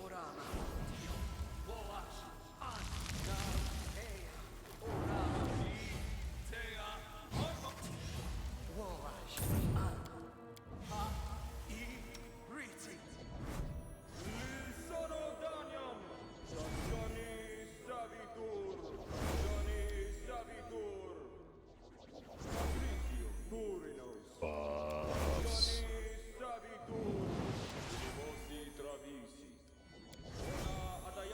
She's a halfling, but pretty much same thing, to be honest. Do you have any buffs?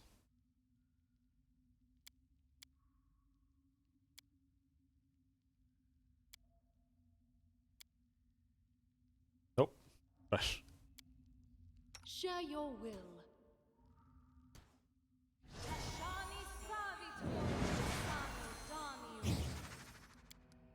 Didn't I finish buffing you?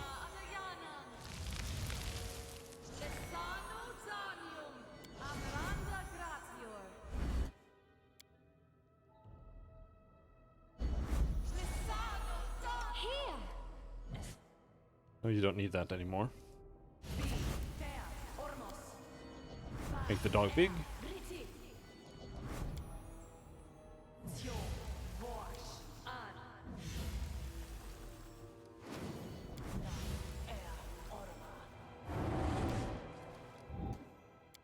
And a haste. And the final touch, quick save.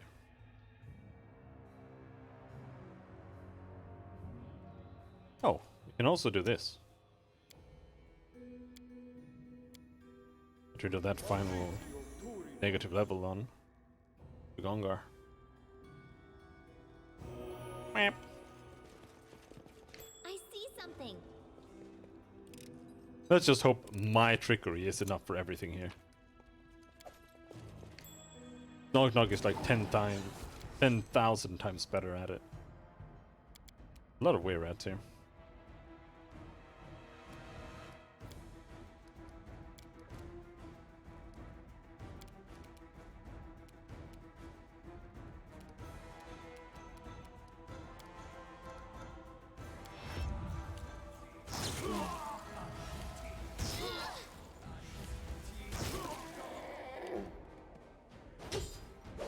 Ah! It's down!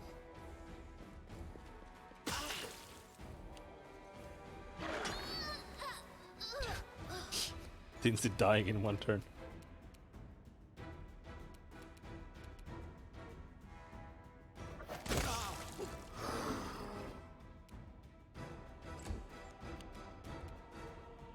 I mean, she doesn't have any gear, but...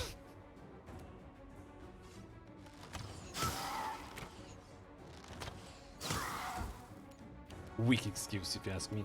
Weak excuse.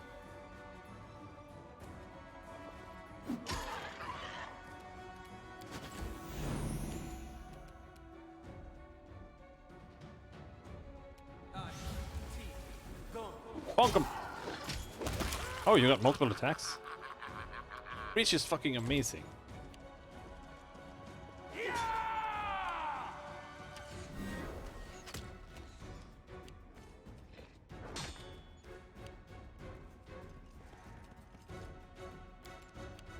I was gonna go and dismantle that thing, but sure we need. Let yourself open. It's better to just kill these freaks.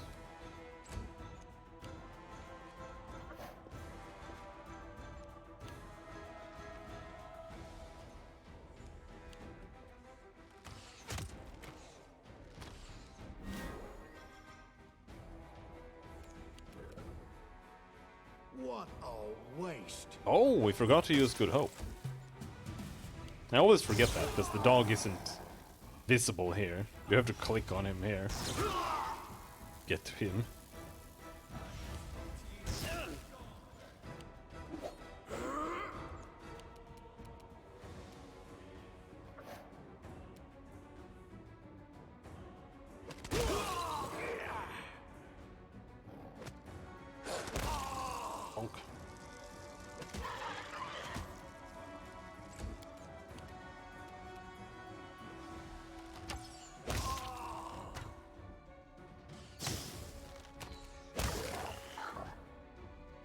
Good work. But now we actually have to dismantle the thing.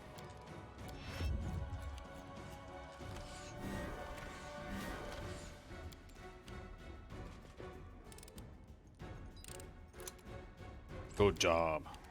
Proud of you.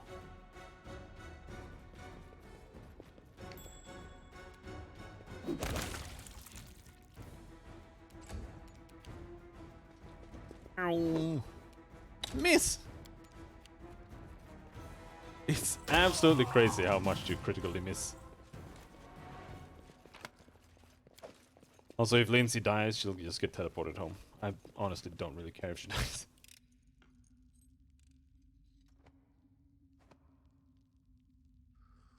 Did I fail? See? I rolled a 1. My search was not in vain. Ring of Chaos. +4 deflection bonus to AC and a continuous freedom of movement spell effect. Only chaotic characters can equip it. Okay. Decent enough.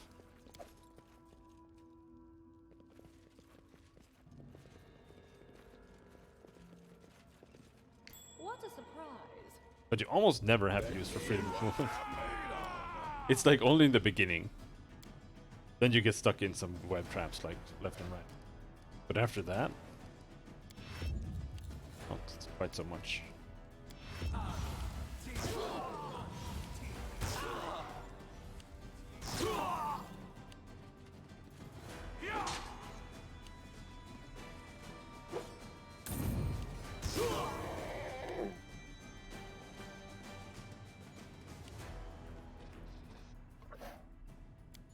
Ah!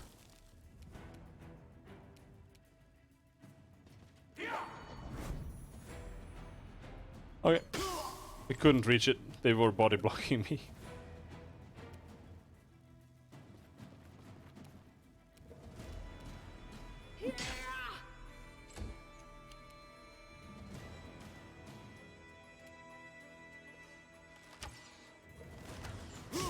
Get him!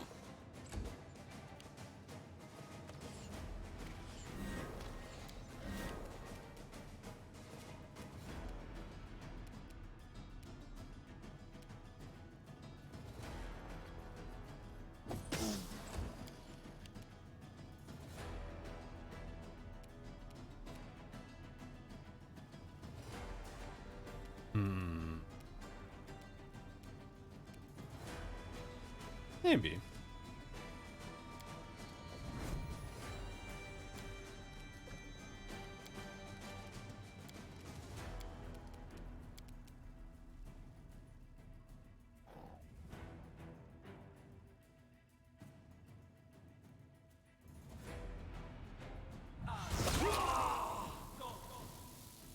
Almost killed J-Phone.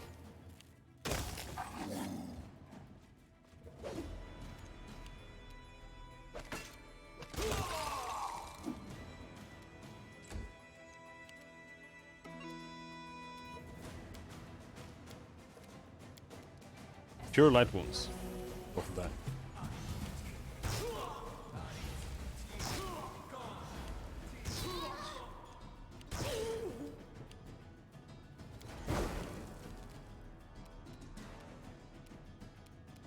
This should do it. Bonk.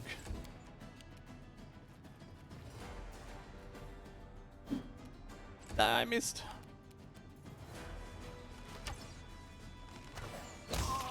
Ass. He was like a gnome dragon disciple or some shit.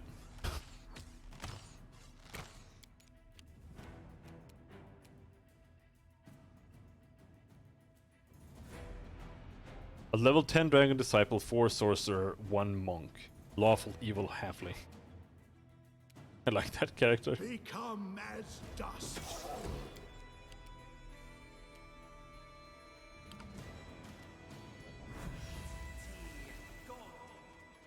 And farewell.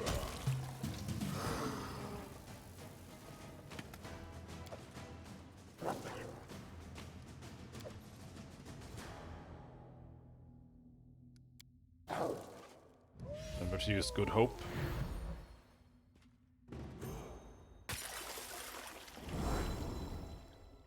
The beautiful Nereid is deathly pale. She shudders as you approach. I know you. You're her hound. I have a message for you. The Nereid freezes and stares forward with unseeing eyes. When she speaks again, it's not with her voice, but another, one you recognize all too well. Just 2 more to make 1,000, 2 more grains, and my cup will be full. I care not who makes it first. You and your lands, my hound, or Pitax and its ruler. The time draws near, so enjoy yourselves, or fight, or celebrate your victory. Each step you take is one more toward my triumph. Take the tool promised to you. It awaits you here. At the bottom of the lake in the abbey. But bear in mind, my peacock already knows you have revealed his secret. He is terrified and he will soon make his move.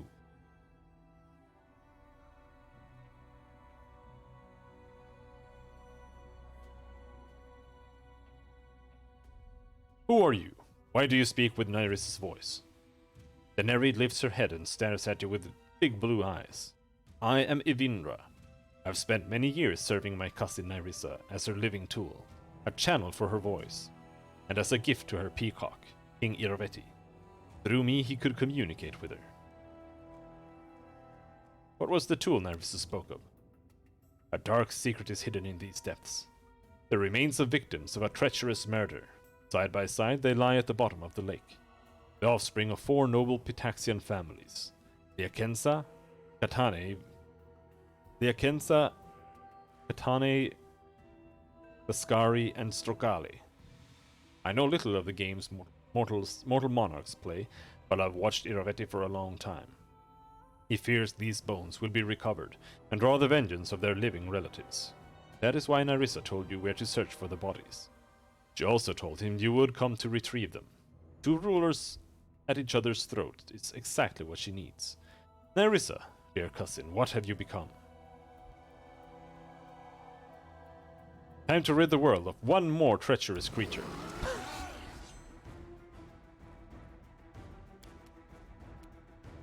Come here. Wretched things.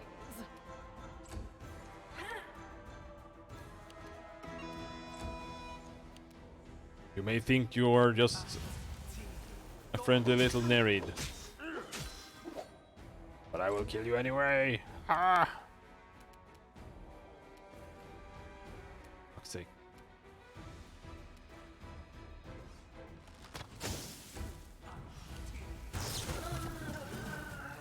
Aha!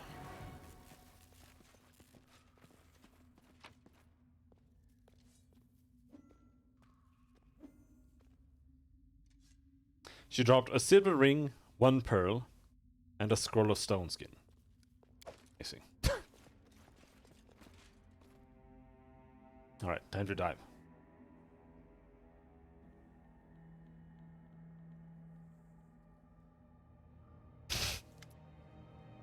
Definitely worth it.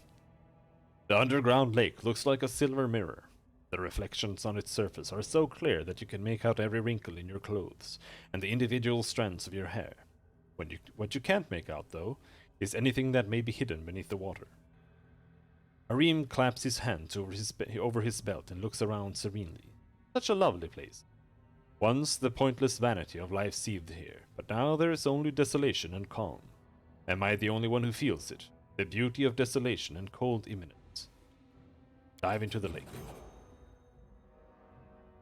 You dive into the lake. You once more notice the silvery quality of the water, as though it's been imbued with light or perhaps radiates it. But the things hidden by the placid shimmering are horrible. Below your feet at the bottom of the lake float at least 2 dozen corpses.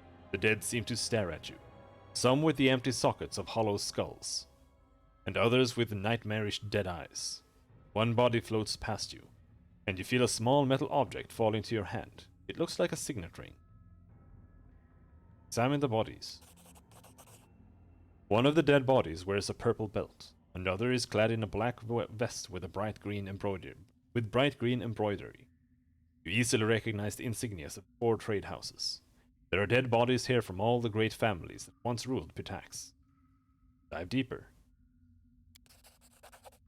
You dive deeper and deeper, pushing yourself until you feel the bottom of the lake beneath your hands, and something more, something metallic. A dagger lies beside the body of a young blond man. The weapon is in perfect condition, despite its submersion. It may be a trick of the mind, but as you leave, the dead man's body shifts, and it almost looks like a nodded farewell, like the man wishes you luck and hopes to be avenged. Return to the surface. Regongar level 2.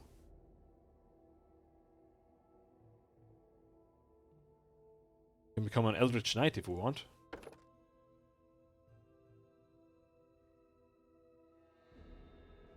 Diverse training. Arcane spellcasting.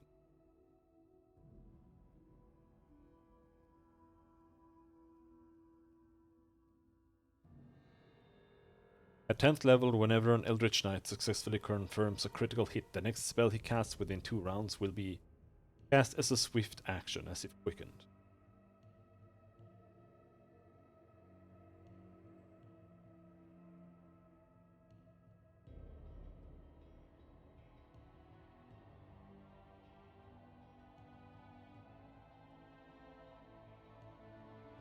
Yeah, this class is, I don't know. Like a shitty Magus. Basically all it is.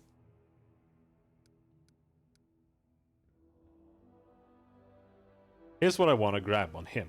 Unless he has something really worth getting here. Which I doubt. Like, I could still grab Elemental Focus. But what I really, really, really want...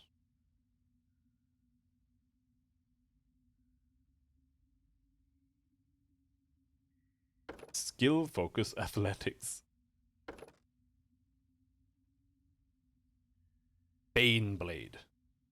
Whenever the Magus enhances his weapon using his arcane pool, he may spend 1 additional point from his arcane pool to add the Bane special ability to the weapon.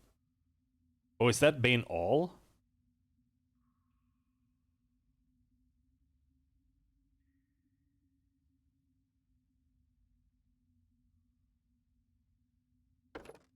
Spell blending.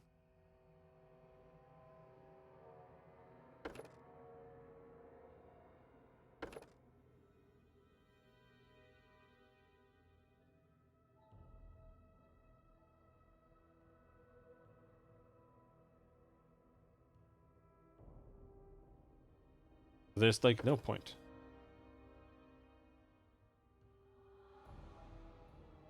Maneuver Mastery. Quickened Magic, Maximized Magic.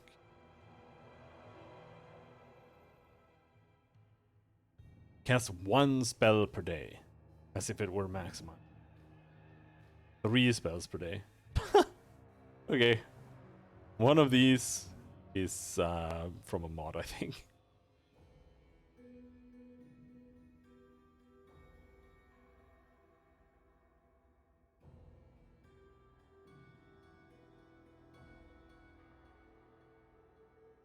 Like, maximized would be okay, but...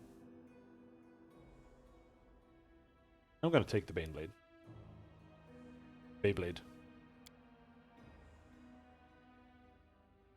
More level 5 spells, oh my god! I don't want anything! Stop!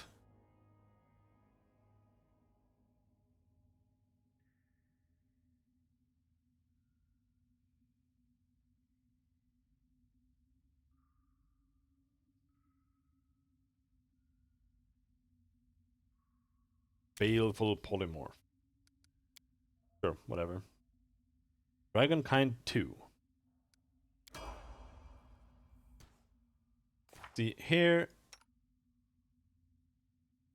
we have Dragonkind 1 here. That one we can use. But Dragonkind 2...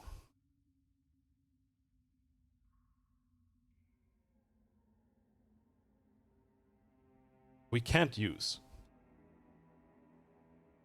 So what should we give him instead?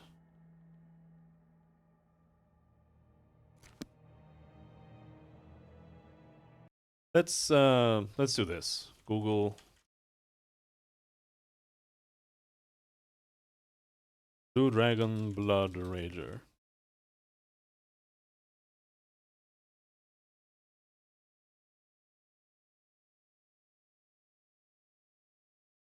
A Blood Rager gets Blind Fight, Cleave, Great Fortitude, Improved Initiative, Power Attack, Skill Focus Fly, Toughness. Bonus spells Shield, Resist Energy, Fly, Fear. Alright, let's give him a few.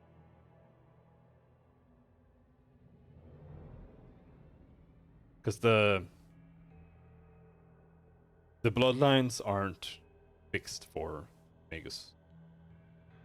You get a bunch of things that you can't actually use.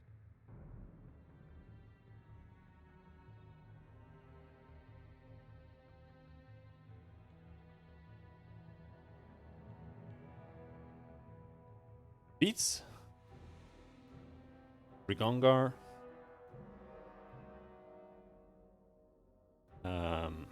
Did we say? Let's give him Power Attack.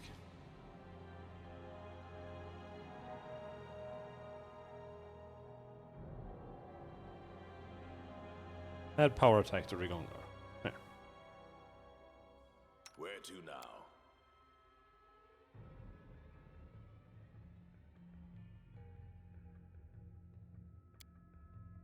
Yep, we can have both Brilliant and Bane.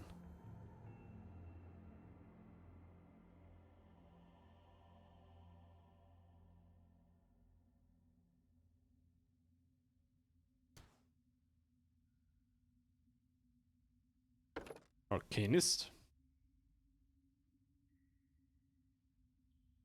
I don't think we're gonna get level 9 spells. It's too far away.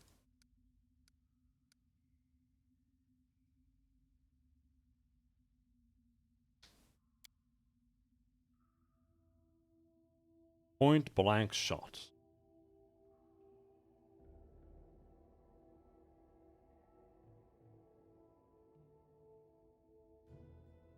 What else was I gonna get here?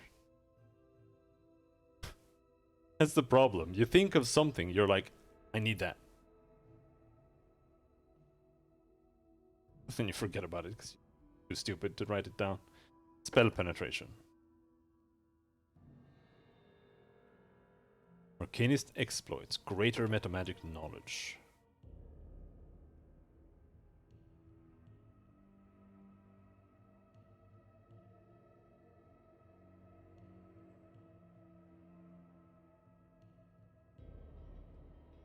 Swift consume. Shift casters. School study.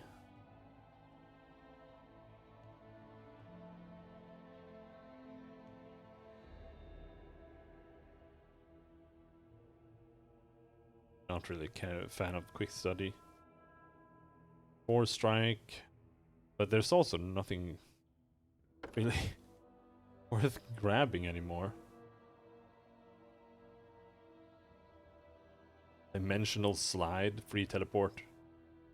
But it's not free, but cool understanding.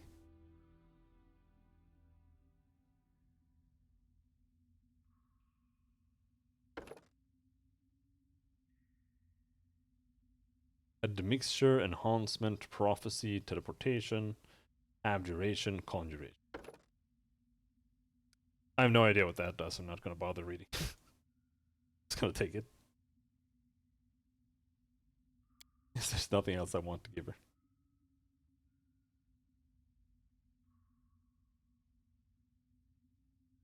Level 7 spells. Caustic Eruption.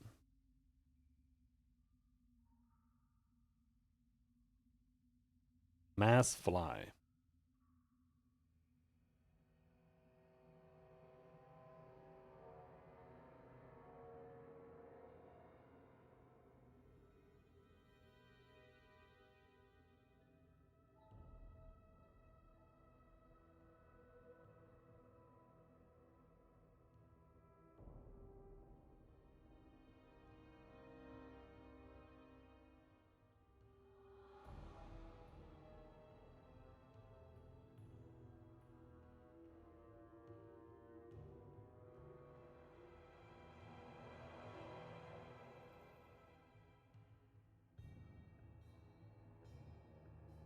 Dispel.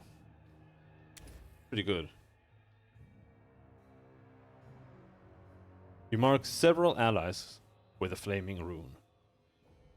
All the target's weapons, both natural and manufactured, inflict 1d6 points of fire damage on hit.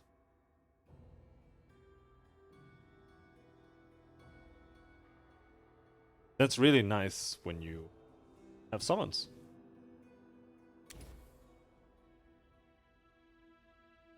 Giant form, old person mass, insanity, shout, legendary proportions, limited wish.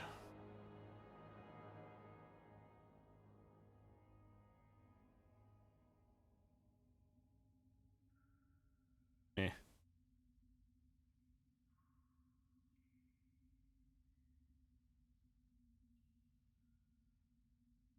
Summon Greater Elemental. Whatever.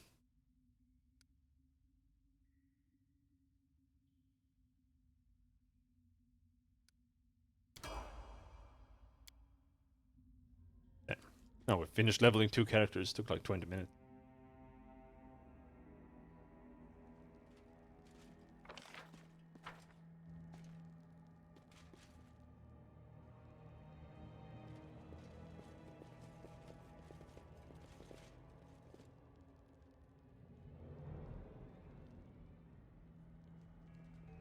At least this place wasn't that big. In due time. It wasn't really an issue. We didn't bring Knock Knock.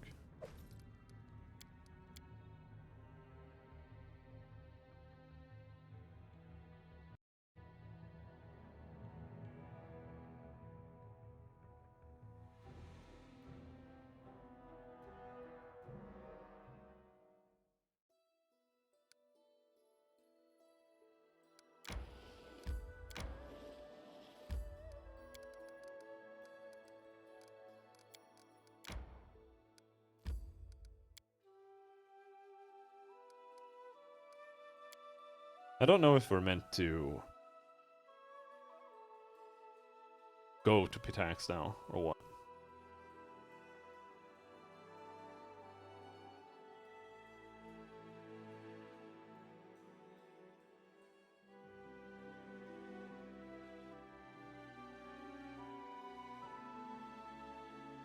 But I think we'll... honestly, I think we'll leave it there for tonight.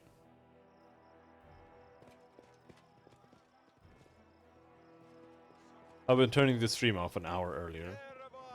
For a few days, I don't know why. Probably the game.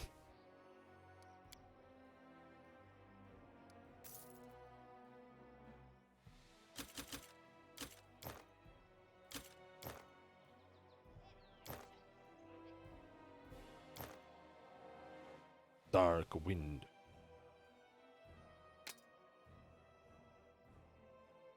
+3 frost halfling sling staff.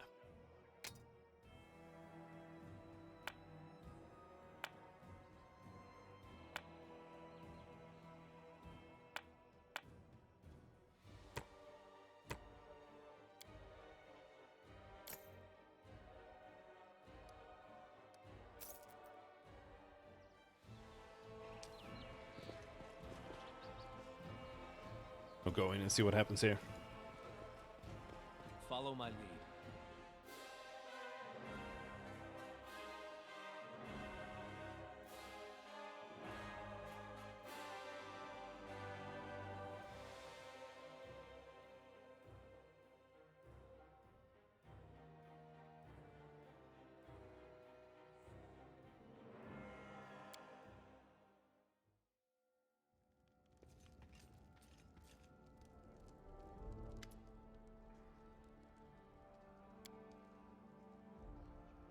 The emblem of Pitax glistens on the messenger's chest.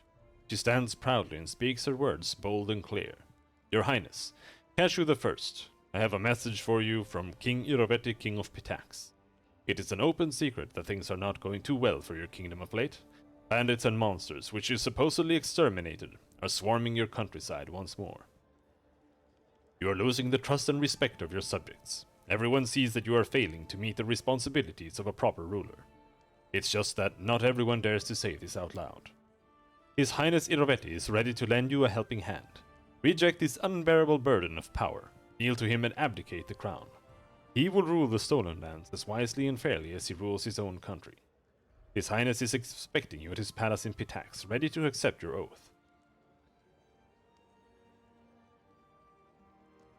Guards, take her. Send her head to Irovetti as our reply. Your guards disarm the screaming messenger and drag her away. Why is that lawful? So, King Irovetti invited you for a visit. I have the perfect gift for him. With a smug look, Lindsay shows you a thin paperback. Look through it when you have the time. The entire truth of the Academy of Grand Arts and its so-called patron, Irovetti. I hope it gives him a stroke when he reads it. Then all your problems will have solved themselves. The first press run is already on its way to Pitax. When you go, don't forget to take me with you. I want to see the effects of the book Professor Eobald and I wrote with my own eyes. I'm sure it'll be explosive. You're not going anywhere with me. Again.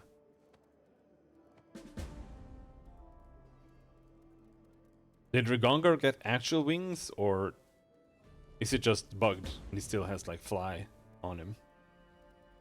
So it just hasn't ran out. Not sure.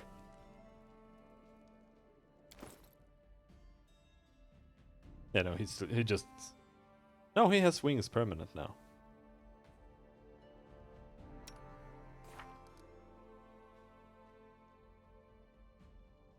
Yeah, there.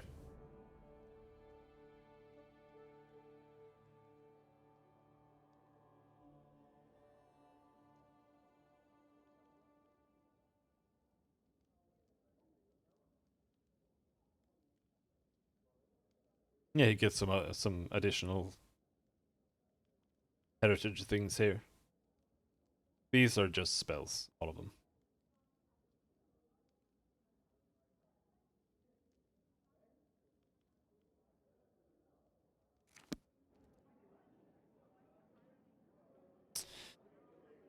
But yeah, like I said, I think we'll stop there.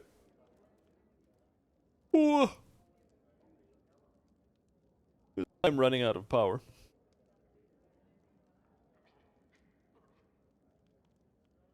But we'll continue tomorrow. As usual. So, until then, thanks for hanging. Have a good night. And bye-bye.